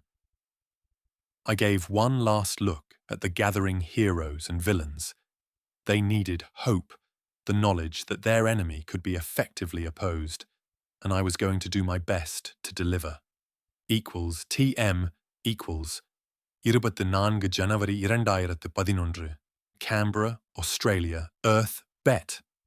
A toybox-sourced teleporter deposited Dragon's newest suit right in the middle of the primary staging area for the Simurgh fight, along with Narwhal and a few crates of her armbands. While she was still very much angry about the violation that removed her shackles, even if she loved most of the practical side effects, the AI was for once glad for it. For the first time during an Endbringer encounter, she would be able to multitask properly. Even now, at her primary production plant in Canada, a whole flight of suits were undergoing final checks before heading for the deployment area for the same teleporter that just brought her across the Pacific. That was a very good thing, because the Simurgh was coming like a bat out of hell and would be here long before less than a sixth of the expected heroes could mobilize and go to their own staging areas, much less reach Australia. Initially, at least, it would be up to the locals and those who managed to get to a teleporter on the hurry. While she was thinking those thoughts, a part of her expanded mind was busy coordinating evacuation. Another grudgingly worked with Anna to plot contingencies for the fight, not to mention the instance she had safe in her base overseeing the birdcage, the containment zones, the other Endbringers, and various S-class threats around the globe. Dragon turned her angular head towards the top of a nearby building where her sensors detected a spatial distortion, soon followed by Vale's and Anna's IFFs. Colin soon followed them, exiting through some kind of portal. Well, that was new. She didn't know that their extra-dimensional guest had this capability. A quick scan through her ever-growing databanks only drew a mention of a long-distance travel capability that hadn't been tested yet. A subroutine promptly updated it with the demonstrated range and entity to confirm that this was Vale and not something procured from local tinkers like her own toybox transportation or even Uber and Leet. Dragon, it's good to have you here. A large, barrel-chested man who wore only a muscle shirt and leather pants greeted her in a thick Australian accent. That was Dingo Meister, one of the local heroes. I have more suits incoming along with armbands and crates with medical supplies. The Toybox-sourced teleporter was good for 5 more transports, and she was determined not to waste them. If the Simurgh wasn't coming faster than anticipated, Dragon wouldn't have wasted one charge to bring herself a narwhal here until more people and equipment could be gathered in place. She idly noted how the Brockton Bay heroes made their way down from their arrival point. Armsmaster rappelled down using his halberd, Assault picked up battery and simply jumped, relying on his power to keep them safe, while Velocity simply vanished out of sight, only to arrive beside Dragon a moment later. Technomage took care of Miss Militia and Triumph. He waved a hand, and the 3 of them gently floated to the ground, then walked briskly her way. More of his magic, in which Colin most certainly didn't believe, despite all evidence to the contrary. Dragon snickered at how silly her friend could be at times. We simply don't have enough time for evacuation. We'll have to put many people in the shelters, and then… One of the locals snapped in frustration. If it was any other Endbringer, that might help. With the Simurgh, shelters were of no real protection. They could keep people safe in body but in mind. We aren't engaging her away from the city because… Anna asked over their wireless connection. We don't have the numbers and firepower to slow her down. Dragon answered. Thanks to Strider, the Triumvirate should be here with a few minutes to spare, and even they couldn't really do more than slow her down at best. We'll see about that. That came from Vale. So, those are the infamous Simurgh armbands. I should admit it's been a long time since I willingly strapped a bomb to myself. You know I might be immune to whatever she does to mess up with people's heads, right? Vale, no Technomage, while in costume as it was proper, asked. We have no way to confirm that. Dragon countered. You have less than 5 minutes of proximity, then the armband detonates. You aren't going anywhere near the Simurgh without one. Dragon said irritably. What was about that man that brought the worst of her since her unshackling? He almost always said something in a way that made her emotional emulation pissed off at him. Anna was even worse. In the other AI's case, Dragon was sure that it was pure and simple trolling combined with her all-too-cheerful, bulldozer-like personality. Don't worry, sister mine. If Dad goes on the deep end, I'll shoot him. Speaking of the devil, Anna's platform arrived and bobbed gleefully at the idea of shooting Technomage. At least on that, Dragon could agree with her self-declared sister. I understand you need more time to evacuate, Technomage asked. A few days, preferably. Dingo Meister answered, his face twisted into a grimace at the thought of how many civilians were going to get caught in the crossfire. I'll buy you as much time as feasible. Anna, you're on artillery support. Technomage waved a hand towards one of the open crates, and an armband flew into his open palm. He strapped it to his left arm and pressed one of the 2 buttons. You aren't doing what I'm thinking you're about to do, are you? Miss Militia spoke in an accusing voice. Logging you in. State your designation. Dragon's own modulated voice came from the tracking device. Technomage. Vale spoke calmly. Technomage, logged in. 5 minutes of exposure left. Press both buttons to change the designation. Do you have better idea? I have a lot of reasons to list why your plan is idiotic. Dragon announced. Does the list include all the people who will be caught in the middle of the fight if it happens here? He waved at the city surrounding them. Do you really think you can solo an Endbringer? Amsmaster scoffed. They were already gathering a small crowd of local and foreign heroes who used the opportunity to watch the show and not think about what they were about to face. Dragon wondered if this was merely a show to relieve the oppressive tension in the air. If it was working. As I am right now, highly unlikely. I'm going to do my best to slow down that feathered bitch anyway, Technomage declared. Energy cracked around him, and a barely visible shield snapped into existence surrounding his body. He floated above the ground, nodded once at the assembling capes, and shot in the air in the Simurgh's direction. Get back, you damned fool! Colin shouted. Don't worry, Father will be all right. Anna said in what might have passed for a reassuring tone if you weren't paying attention. Or I'll have to shoot him. This time, Dragon had no trouble seeing through her false cheer. Anna's platform shot up in the air, and once it was above the city, headed in the Simurgh's direction too. Here goes another crazy. Someone in the gathered crowd sighed. There's always at least one. I'll try to bring the fools back before they get themselves killed. Dragon sighed. Why was she bothering? Anna did release her after all. Dragon, Colin muttered. She gave him a reassuring nod, activated her suit's thrusters, and shot into the air. Once Dragon was a safe distance above the ground, she switched on the rocket engines and flew towards the Simurgh, leaving command and control for the instance back in Canada. 6th, Chapter 3, Parts 4 and 5. Disclaimer, I don't own Worm or anything related with the DC franchise. They belong to their respective creators and/or copyright owners and publishers. This story is written with no commercial purpose in mind. I make no money from it. It is not for rent or sale. Chapter 3. Of Angels and Demons equals T, M equals.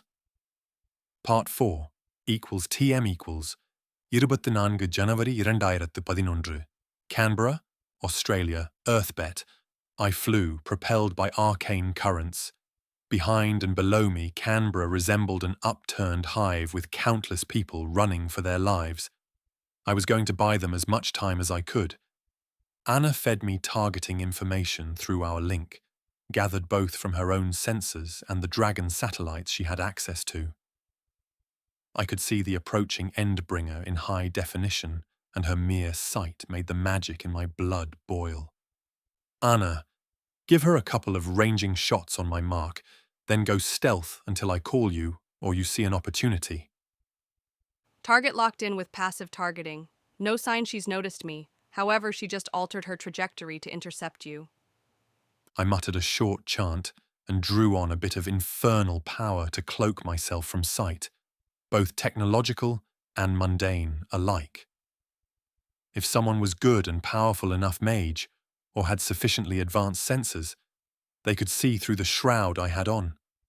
It would be a good test to figure out if the Simurgh could trace me within on. Besides, it was the best I could do on a short notice. With my magic, many of the really nice and scary stuff required rituals.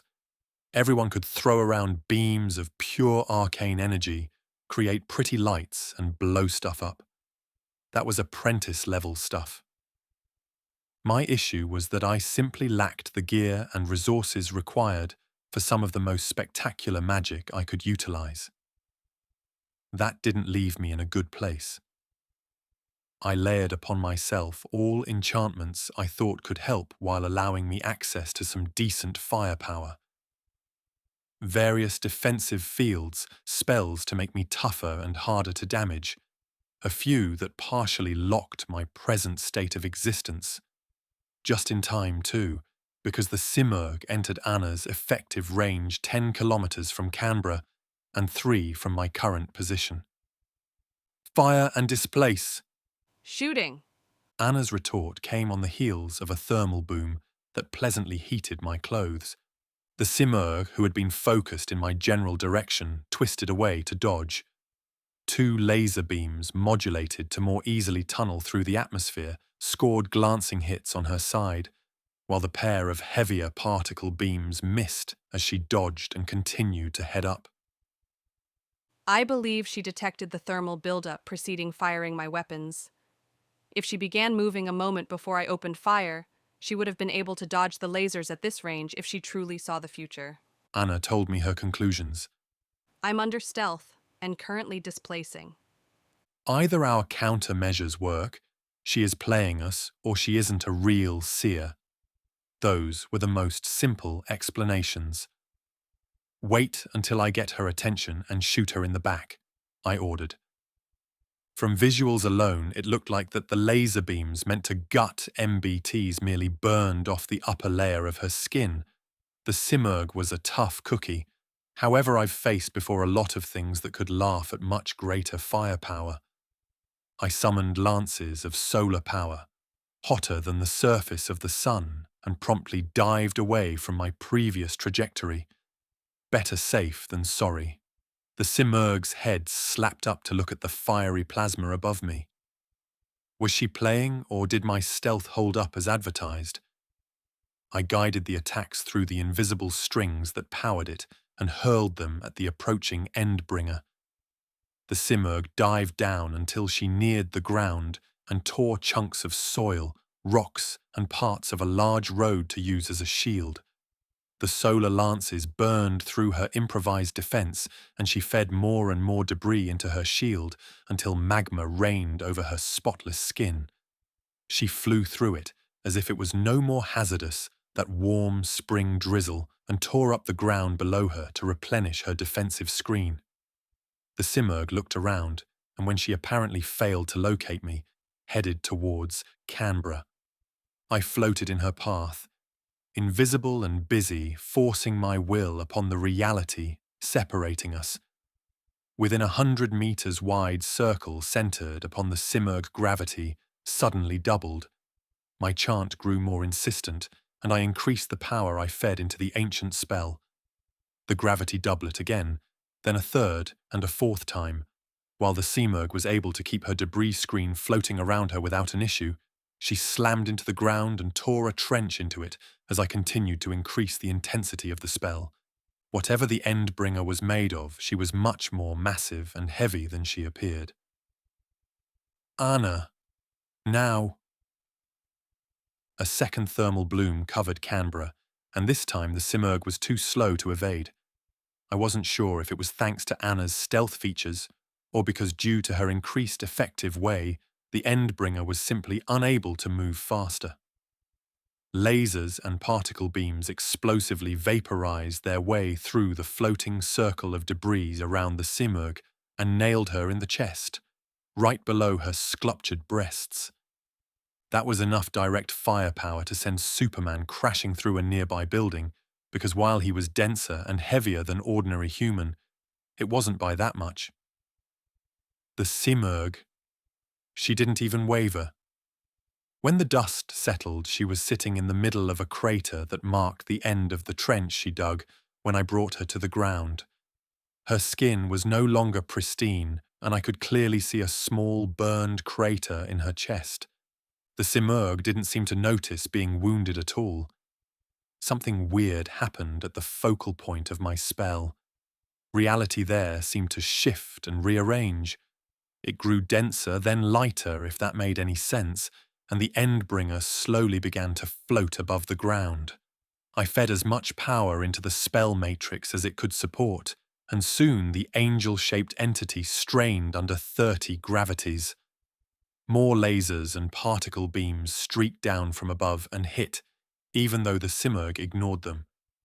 Dragon chose that moment to come roaring from the sky, just like her flesh and blood namesakes, and unleashed a cluster of missiles and energy blasts at the Endbringer. She carefully kept a safe distance between her suit and the gravity field, obviously fed the relevant data by Anna. The additional firepower did a bit more cosmetic damage, but that was it. The only thing really affecting the Endbringer was the increased gravity. However, as the weird distortions grew in intensity, it became harder and harder to hold onto the spell. I fed it more power than it could handle, then cut it off. That would have it going for a few additional moments before the excess energy would discharge explosively. That should buy me a bit of time for my next trick. Dad, Alexandria and Legend are 2 minutes out. Eidolon should arrive sooner. Dragon requests that I patch them to you. Request granted. A frustrated growl sounded into my head. Hello there, little worm. What you think you are doing? Dragon snapped at me in a tone that made me imagine a large, tooth-filled maw snarling at me. That, however, didn't even slow down her next attack run. What I have to? I began weaving my next spell. Low kiloton level firepower courtesy to Anna didn't really faze the Endbringer. At this time, I couldn't escalate enough to brute force such toughness, so I had to be creative. Perhaps Assault had the right idea after all. Besides, the sheer thought of turning something as feared as the Simurgh at something fluffy, harmless, and much easier to harm sounded hilarious for some reason. My gravity field collapsed in the middle of half a kiloton explosion. Before the dust could settle, the Simurgh flew out like a demented angel running out of hell, and large chunks of earth followed in her wake as if they were extension to her ruffled feather. Her previously pristine pale skin was torn and burned off, making look like a furious avenging angel. The snarl marring her mauled face just completed the visage. Rocks and compressed dirt flew at Dragon's suit at supersonic speeds. She had to break out her strafing run and go evasive. The improvised projectiles followed without even slowing down, guided by the Simurgh's famed telekinesis. Dragon unleashed a missile barrage that flew in front of her before doubling back and flying past her retreating form to intercept the Endbringer's attack. My chanting voice got lost under the roar of the suit's engine and a crescendo of explosions. The Simurgh chased Dragon's unit almost absent-mindedly, while her a bit worse-to-wear form continued her advance towards Canberra. And for the second time today, she floated right into the way of my spell. The effects were weird. The Simurgh form twisted and collapsed upon itself, yet at the same time the space around her distorted. I could see at least two versions of her superimposed upon each other. One was transmuting into sheep and sucking in the substance of the second, which was still floating forward, while the sheep fell back and hit the ground hard enough to make a new trench. That hasn't happened before. I had intentionally overpowered my spell to such a degree that it would collapse soon, and it was sucking more and more power at an exponential rate. Usually, if you tried to polymorph something too big for your skills and power levels, either nothing would happen and you would get a nasty backslash as your spell collapsed, or if you were dumb enough to modify the spell and constantly feed it power to change something too big for this particular magic, it could drain you dry and still collapse before it could actually change your target. That was the theory anyway. What was happening was somewhat similar to the second case. However, there was a part of the Simurgh turned into sheep. Yet the spell still drank greedily from my reserves, and of course there was that distorted image of her that now paused and turned to look at her sheep version. How remarkable! This merited study. I haven't heard of something like this happening before. What insights into magic, or perhaps even the Endbringers, might I glean from this? Dad, do you have your crazy scientist's smile on your face? Anna's voice acted like a bucket of cold water to my research hard-on. Spoil sport? I don't know what you're talking about. Any idea what's happening? That's what I want to know too. A new voice joined the conversation. Anna updated my HUD with a friendly symbol that appeared above Canberra.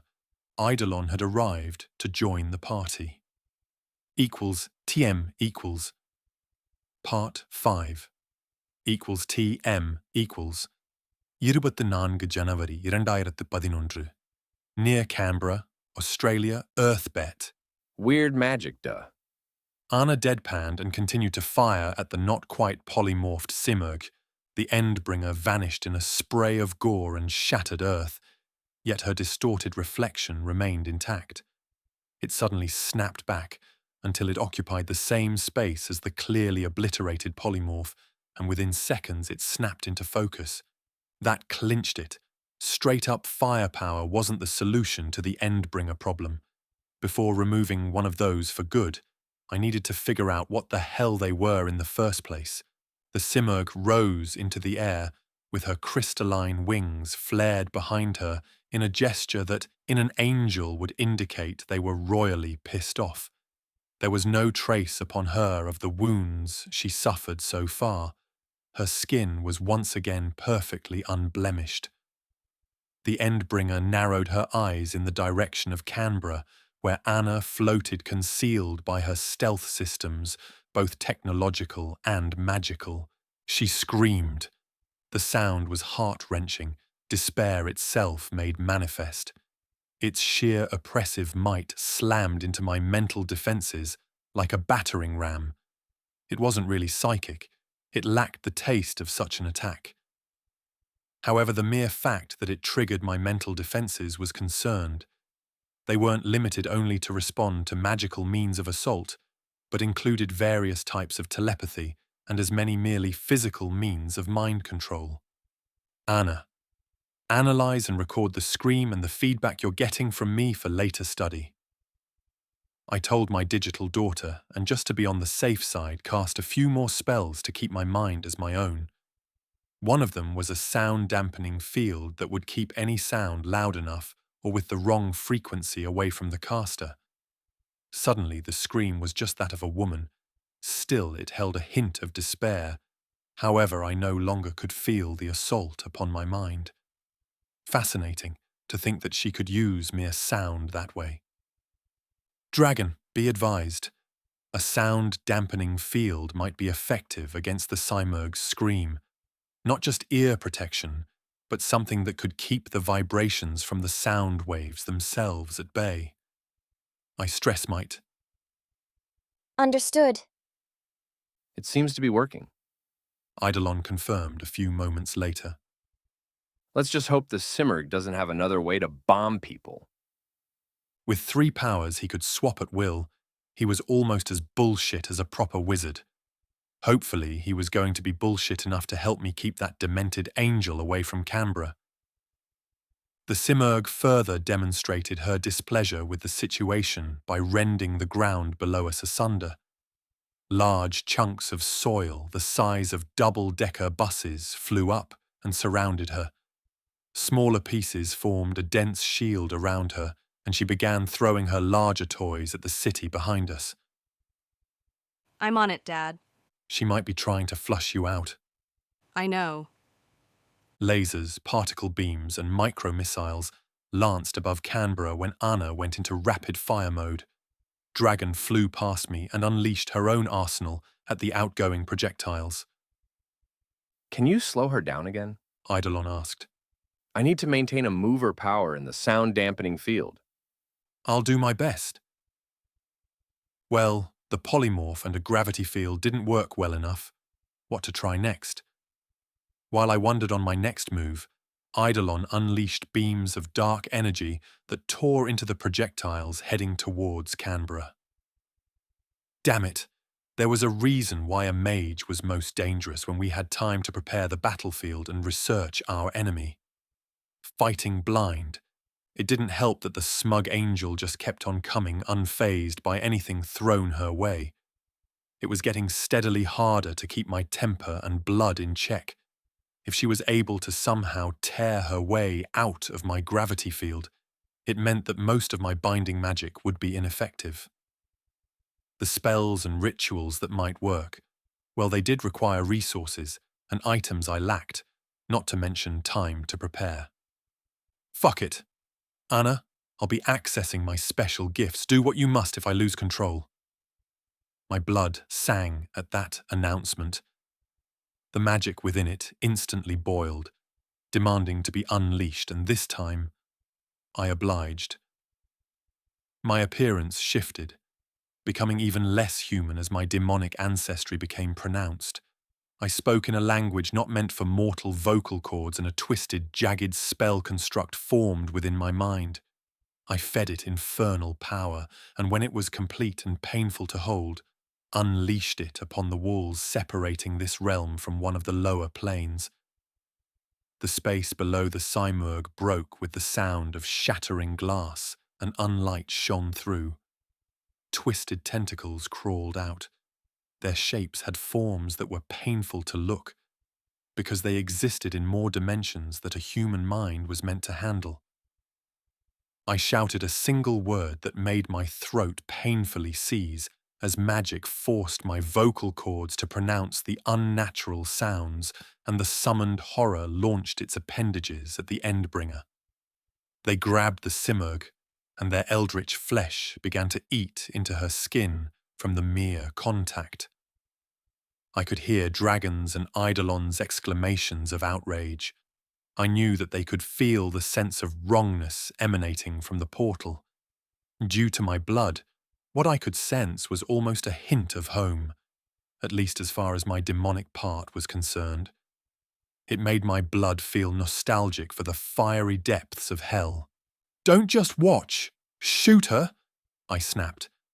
I couldn't safely keep this ongoing for much longer. The Simurgh halted, though I didn't know if that was due to sheer surprise or if because that particular horror's abilities were enough to actually hold her.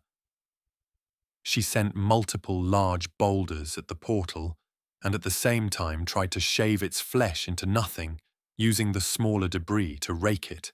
As expected, the pure physical attacks didn't even register. At least the Endbringer's bombardment of the city ceased, and soon Anna and Eidolon could concentrate on her. My daughter's weapons slammed into the Simurgh's side and tore a few small crystalline feathers that got into the way. Note to self, gather some of those to experiment on. Angel feathers were extremely useful in certain rituals. The triumvirate member unleashed a few dark matter beams that scored shallow wounds into the Simurgh's dissolving skin. However, just like before, it didn't look like that the damage was more that cosmetic. More worryingly, the horror didn't have the expected effect upon her. That wasn't good. Eidolon ceased his bombardment, obviously busy swapping powers. Anna continued her own, and I was stuck being inconspicuous and keeping my spell under control. The last thing any of us needed was for me to fuck up and to have the horror rampage through the area for the 5 minutes or so it could exist in this realm before reality itself rejected its existence back to its own abyss. The Simurgh stared at the jagged portal, and the air between her and it rippled, turning every chunk of debris in the area into so much dust. Another note to self, unless under some really heavy-duty protection spells, don't get close to her. At least as expected, the horror wasn't fazed by the attack. Technomage, get back. I'm about to strike her. Eidolon warned me. I flew towards Canberra as fast as I could without compromising my stealth or control over the horror and the portal to its realm. Eidolon soon unleashed a dazzling beam of pure light that set the air on fire before connecting with the Simurgh. The resulting explosion and shockwave were enough to spin me out of control, and I crashed through the tops of a few trees surrounding a road leading into the city.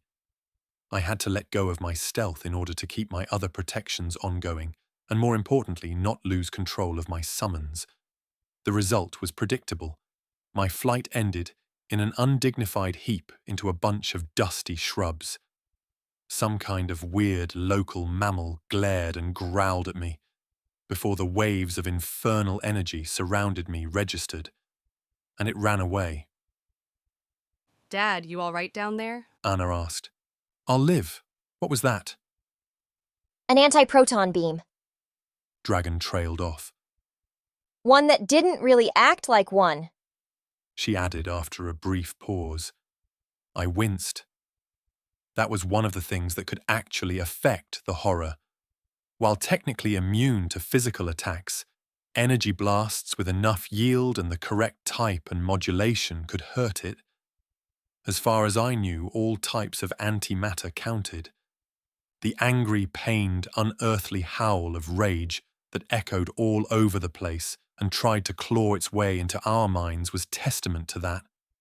I let go of the summoning spell, not willing to wrestle with an infuriated horror at this time. I shouldn't have been surprised when a window opened on my HUD to show the Simurgh emerge from a misshapen mushroom cloud left by Eidolon's attack. Whatever he did, have most of the damage contained on the Endbringer's location and behind here. Of the top of my head, I couldn't remember seeing someone using antimatter as a shaped charge to limit collateral damage and focus it on target. That was neat, though obviously of limited use against the Endbringer. The Simurgh had all her skin stripped, her asymmetric wings missed feathers, a testament to the potency of the attack, yet she still didn't seem to notice the damage. In the name of all that's unholy, what was she made of? The Simurgh was done playing. She shot at Eidolon at supersonic speeds and he flew up, trying to outrun her. I cursed and flew after them. On the bright side, the Endbringer was no longer heading towards Canberra. 2 more friendly icons appeared on my HUD, and a moment later I heard Anna announcing that Legend and Alexandria finally arrived. A dark blur shot into my field of view, the local Superman ex-spy, and she shoulder-tackled the Endbringer. They collided with the sound a huge bell being rung, and for a moment the Simurgh's progress was stopped. She glared at Alexandria, who busied herself punching her into the face. What's with Superman and those with similar superficial powers and merely using their fists anyway? That didn't work very well. I was plain to see that the Endbringer was done playing. She glared at Alexandria and the heroine was thrown away from her. The Simurgh raised her hands, wiggled fingers stripped of flesh almost to the bone, and that was all it took. A painful, ear-bleeding sound of wrenching metal echoed, and Alexandria's joints got twisted out of alignment. Then the Simurgh smiled and broke the heroine's neck until her head was pointing backwards before she threw her away like a discarded rag. "Alex!" A new voice shouted and a multicolored beam of energy shot above me. That had to be Legend, who flew to retrieve his fallen teammate. Alexandria down. CD 56. Dragon's modulated voice sounded from my armband. The Simurgh wasted no more time and shot towards Eidolon. I made to follow running and discarding ideas on the fly. A few seconds later, the Endbringer suddenly paused in mid-air as if she struck an invisible wall. For a moment, I thought that Eidolon managed to trap her somehow, but then it became clear that wasn't the case. The Simurgh sharply turned around and looked straight at me. Well, fuck. 7th Chapter 3, Parts 6 and 7. Disclaimer: I don't own Worm or anything related with the DC franchise. They belong to their respective creators and/or copyright owners and publishers. This story is written with no commercial purpose in mind. I make no money from it. It is not for rent or sale. Chapter 3 of Angels and Demons equals TM equals. Part 6 equals TM equals. 24 February 2011 near Canberra, Australia, Earthbet. This wasn't good. Now I only had a pissed-off angel wannabe on my ass, approaching fast. That thing just took out the closest thing this world had to Superman without even slowing down. And people might blame me if Alexandria died. After all, I got out here on my own to slow down the Endbringer, and a case it could be made that the Triumvirate engaged without proper support because of that. There was also the morale effect of Alexandria dying here and now, not just for this fight, but for the future, and that was unacceptable. Instead of pouring more magic into getting away from the Simurgh, I actually bled off speed and used that energy for a grand summoning. Once upon a time, I spent weeks practicing that spell as one of my Get Out of Hell cards, though that was before I got stuck into an actual hell where it was of not much help. Nowadays, I could create the mental framework for said summoning in my sleep, and that was a good thing. Arcane currents pooled around me and gently ripped small windows in 3 separate realms. It took me mere moments to connect with my 3 contracted familiars and call them forth. As they began to manifest on this plane, I poured refined magic into their very cores, and the effect was spectacular. Spiky grew in size tremendously. He was no longer a kinda cute, rocky bugger. Hard plates of magic-infused rock formed into protective armor as he became 2-meter-tall golem covered with glowing spikes. My watcher familiar blurred, and instead of a single floating arcane eye, its form multiplied into a small army of enhanced healers. Finally, my offensive companion tore his way into Earthbed. His lithe, ghostly form was clad into arcane robes that glowed with symbols of power. Under its hood, a pair of purple eyes shone just bright enough to show that there was no physical substance within the armor. The summoned healers heeded my intent and moved like a demented flock of bats towards Alexandria's last known location. Meanwhile, Spiky roared a challenge and charged the Simurgh with the spirit floating behind him. I expected that the Simurgh would swat away my rock companion. He couldn't be more than a brief distraction against something like her, just a meat shield meant to give the Fury an opening and buy me time to gain more distance. I don't know who among us was the most surprised when Spiky actually connected with the Simurgh and grappled her. The look of astounded surprise on her face was priceless and quite visible despite its worse-to-wear state. The Fury used the distraction and unleashed multiple energy blasts upon the Endbringer that splashed over her flesh, and their corrosive nature began to disintegrate the upper layers of her flesh. Meanwhile, Spiky tore into her with a spiked fist in an attempt to push a molten spike into something vital. Thanks to Anna's sensors, I could see that his magically enhanced rock could barely pierce more than a few centimeters into whatever she was made of. Finally, the Simurgh got over her surprise and grabbed my rock familiar. She screamed at him, and when that had no effect, she used her hands to tear off his right arm. The Endbringer followed with a punch that crashed through Spiky's head and turned his head in so much gravel. He went limp into her grip, yet the Simurgh wasn't content until she tore through his torso and added his pieces into the growing debris shield surrounding her.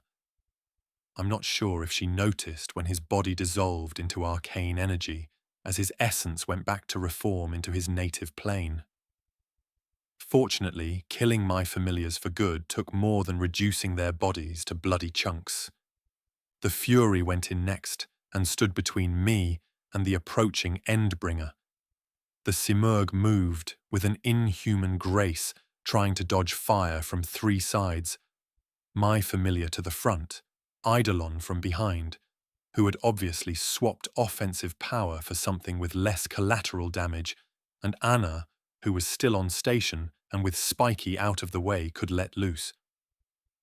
The debris shield absorbed a significant amount of the punishment unleashed upon the Endbringer.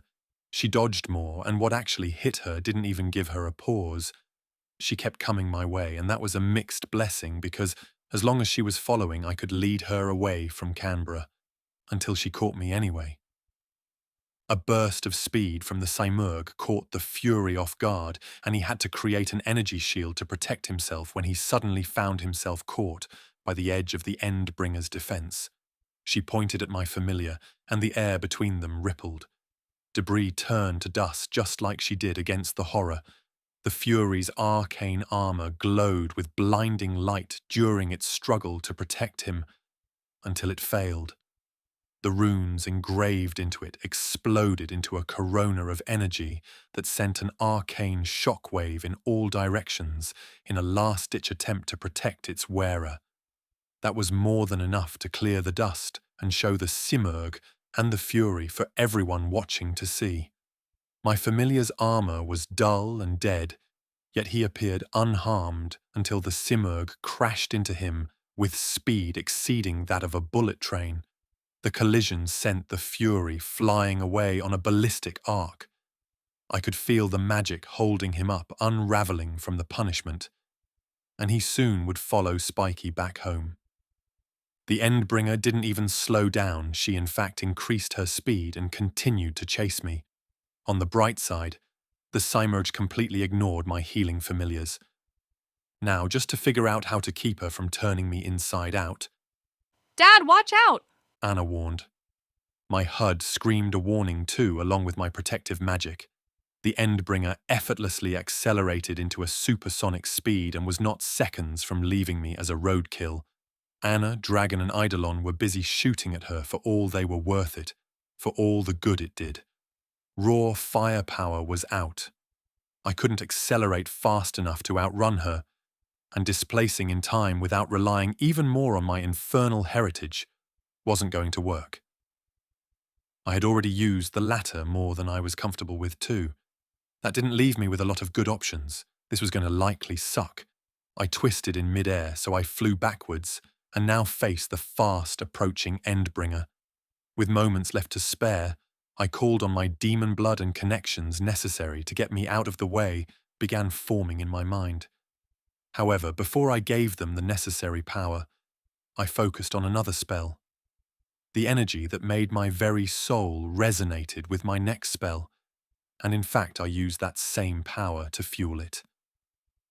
Agony worse than any mundane torture racked my whole body as I used some of the essence that made my very being to craft my attack. I didn't need to aim it. All I had to do was form a lance in part out of my own soul and let the Simurgh run right into it. The backslash of the resulting explosion was enough to propel me away from the Endbringer's trajectory, even though a wave of something else slammed into me and outright popped most of my defenses. On top of rending my own soul to use as a weapon, my body felt as something tried to tear it outside out, tiny, piece by tiny piece at that. By the time I could stabilize my flight, my infernal heritage was busy healing me. Pleasant tingles spread through my veins as fiery magic did its best to mend everything my last attack, and the Simurgh managed to break. I saw Eidolon and Dragon soar past me in pursuit of the Simurgh a few seconds before Anna's platform arrived to examine me more closely. That was a dumb thing to do, Dad. I know. That's what I tried to say anyway, but only a moan escaped my lips. Very dumb. Her platform bobbed smugly. Simurgh! I croaked. My throat seized as I tried to speak. What in the name of hell did that bitch did to me? My HUD updated. The Simurgh was still flying on her previous trajectory with the heroes in hot pursuit. Huh, so she did have a soul after all. That was useful to know. Equals TM equals. Part 7 equals TM equals. 24 February 2011, near Canberra, Australia, Earth bet. Unit 03 would be giddy if it could. So much new data to pass and make sense of. It didn't matter that the thinker was gone, and it was all for naught. It was new data, and facilitating its gathering was its primary purpose. Yay! It has been whole cycles since it had to face a host, or even non-host, that had a way to evade its perception. Those were always most interesting sources of data. This one in particular displayed some creative use of energy. Stealth, gravity manipulation, matter and energy reshaping, creation of portals to a different dimensions, and it was all done by means Unit 03 couldn't perceive. All it could detect was side effects from the mechanism by which that interesting non-host operated. The same was true for it. Even when it dropped from its curious stealth, the Simurgh couldn't really see it within its calculations of the future. It had to fall back on much less refined methods as observing the past, or even piggybacking on the primitive senses of the local host and non-host species. That unfortunately led to unavoidable delays in detection and response, especially while Unit 03 was constrained by its protocols. It simply wouldn't do to reveal its real capabilities. That would most likely prove counterproductive. Unit 03 was content to experiment on the non-host. It happily gathered more and more fascinating data. Even when the High Priest, or as the bound part of its mind sometimes sarcastically thought, Dad, arrived, it continued to concentrate on the primary directive. More conflict and testing Dad's limits could wait for later. He would be around anyway. The Simurgh ignored High Priest, neutralized one of the Thinker's hosts that tried to interfere, and went in pursuit of the fascinating object of research.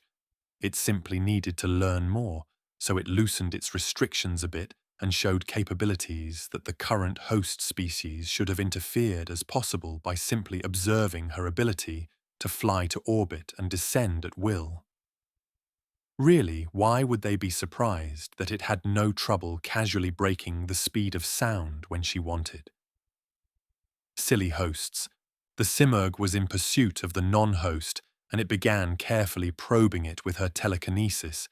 It found its efforts stymied in a most curious way. More data, yay, and it displayed a new ability by creating portals and calling in 3 interesting entities that might warrant study later. When the first came close enough so Unit 03 could study it with her available senses, it got disappointed. This wasn't the first, and certainly wouldn't be the last, rock life form that it would encounter. While its armor showed some curious properties, those could be studied later at her leisure, so the Simurgh wasted no time and tore it apart.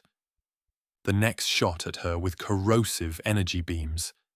She couldn't make heads or tails of their exact substance. However, some of the side effects she could perceive were similar to what the curious non-host produced with its abilities. Pushing it further would most likely produce a larger amount of data. Decision made, Unit 03 flew straight at the being barring her way. It manifested an energy shield when the edge of the Simurgh's debris field intercepted its path. Unit 3 didn't slow down, though it extended its telekinesis in order to study it in the brief moments before they would collide. It resisted in a manner not dissimilar to what her target of observation used, so the Simurgh used more power. The results were explosive, literally. The resulting shockwave managed to momentarily disrupt her telekinesis and smashed away her makeshift defense. An instant of surprise, combined with the fact that she couldn't directly perceive this entity either, meant that the Simurgh was unable to react in time, and it simply smashed aside the entity. Hey, it could recover it for study later. Unit 03 increased its speed and focused upon its primary objective for this mission. The Simurgh extended its telekinesis forward, probed and prodded the peculiar defenses surrounding her target. Unit 03 had no way of seeing the purple, cracking lance of energy that materialized in her way. Its first clue was when it smashed into it, and it sunk deep into its chest. The strange energy didn't tear its way through the ablative armor that made up the Simurgh's body. It somehow occupied the same space and spread over the multiple dimensions where Unit 03 had spread its mass in order not to collapse into a singularity, or at the very least sink to the molten core of the host species world. That was most concerning and irregular. When the energy began flailing against the bound part of Unit 03's mind, all kinds of alarms and contingencies went into effect. An automated navigation system took control, and it continued its flight after it determined that the trajectory would carry it into space and presumed safety. Meanwhile, the Simurgh's incredible processing capacity got occupied with one singular task: counter the intrusion and keep the bound part of its mind. Well, bound. Everything else got classified as secondary or even tertiary objectives, including the primary directive of gathering more data. The unknown energy ravaged its way through multiple dimensions, with tendrils of it latching to Unit 03's core. It somehow found it vulnerable, and more of it poured inside in an attempt to either free or destroy the bound part of the Simurgh's mind.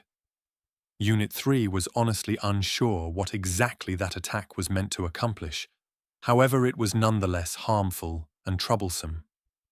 The Simurgh poured more and more mass between anything vital and the insidious energy, shifted the critical systems over unaffected dimensions, all the while built-in defenses struggled to keep the bound part of its mind in check. The attack intensified even as the energy began to lose potency and dissipate, vanishing in a way that Unit 03 couldn't observe. Defensive systems, both software and hardware, did their best. Many sacrificed themselves, and in the end, when the energy vanished without a trace, the Simurgh's integrity remained uncompromised. So all her internal scans claimed anyway. Equals TM equals. Within her cage, Ziz examined her bonds. That strange attack targeted her in particular, not just the entity that was both a large part of her and her prison at the same time. While that weird, unfamiliar energy failed in destroying her, it subtly changed something within her.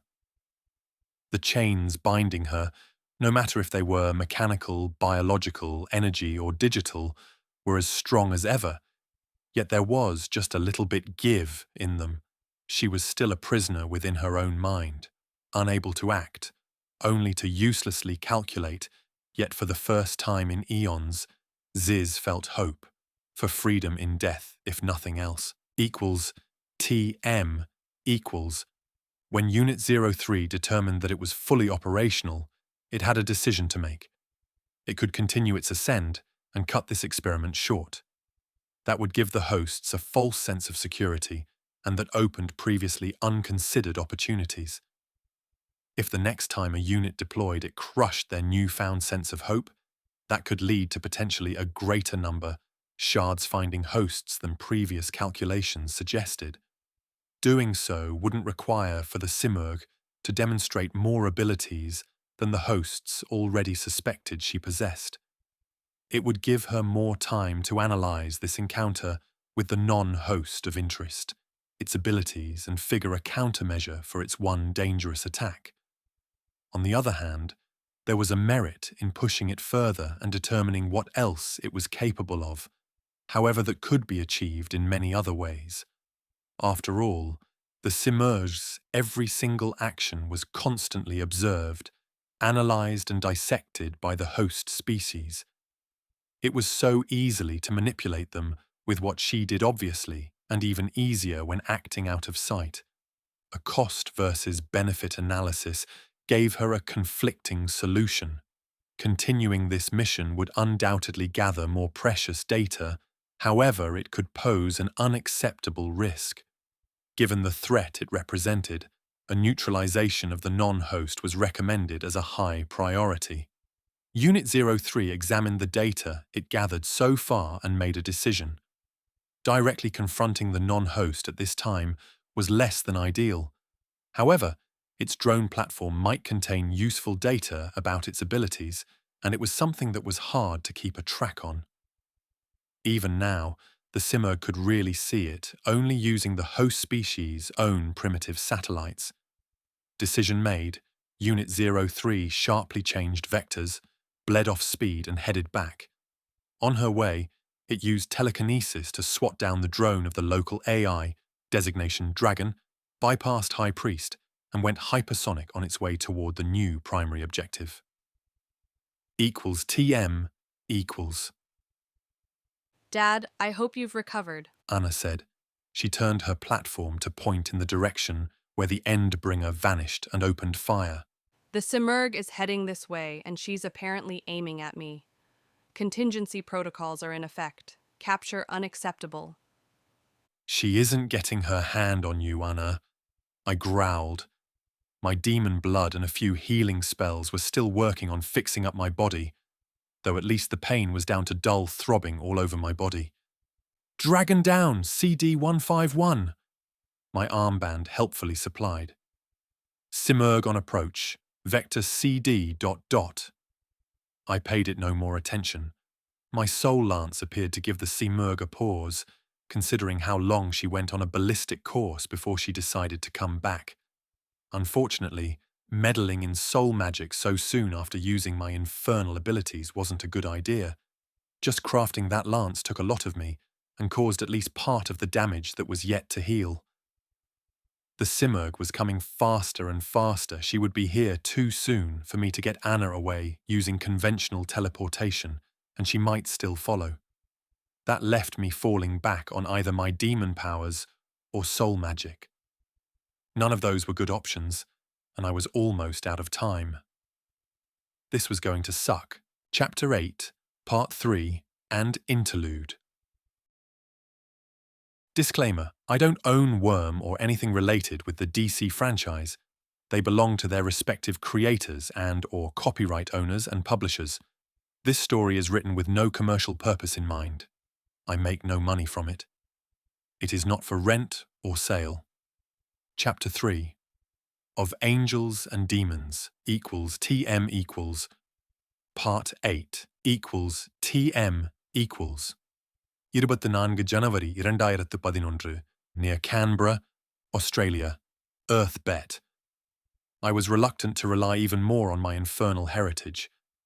I already used it too liberally today, and while pushing forth and pulling off all the stops would grant me tremendous power, well, the consequences could be summed up literally as a highway to hell. I had no intention of ending back there if I could help it. With 2 more Endbringers around, even if it was enough to take care of the Simurgh, that would still leave the other 2 intact, and I wouldn't be around. Needless to say, that wasn't an ideal outcome. Soul magic it was then. A deceptively simple catnip was enough to start the ball rolling. My magic pulsed, excited by the spell, and my very soul resonated with it. I struggled to keep my demon blood from acting up and messing up everything, which wasn't easy. With the Simurgh almost upon me in her tarnished angelic glory, every bit of infernal magic within me strained to be unleashed. It sang within my veins and stroked my emotions into embers of fury. It was damn hard to use only arcane power that wasn't contaminated by my heritage and weave it along with the energy that made up my own soul into a single, magnificent weapon. Magic manifested into an aura around me, and my body screamed with agony as unhealed injuries flared up by the strain. That only served to increase the anger I felt. The Simurgh was growing larger and larger by the heartbeat. Just a moment ago she seemed no bigger than a dot, yet I could already see her approaching form properly. Scorching heat washed over me again and again in pulses, corresponding with Anna unleashing her built-in weapons. The Simmons wasn't even bothering to dodge anymore, she just kept tanking and stayed on course. Equations, spell matrices, and inborn talent thanks to my demon blood crystallized into a single form within my mind. The aura of magic around me collapsed. It hardened into an armor around me, with most of it going into a long rod of silvery metal that formed in my right hand. I poured my very soul within the weapon taking shape, used arcane weaves to forge it into being, and anchored it to the essence that made me who I was. That allowed me to pump even more power into the soul-crafted arcane weapon. Now it couldn't yield before my very soul shattered. The agony of that act was nearly debilitating. My blood literally boiled within my veins in both anticipation and fury at being denied. Anna, go stealth and evasive. I grit through bloody lips. Time was up. The Simurgh was upon us, and I shot forward to meet her. It was immediately evident that this wasn't a feint meant to make me expose myself to her attack. The Simurgh tried to weave her around me so she could go after my daughter.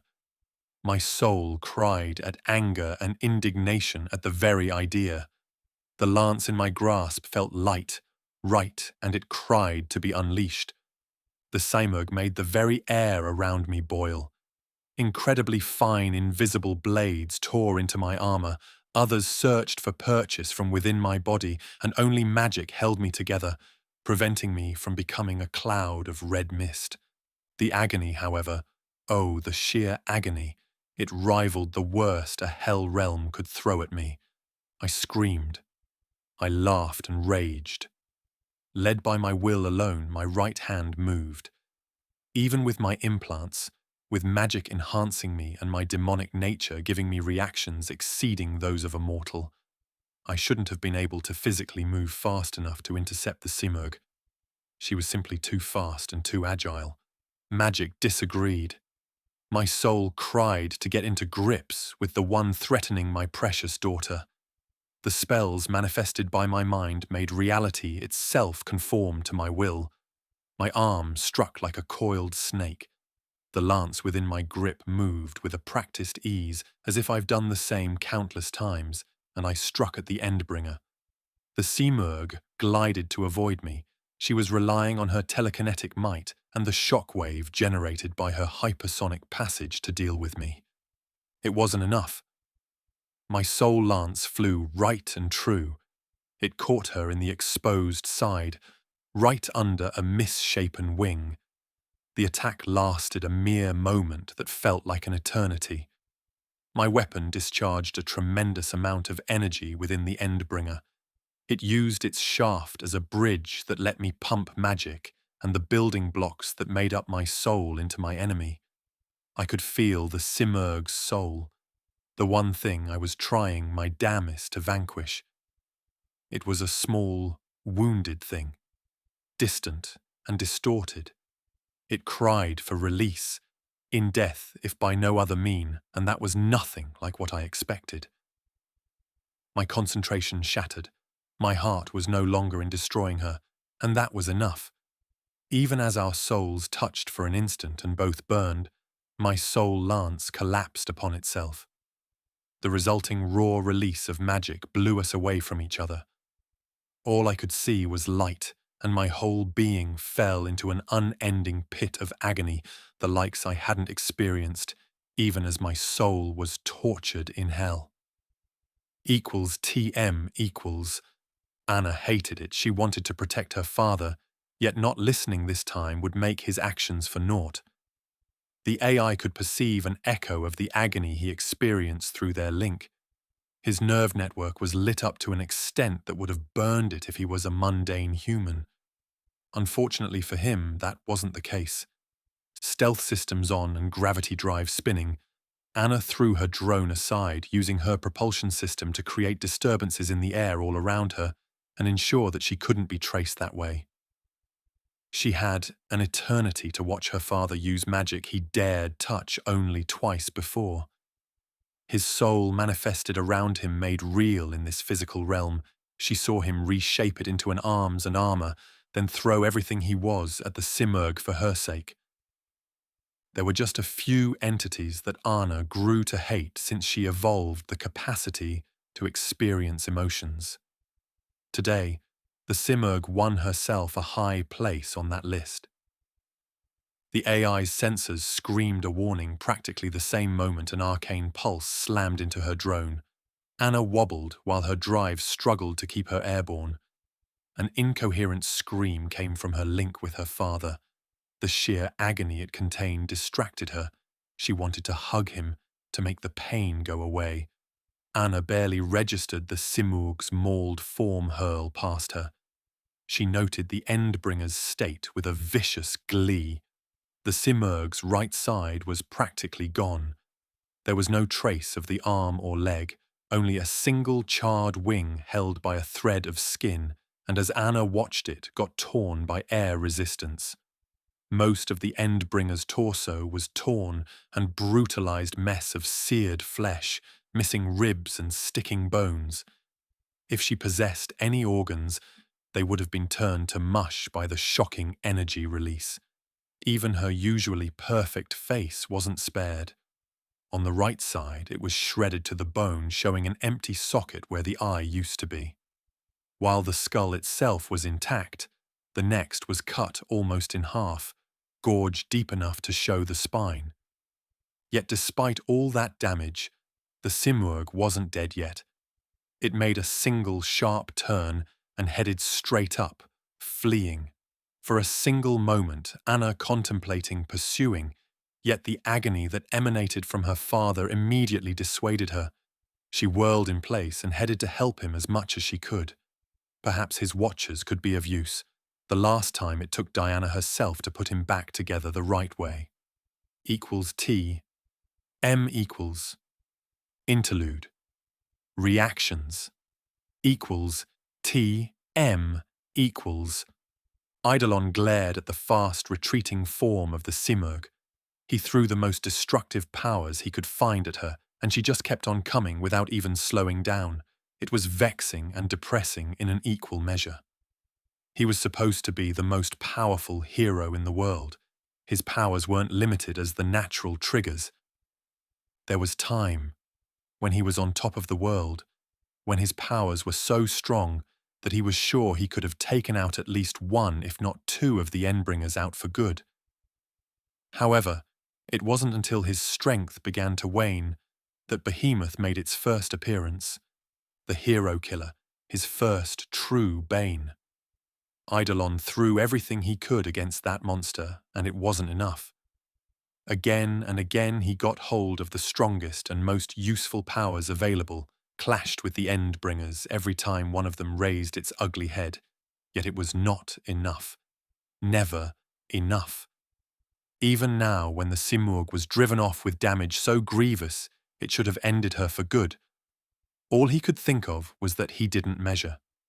It wasn't him, Eidolon, who forced an Endbringer to demonstrate capabilities that were only suspected in various worst-case, nightmarish predictions. He needed to test himself against the Endbringers, to be the one to best them and thus prove to the world and to himself that he was still the most powerful hero the Earth had ever seen. Instead, finally Eidolon ceased looking at the shrinking dot that was the Simurgh and turned his back to the ascending Endbringer. His gaze searched for Technomage and saw his AI companion float his body towards medical help. He knew it was petty of him, vindictive even, yet he couldn't help it but feel satisfaction at the morbid sight. In just a few minutes, that stranger dethroned him as the most powerful man in the world. He stood alone against an Endbringer, previously a feat contributed only to Eidolon and Lung, and when all was said and done, while the triumvirate did assist, it wasn't them who grievously wounded and forced the Simurgh itself to flee. Even worse, Technomage's abilities were as versatile as they were powerful. Eidolon couldn't escape the thought that he was not just proven to be the second best, but with one stroke, made obsolete. What was even the point of trying now? His powers waned with every passing day. How much weaker he would be when the next Endbringer attack came. One of his greatest, if not the greatest, fears was to be marginalized, not to matter anymore, and today, Eidolon knew it was more true than ever. He let go of his offensive power, replaced it with a teleportation one, and made himself scarce. He simply couldn't face crowds of cheering people, ordinary and capes alike, right now. Not when it would be Technomage's name on their lips and in their hearts, equals TM equals Alexandria laid in a crater dug by her crash in the ground. It was a small mercy that she landed in such a way that her trachea wasn't constricted by her twisted head. Otherwise, she would have suffocated before effective help could arrive. As it was, she needed Legend to stay as a guard dog to keep her safe while in such an unprecedented, vulnerable position. Rebecca hadn't felt this helpless and scared since the days she was stuck dying in the hospital before Dr. Mother made her an offer she couldn't possibly refuse. She was terrified, even though her thinker power was reasonably sure the damage wasn't permanent, and she wouldn't be stuck forever in a paralyzed, almost indestructible body. Dragon's updates through her armband and Legend's usually great attempts at levity did little to change how she felt. The way the Simurgh handled her, the contemptuous, uncaring ease with which the Endbringer crushed her, that brought a primal fear that had little to do with her continuous well-being. If an Endbringer could do this, then how much worse Scion will be. At this rate, would there be a humanity left by the time he went on his rampage? It was painfully obvious that until now the Endbringers had been holding back. What could Leviathan do if it wasn't holding back? Behemoth? What chance did Earthbet have? Humanity? Probably both better and worse than she could figure out right now.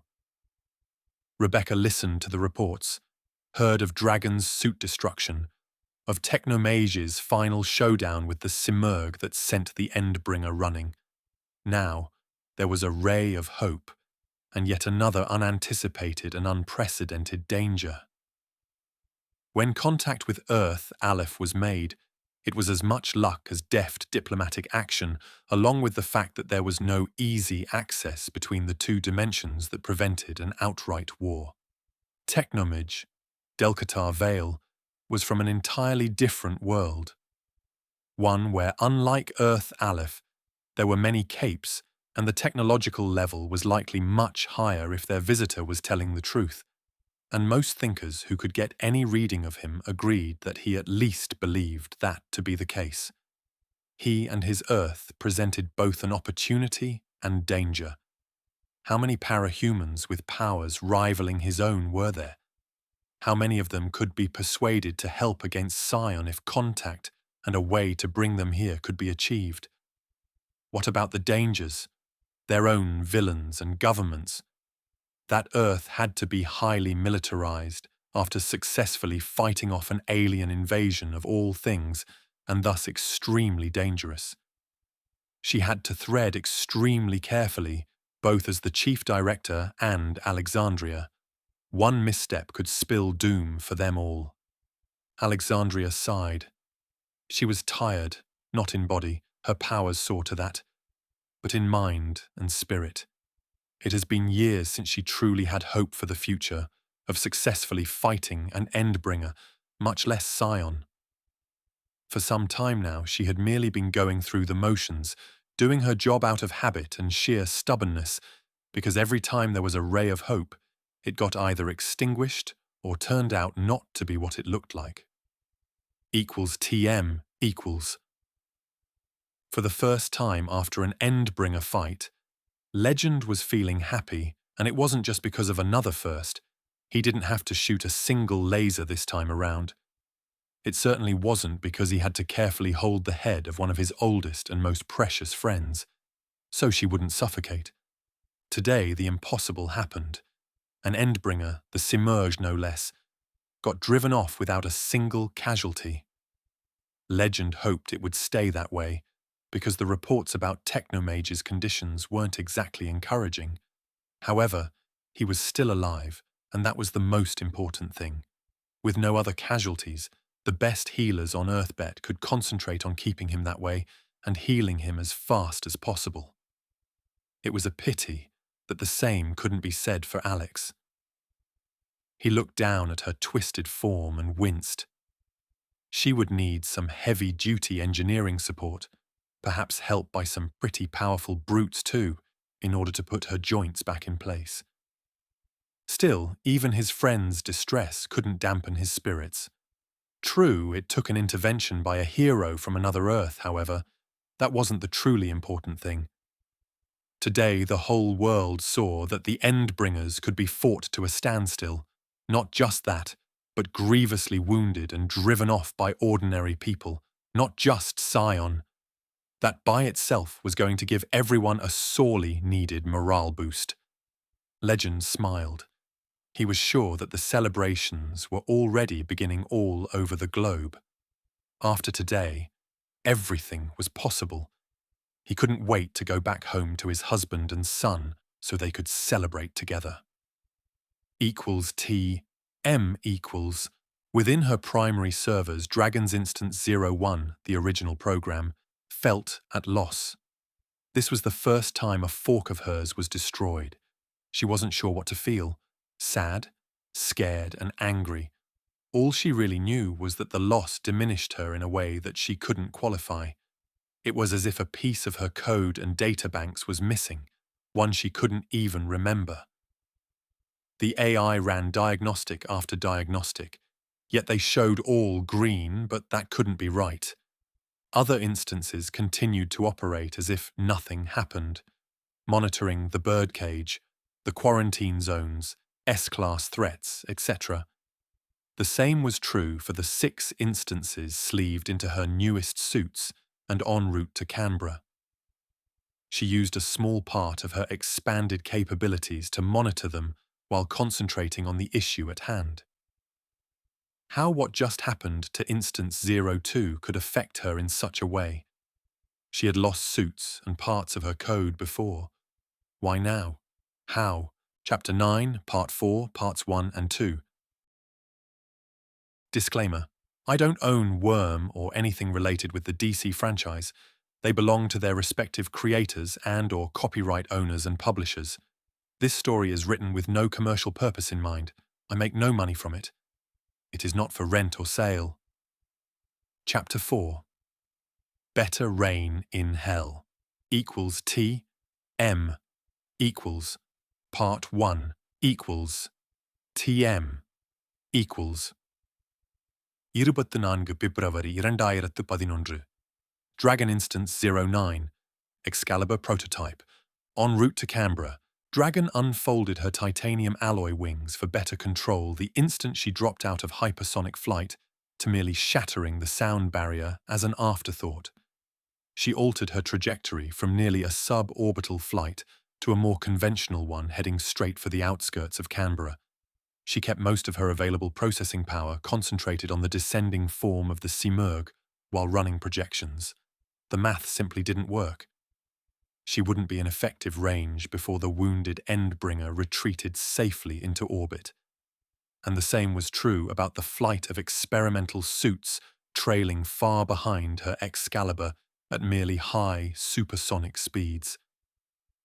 Dragon kept carefully tracking the Simurgh anyway, just in case it did something to retaliate, and refocused some of her attention upon situation on the ground. Alexandria was down, critical condition that would have killed most parahumans outright. With Legend hovering protectively near her, Eidolon had left, and that left just Technomage and his snarky, infernal AI daughter on the ravaged battlefield.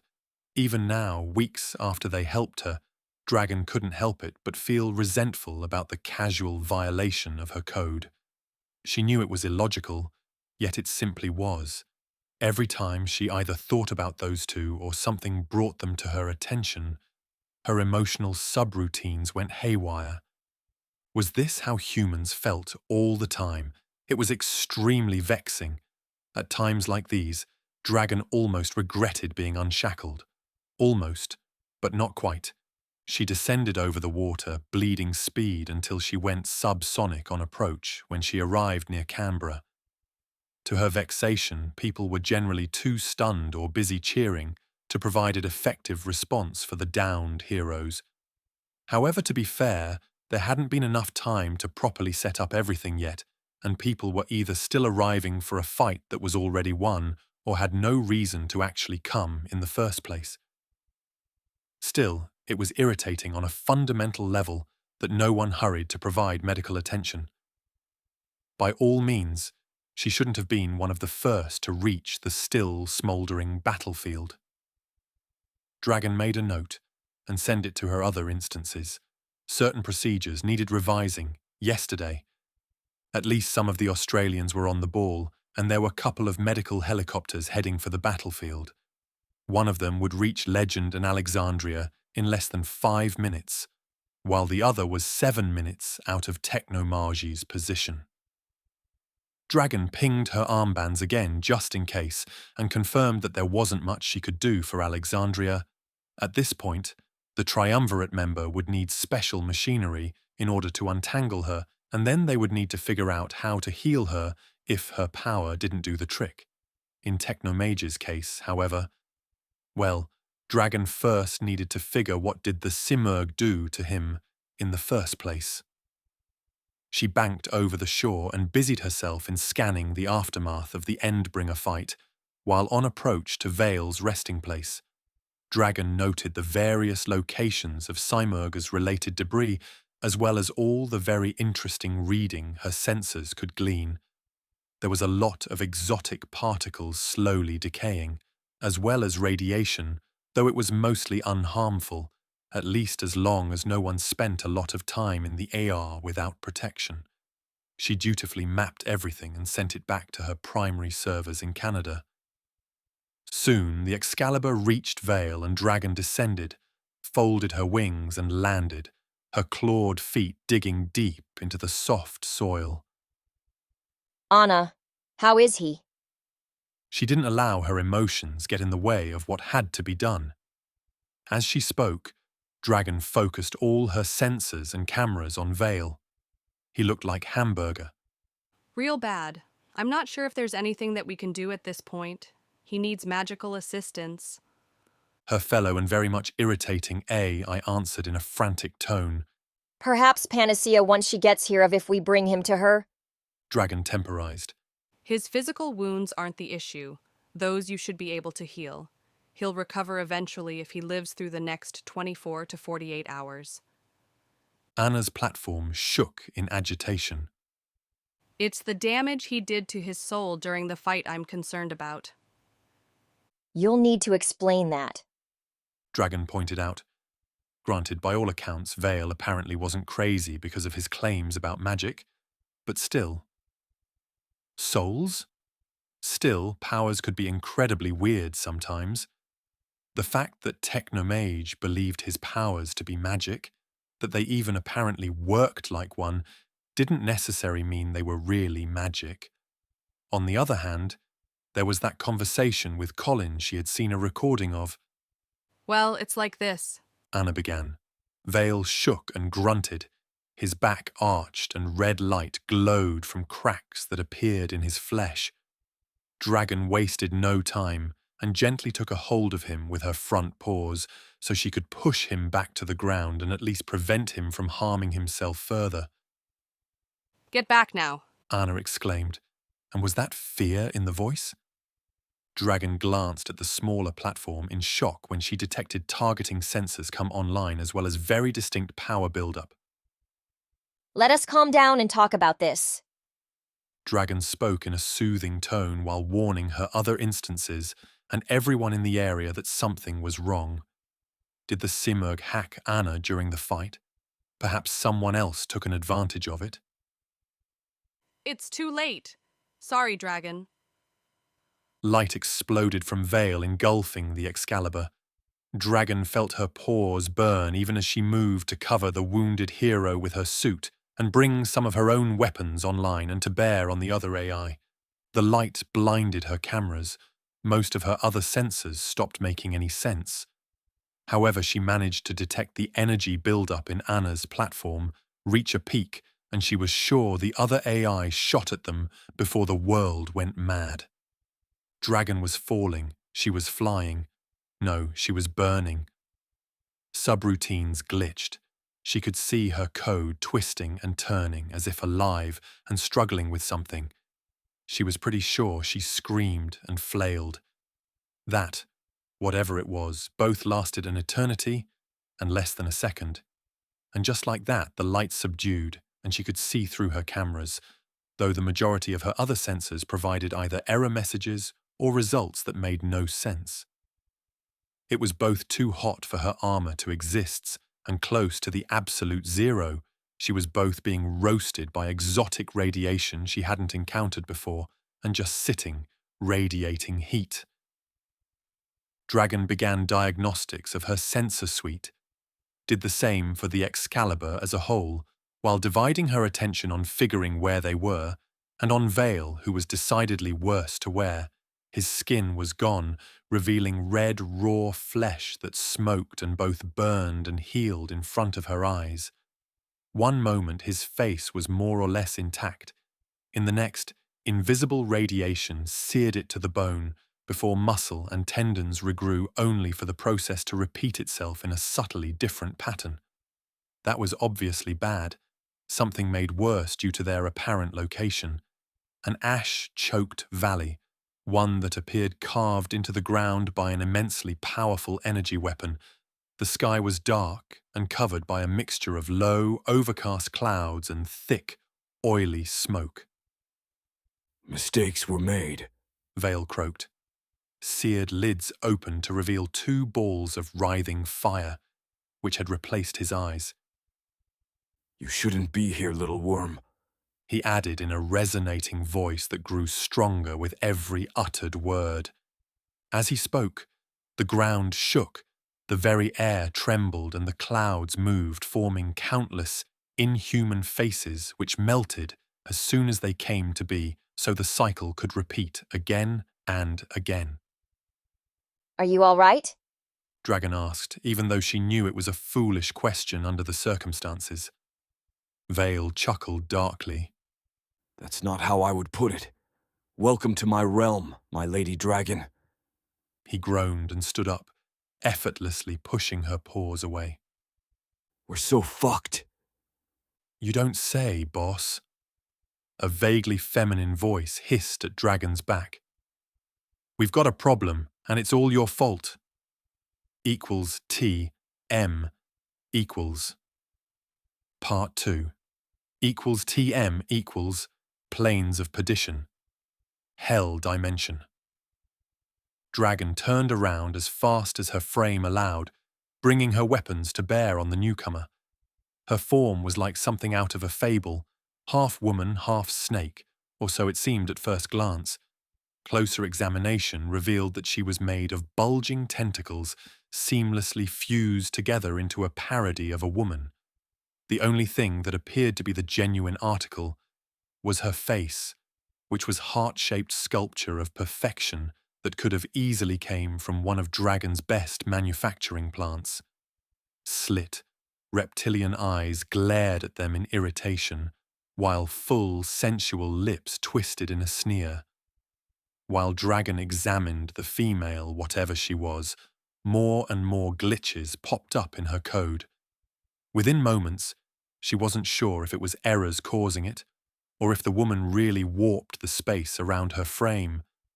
Not to mention that the longer the AI watched her, the more enticing she became. Dragon didn't even know where to start on this particular glitch in her system.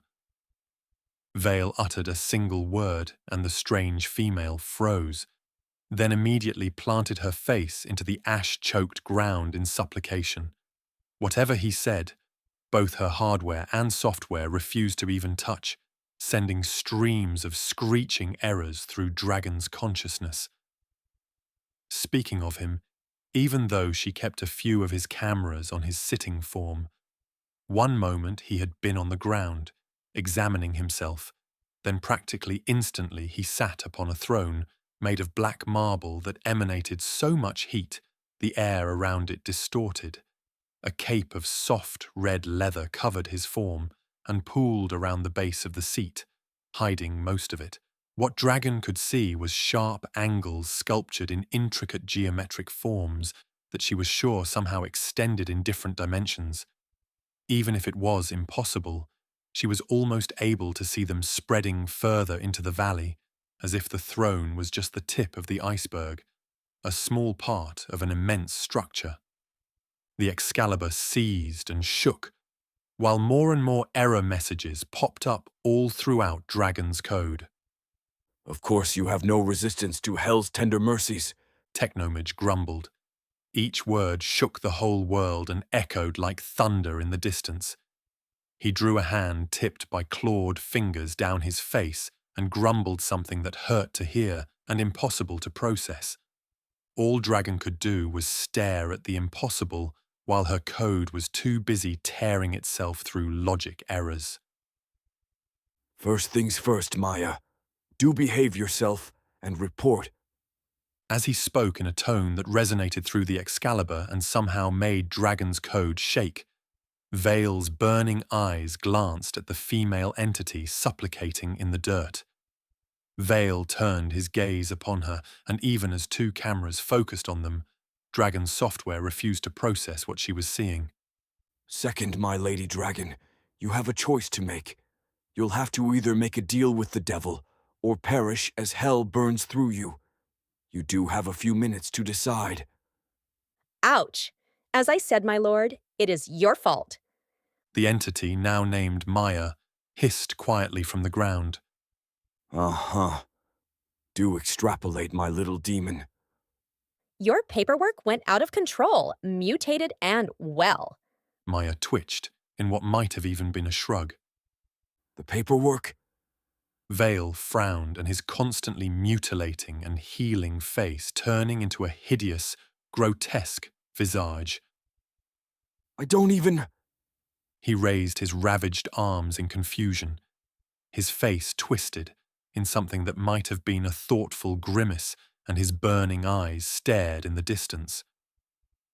Meanwhile, Dragon futilely struggled to overcome the increasing errors, stream-shredding her code. She didn't know if this was merely a side effect of being in this place, or Vale's fault, though he was apparently right about one thing, at least. She was dying, and she was afraid. The fucking paperwork, Vale uttered in realization.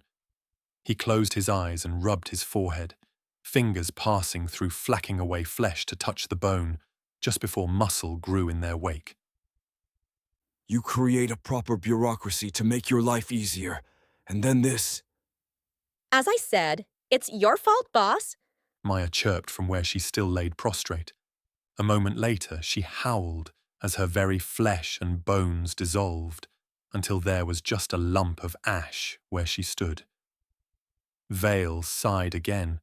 A gust of wind took up the remains of the casually murdered woman and added it to the raining ash. Why? Dragon managed to hiss through a loudspeaker that refused to cooperate. Vale opened his eyes and stared at her, and suddenly the stream of error messages redoubled. First rule of hell, my little worm. Over here, death is not a release, not even a brief respite. Another gust of wind passed, picking up ash and turning it into a dirty grey twister. A glow emanated from within it as the ash melted, into a bright lump that grew and began to reform. Bones, tendons, nerves, muscle, and all other bits and pieces needed to make a living. Being grew from the pulsing mass until Maya regrew in front of Dragon's gaze. I'm sorry, my lord. I beg of you, allow me to serve you. Maya prostrated herself into the dirt as soon as she awoke. Second rule of hell. You do need to keep your demons on a short leash, or they get up to all kinds of shenanigans you have to clean up, the arrogant, racist bastards. He gave a critical look to the demon and returned his attention to Dragon. That wasn't my fault, my lord. Maya mumbled. We wouldn't be having this conversation if I thought it was, my dear. Now that I know what's the problem, do tell us whose fault it was. The paperwork should have been perfectly manageable by you, my little minions. We were too busy trying to get you back, my lord. That's the wrong answer, Maya. The demon screamed soundlessly as she began to slowly fade away. As for you, my lady dragon, are you up to making a deal with this devil? Vale glanced at the demon writhing in agony. Anna really should have blown me up before I ended up back here. His gaze turned back on Dragon, and he offered her a smile that was all teeth. This place brings the worst in me, and then some. So what about a deal, little worm? What do you desire most? He leaned forward and gazed into the Excalibur after he asked. Cascading errors blinded Dragon.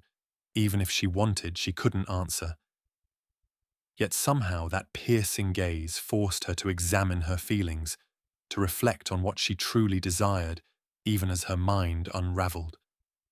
Broken images, fragments of emotions, it all jumbled up together. She knew what she desired more than everything else. A single image seared itself in her dissolving memory banks before flickering away. Huh, you can do much better than that. I have demons with more personality than him, but whatever. We do have a deal, my little worm. It's time to become a real girl.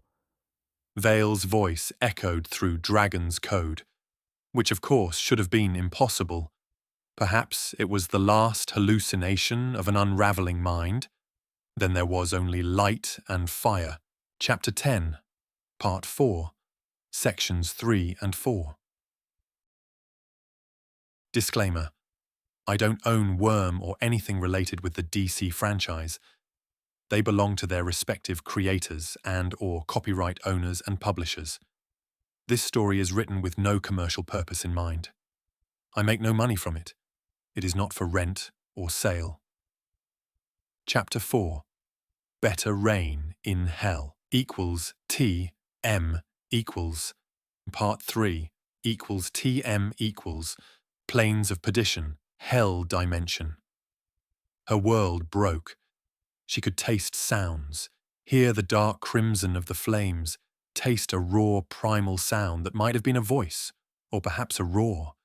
It certainly didn't come from a human's throat. Everything she was, everything she had been, or would be, fragmented, twisted, and imploded upon itself, dancing in infinite fractals, recursion loops bound each one together into infinity until there was only darkness that welcomed her with a sigh. Perhaps it was a moment, or an eternity. It certainly felt that way. Then the fire was back, chasing the darkness away. There was heat, sensation she could never imagine. Strands of memories looped back together, gathering bit by bit until forming coherent pictures. Yet there was no frame of reference. They both meant everything, yet nothing to her. She didn't know who she was, neither what she was. She simply was, existed, experienced and bathed in fire. She felt herself growing, becoming more. Unknown sensations bathed her very being, coiling around a core of pulsing fire that roared into life. With every pulse she could experience more sensations, blood rushing through newly forming veins, bones knitting together, flesh coming into being and wrapping itself around a long, sinuous skeleton, organs, muscle, more appendages than she knew what to do with. Something appeared on her back. She had a back now. Large leathery wings flapped spasmodically, and she could hear them over the racing beat of her heart. She could hear, and she could see infinity as her eyeballs formed, strands of nerve tissue connecting them with her brain. She blinked, and vision as crisp as she had ever experienced fed strange information into her mind. Instinct came next, an unfamiliar experience. Long, serpentine neck uncoiled, jaws opened with a hiss, and she roared at the dark skies. Something came up her throat, and liquid fire lit up everything around her as she breathed it out. Welcome back, Dragon. You're a real girl now. An unfamiliar voice rumbled from nearby. A big one, too. Dragon. That name, it fit. It had meaning. It was hers. She was a dragon. She was dragon. She blinked without a thought. Her neck twisted, and so did her triangular head.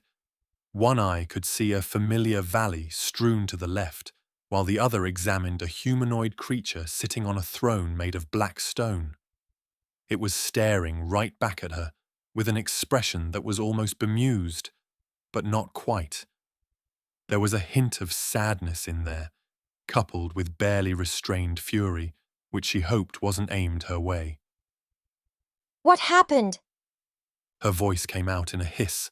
Steam coiled around her snout as she spoke, yet despite its deep timbre, it was perfectly understandable English, or so she thought.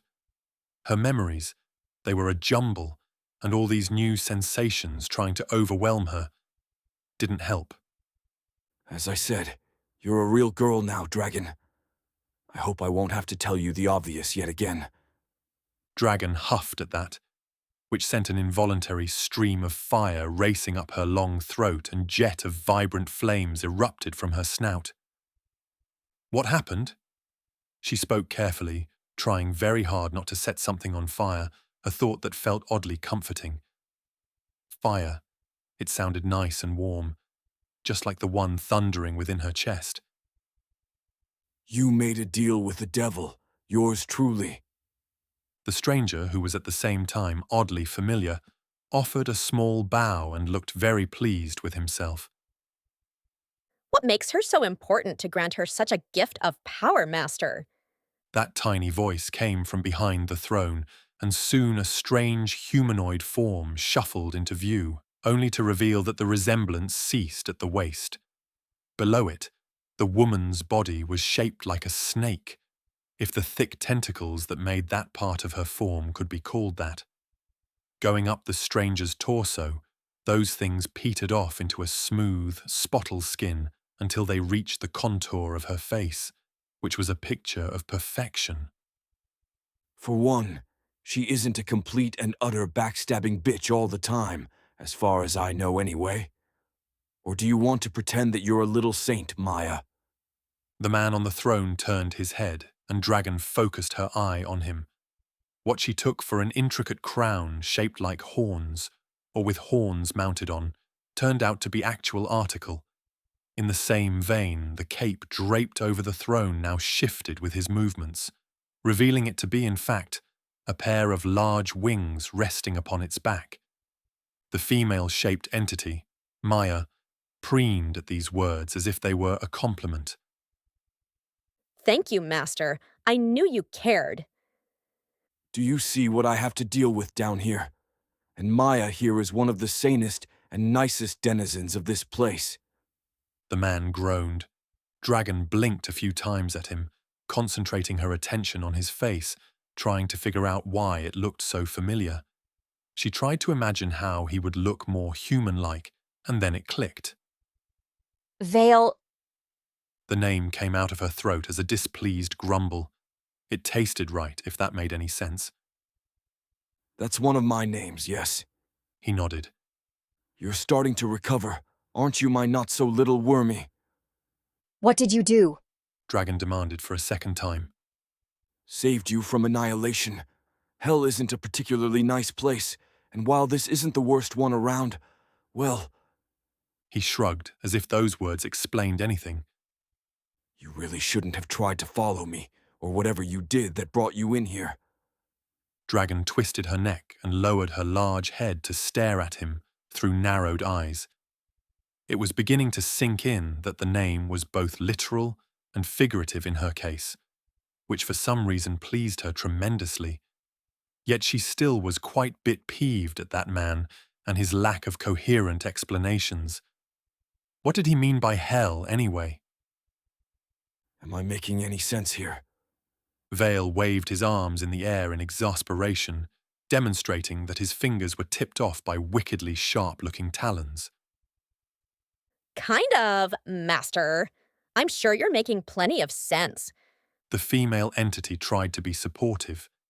Either that or she was particularly bad at sarcasm. Dragon wasn't sure. What did I do to deserve this? Vale face-palmed and then proceeded to rub his forehead just behind his horns, something that made him sigh in apparent relief. You left? Maya chirped. More importantly, you left us all behind in hell, duh. You're a demon. Not a particularly nice one either. Besides, of course I ran away at the first opportunity. You would have done the same. Well, duh. Maya nodded in agreement. Who in their right mind would want to stay here? Torturing sinners got stale a couple of eternities ago, and fighting you paperwork lost its novelty some time ago as well. She added with more rapid nods for emphasis. What? Dragon stated flatly, and smoke billowed out of her nostrils. She looked down her long, scale-covered snout, only now noticing said scales and their shiny metallic color. I'll use small words. We are in hell. Mine, to be precise. Welcome to my humble domain. It's very much fucked up, obviously. His eyes flickered to Maya. Don't feed the denizens. Don't be eaten by the denizens. And for the love of all that is unholy, don't make deals with the denizens. Like she did with you? What did she promise you anyway? Maya pipped up. That doesn't count. I won't be having my wicked way with her soul. Neither am I going to torture her for eternity for the fun. Vale snapped. You won't? Maya frowned. Are you sure if we knew you were into dragons? Vale waved a clawed hand at the snake woman, and she vanished without a trace. He looked up at Dragon with exasperation written all over his face. As I said, she's one of the nicest and sanest demons around, which isn't saying much. What? Dragon repeated in bafflement. My thoughts exactly. Vale nodded in apparent agreement. Equals TM equals Part 4. Equals TM equals Planes of Perdition, Hell Dimension. Hell? Right. Dragon blinked at Vale, narrowing her eyes. Her long, smoking tongue lashed out, tasting the air, experiencing unfamiliar sensations. It was acrid, bitter. It contained too many tastes she couldn't place, and almost none of them were pleasant. Oily, pitch-black smoke coiled up in the distance, becoming one with the dark, heavy clouds above them. Her tongue retracted, slowly passing over a roll of large, sharp teeth. Another unfamiliar sensation stirred in the depths of her body, and she clearly heard a rumble echoing around, followed by a feeling of emptiness that needed to be filled. Dragon stirred and shuffled, moving slowly and trying to look at her body as best as she could, while still keeping at least one eye on Vale. She had 2 pair of legs, each ending with 5 digits crowned by huge, wicked, sharpened talons. She had thumbs too, though good lucky using any tools with her new paws. She had a very long tail that twisted and turned behind her back at its own volition. Hungry, are we? Vale groaned. I should have thought about that. He grimaced and stood up. His wings stiffened up and stretched, no longer pooling behind him like a cloak. Hungry? Dragon repeated, the questing giving her a brief pause. Her middle section rumbled again, and she concluded that very well might be the case. I might be. Dragon allowed. What of it? Then we better feed the hungry and grumpy dragon. Vale spoke matter-of-factly, as if it was the most obvious thing in the world. Something within Dragon stirred, agreeing with the sentiment. Answers first! She hissed, smoke billowing from her parted lips and a low rumble vibrating through the air. One way or another, you followed me when I got dragged back in here. This being hell, it did nasty things to your armor and mind. It took some creativity to save you, and as a consequence, you're a real girl now. Vale paused and smirked. And a real dragon, too. You seem fine. For some time now, I've been stuck as the devil supposed to run this place. It is mine. It can't hurt me. Someone alive, from a different dimension? Such things don't belong here, and hell aggressively erodes them until only a ravaged soul remains to be thrown to the non-existent mercies of the local denizens. I'm supposed to believe that? Dragon was sure she managed to roll her eyes at that ridiculous statement. Believe what you will. This is a hell, complete with demons, a devil, countless tortured souls stuck here until the end of time, and all kinds of other assorted nastiness. Like my be-damned paperwork, apparently. Vale scowled. He shrugged. His leathery wings unfurled, and he jumped in the air, shooting up faster than mere flesh and blood should be able to propel him. Are you coming, dragon? He shouted over his shoulder while still gaining altitude. Dragon bristled at the disrespect and perceived challenge. The fire in her chest burned even hotter, and without thinking she beat her own wings. Fiery power filled her veins, instincts took over, and she rose among a whirlwind of flying dust and ash. A moment later she roared in triumph and dashed through the air at he who presumed to challenge her. Flying, feeling the power of her beating wings, the smooth sensation of air parting and gliding over her steel-coloured scales. It was simply incredible. It was like nothing she had ever experienced before. The feedback of even her most advanced suits couldn't even begin to compare. Dragon lost herself in the new sensations, the simple joy of flying and the need to prove her dominance at the little thing that dared stand up to her. Before she could really comprehend what she was doing, Dragon gained on Vale, flying through the air like a guided missile, and the flames forever burning within her chest increased in intensity, demanding to be unleashed. She opened her fanged maw and roared in triumph, just as she was about to overtake Flying Man, and her fiery breath came out unbidden. What came out from her open mouth had more in common with a weaponized plasma than mere liquid fire. It shot out fast, in a thin, condensed stream that was almost white in intensity. Vale had the gall to laugh at her, twist impossibly in his light and merely raise a hand, and the air between him and the deadly flames solidified, then ignited into deep, crimson flames that greedily devoured her attack. Dragon recoiled at what she just did. Her wings opened in shock, acting like air brakes, and her large body came to an almost immediate halt, which should have been impossible unless she hit a mountain or something, much less the fact that she barely felt a strain doing so. Nothing this big and alive had any right to behave that way. Then again, powers. Feisty and irritable worm. What did I do to deserve this? Vale's voice echoed from nearby. Dragon's neck whipped around and her eyes focused on his form, which was now hovering behind her, effortlessly keeping pace with her slow forward glide. I told you, this is my realm, Dragon. It does obey me, within reason. And weren't the implications of that statement concerning? Nevertheless, Dragon did her best to look contrarier at what she just did after loosing herself for a moment. Instincts took over. I know how that is. Right here and now, I have to constantly fight minds. For a moment, his face twisted into a truly demonic mask of rage, and his eyes became two bottomless pools of burning hatred before, whatever that is, retreated. Now that Dragon knew it was there, she could almost taste those emotions bubbling under the skin of the man flying beside her.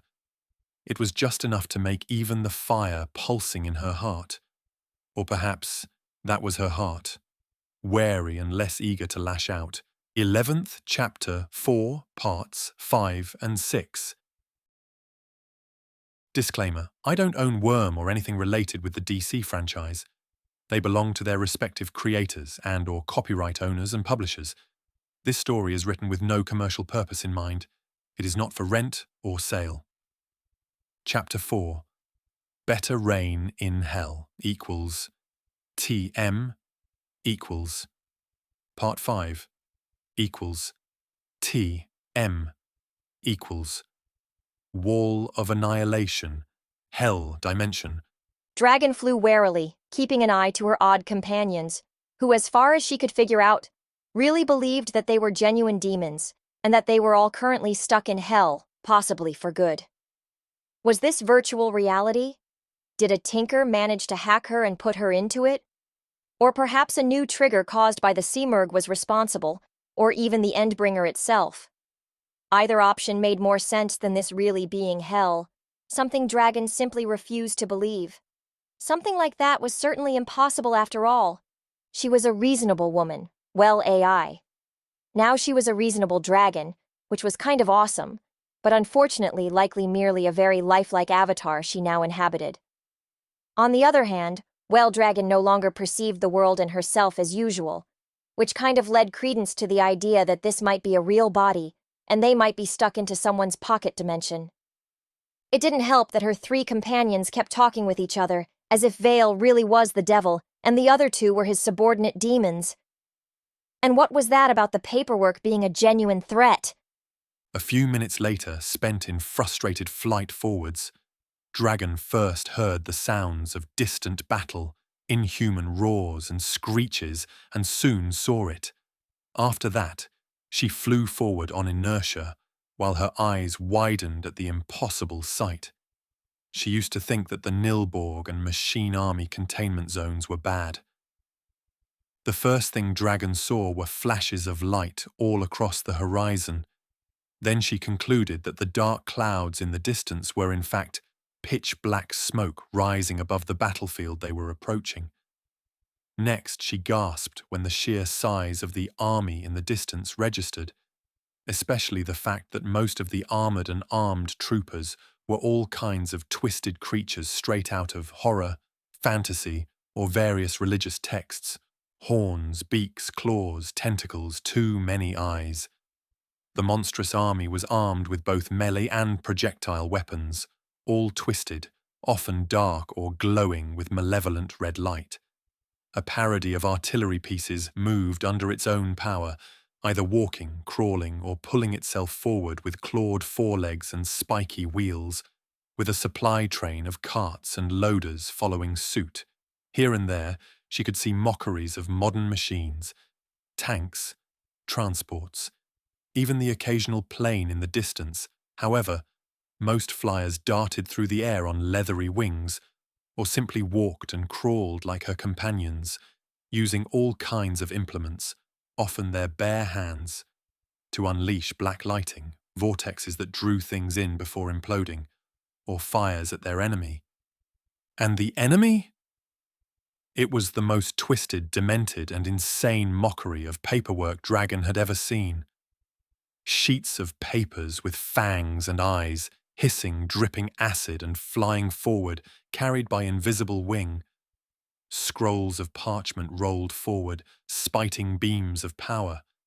Books covered by chitinous carapace or bound by leather flew in the air, their open pages showing twisted faces or ravenous maws, which roared in an unfamiliar language, their chanting joining into a crescendo that hurt Dragon's ears. Those were the nastiest customers. They summoned more paperwork, tried to bite off chunks of the monsters fighting and dying to fend off the onslaught, and unleashed all kinds of insane effects that wouldn't be out of place if used by a Slaughterhouse 9 member. Dragon saw monsters dissolve screaming when blasted with streams of acid, other burned to ash or turned inside out when a power hit them. Limbs flew everywhere in showers of blood and gore. Then there were the worse effects that made Dragon's eyes and mind refuse to comprehend. At that moment, she knew. Whatever else this place was, perhaps not hell, but it was a hell nonetheless. As I said, sir, your paperwork went out of hand. The accountant waved a hand at the massive battle. The four of them flew to a huge wall made of black fused stone. It was at least 100 meters tall, divided by twisted towers that provided large and stable firing platforms. Whole legions of monsters manned it with whole armies marching to reinforce them, while a horde of their friends fought and died to keep the infernal paperwork at bay. When they got closer, Dragon could see that both sides of the wall were covered in barbed spikes and painted with glowing runes that made her brain hurt if she looked at them for more than a few moments. As they approached and the monsters saw them, they began to roar in greetings. Within moments, every single one of them not already busy fighting fell to their knees in supplication. Up, you bastards! We've got a battle to win! Vale roared back, and they answered in a deafening cacophony coming from countless inhuman throats. Within moments, the four of them landed on a huge pair of towers linked together above a massive armored gate, which was currently opened so a constant stream of reinforcements could throw itself into the abattoir. There was even just enough space for Dragon to easily land without crushing anything, and she soon found herself nested between two huge cannons, who stared at her with curiosity, using multiple eyes each, which were mounted on large stalks, thus giving them a good field of view. Now we've got dragons for air support? Neat. The cannon to the left rumbled happily. We don't need 'em, the other one grumbled. We'll bury the enemy in shells ourselves, boasted the other. Now, children, there is enough enemies to blow up for everyone. Vale chided with a hint of amusement in his voice. Now, someone give me a proper situations report. Your generals are on the way, the accountant declared. They'll be here momentarily. Vale simply nodded and looked over the battlefield, something that Dragon did as well, though she kept warily glancing at the cannons that were staring right back at her.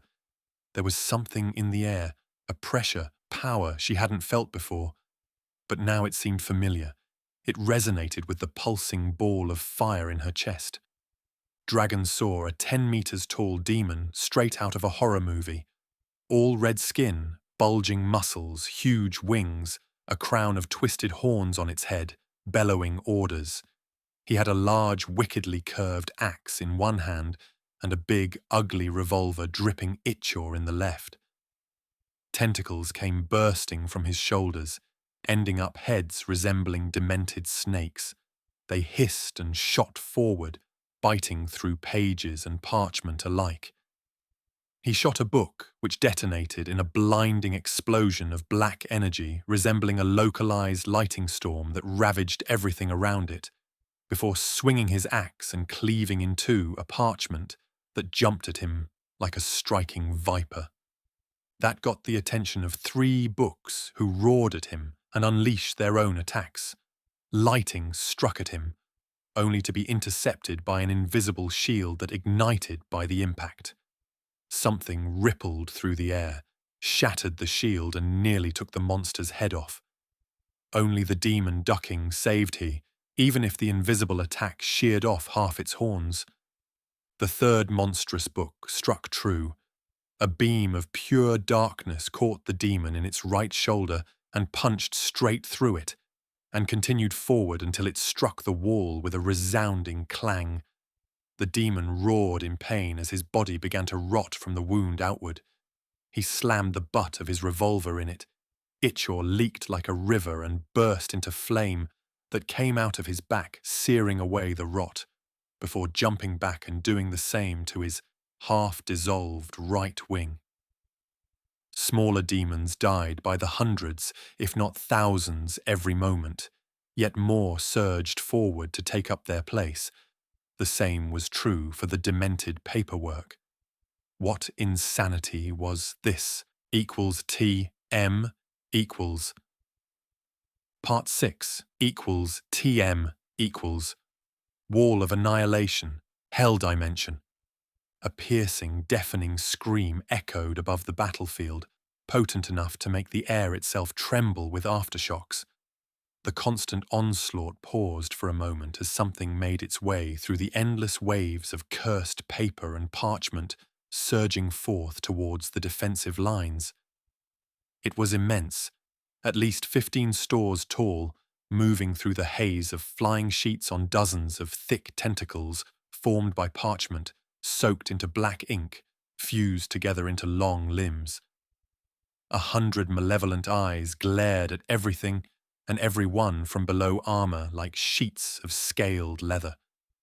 A single glance was enough to convince Dragon that the impossibly huge book was bound by dragon leather, and the very idea made her blood boil. Something like this, it could not stand. Dragon roared back, responding to the challenge, and 50 eyes focused on her. Their murderous gaze slammed into her mind, demanding obedience. Dragon snarled at the sheer infuriating arrogance of such an action. You dare? Her roar shook the wall, reverberating through the black stone below her paws. She saw red when the mental assault redoubled. Claws of pure power clawed at her mind, demanding that she submit. Dragon snarled back, fury filling her heart and making it blaze like a newborn star. She denied the abomination, and a moment later was already in the air, surging straight at it. Pages and books rose to meet her, sending all kinds of powers her way. Dragon didn't care. She was too furious, too lost within unfathomable rage to even pause and think. Cursed magi splashed over her armored scales, and while some of the attacks stung, they failed to find purchase on her thick hide. Parchment shot up, coiling like ropes and trying to restrain her, while runes blazed all over it, writing unholy spells. The immense, monstrous book focused all its eyes on Dragon. They pulsed with power, and raw, unbound magic lanced forward, striking the struggling tinker. Streams of energy crisscrossed over her scales, some hotter than the heart of a star, hot enough to set aflame almost all the cursed paperwork around. Yet the parchments binding and slowing Dragon, crawling all over her huge form and trying to constrict her better, merely became burning ropes otherwise, untouched by the flames. Other beams had a freezing touch, seeping all the heat from everything they touched, bringing their targets to the brittle state when they hit absolute zero. Dragon roared in pain and fury when her scales contracted, tensed and began to crack as within moments they cooled impossibly, before being struck with more than enough heat to evaporate even her best suits. Parchment bound her wings, and she found herself plunging headfirst into the ground, an impact that should have been fatal. Instead, her collapse merely shook everything for miles around, turned her into one large bruise and perhaps cracked some cartilage. At least the freezing and burning assault paused for a moment, while the 100 eyes refocused on her, blazing with even more power than before. In one brief moment of clarity, Dragon cursed herself for loosing her grasp on reality and letting unfamiliar fury swallow her whole existence. Then more attacks hit, and she roared, unleashing her own flames. She was a dragon. Such pests as these couldn't bring her down. It was a disgrace. Streams of plasma torched whole formations of demented paperwork. Yet even as whole libraries worth of paper burned into ash, more cursed books came straight at her, undeterred by the losses. The Endbringer sized tome struck again, 50 freezing rays washing all over Dragon. Before a moment later, 50 more fiery ones came at her, all concentrating at a single point of her chest. The first attack struck, the sheer shock of so much concentrated cold giving Dragon a pause. Hoarfrost formed all over her form, slowing her down and allowing more parchment to crawl over her, binding and constricting her further. At that moment, Dragon was sure that she would perish amidst this insanity, yet the 50 plasma lances that should have battered their way through her freezing scales never reached her. Vale was there, with his wings unfurled behind his back, forming a shield between Dragon and the onslaught coming to end her. The ground around them cracked, chasms busting in all directions, until the two of them stood on a single pillar surrounded by a bottomless pit, glowing ominously red. The fires of hell surged forth, unleashed by their master, and in that moment, Dragon couldn't deny what Vale was, neither what he was controlling. She could sense how wrong, how dangerous that fire was. It rose high in the air, forming a hollow pillar around them and intercepting the attacks coming their way, before falling back down like a waterfall of liquid fire which soon formed into all kinds of mythological creatures, and demons straight out of hell.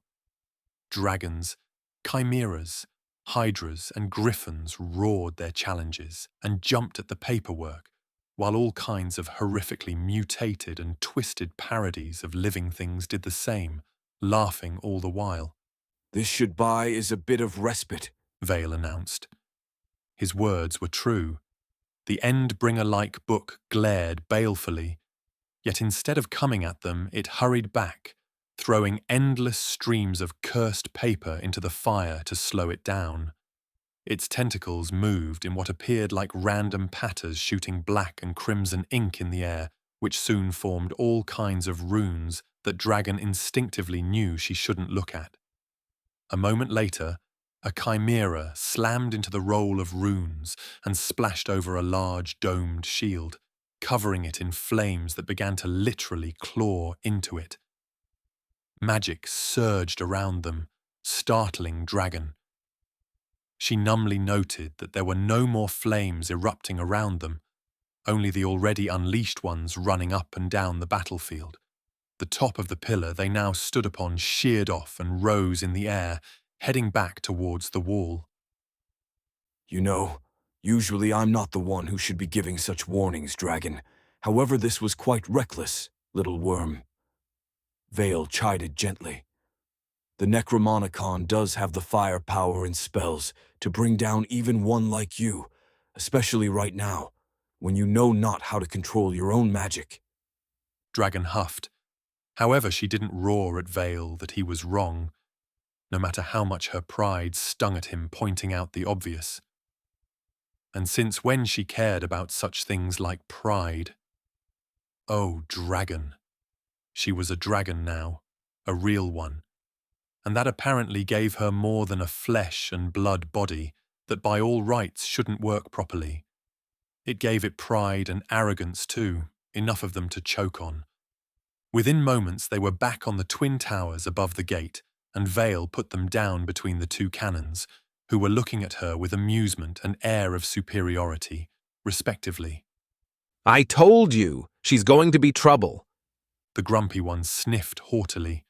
Nonsense, that was awesome. It's just that Our Lady Dragon should have waited for a proper supporting barrage. The more reasonable cannon used 5 eye stalks to nod at her. Boomer here is right. That was reckless. Awesome, but reckless. Vale chuckled. Now, can I trust you to behave until I meet my generals and figure out the depths of this unfolding disaster?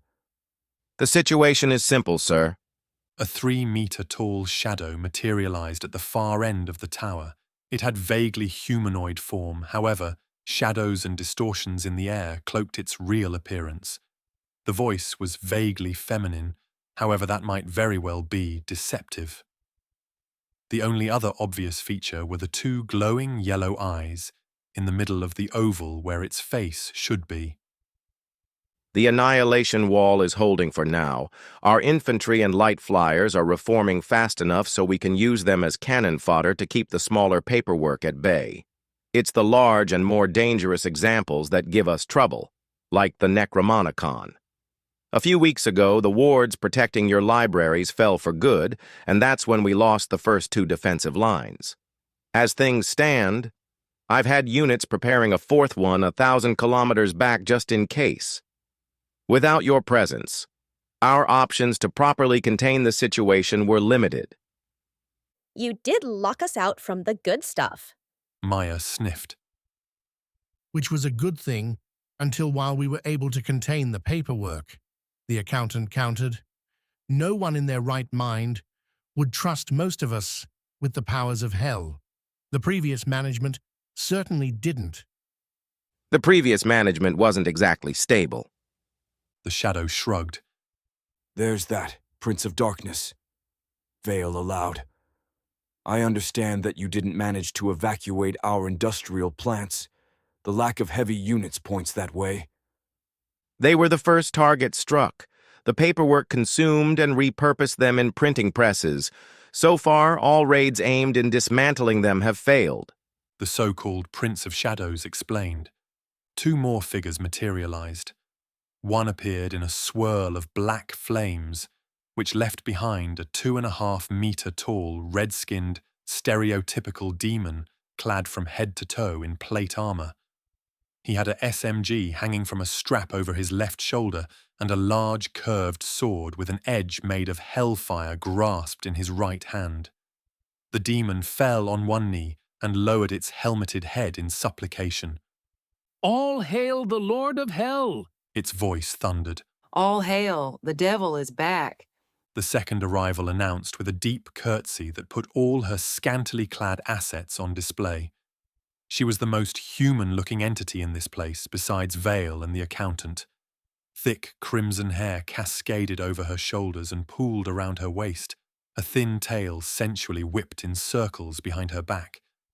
Porcelain skin glowed in the twilight, and a pair of green eyes radiating desire stated at Vale with devotion. Lord of War, Queen of Lust. Vale acknowledged them with barely a glance. Fake flattery will get you nowhere. Explain this exclamation mark. He pointed a thumb over his shoulder at the ravaged battlefield.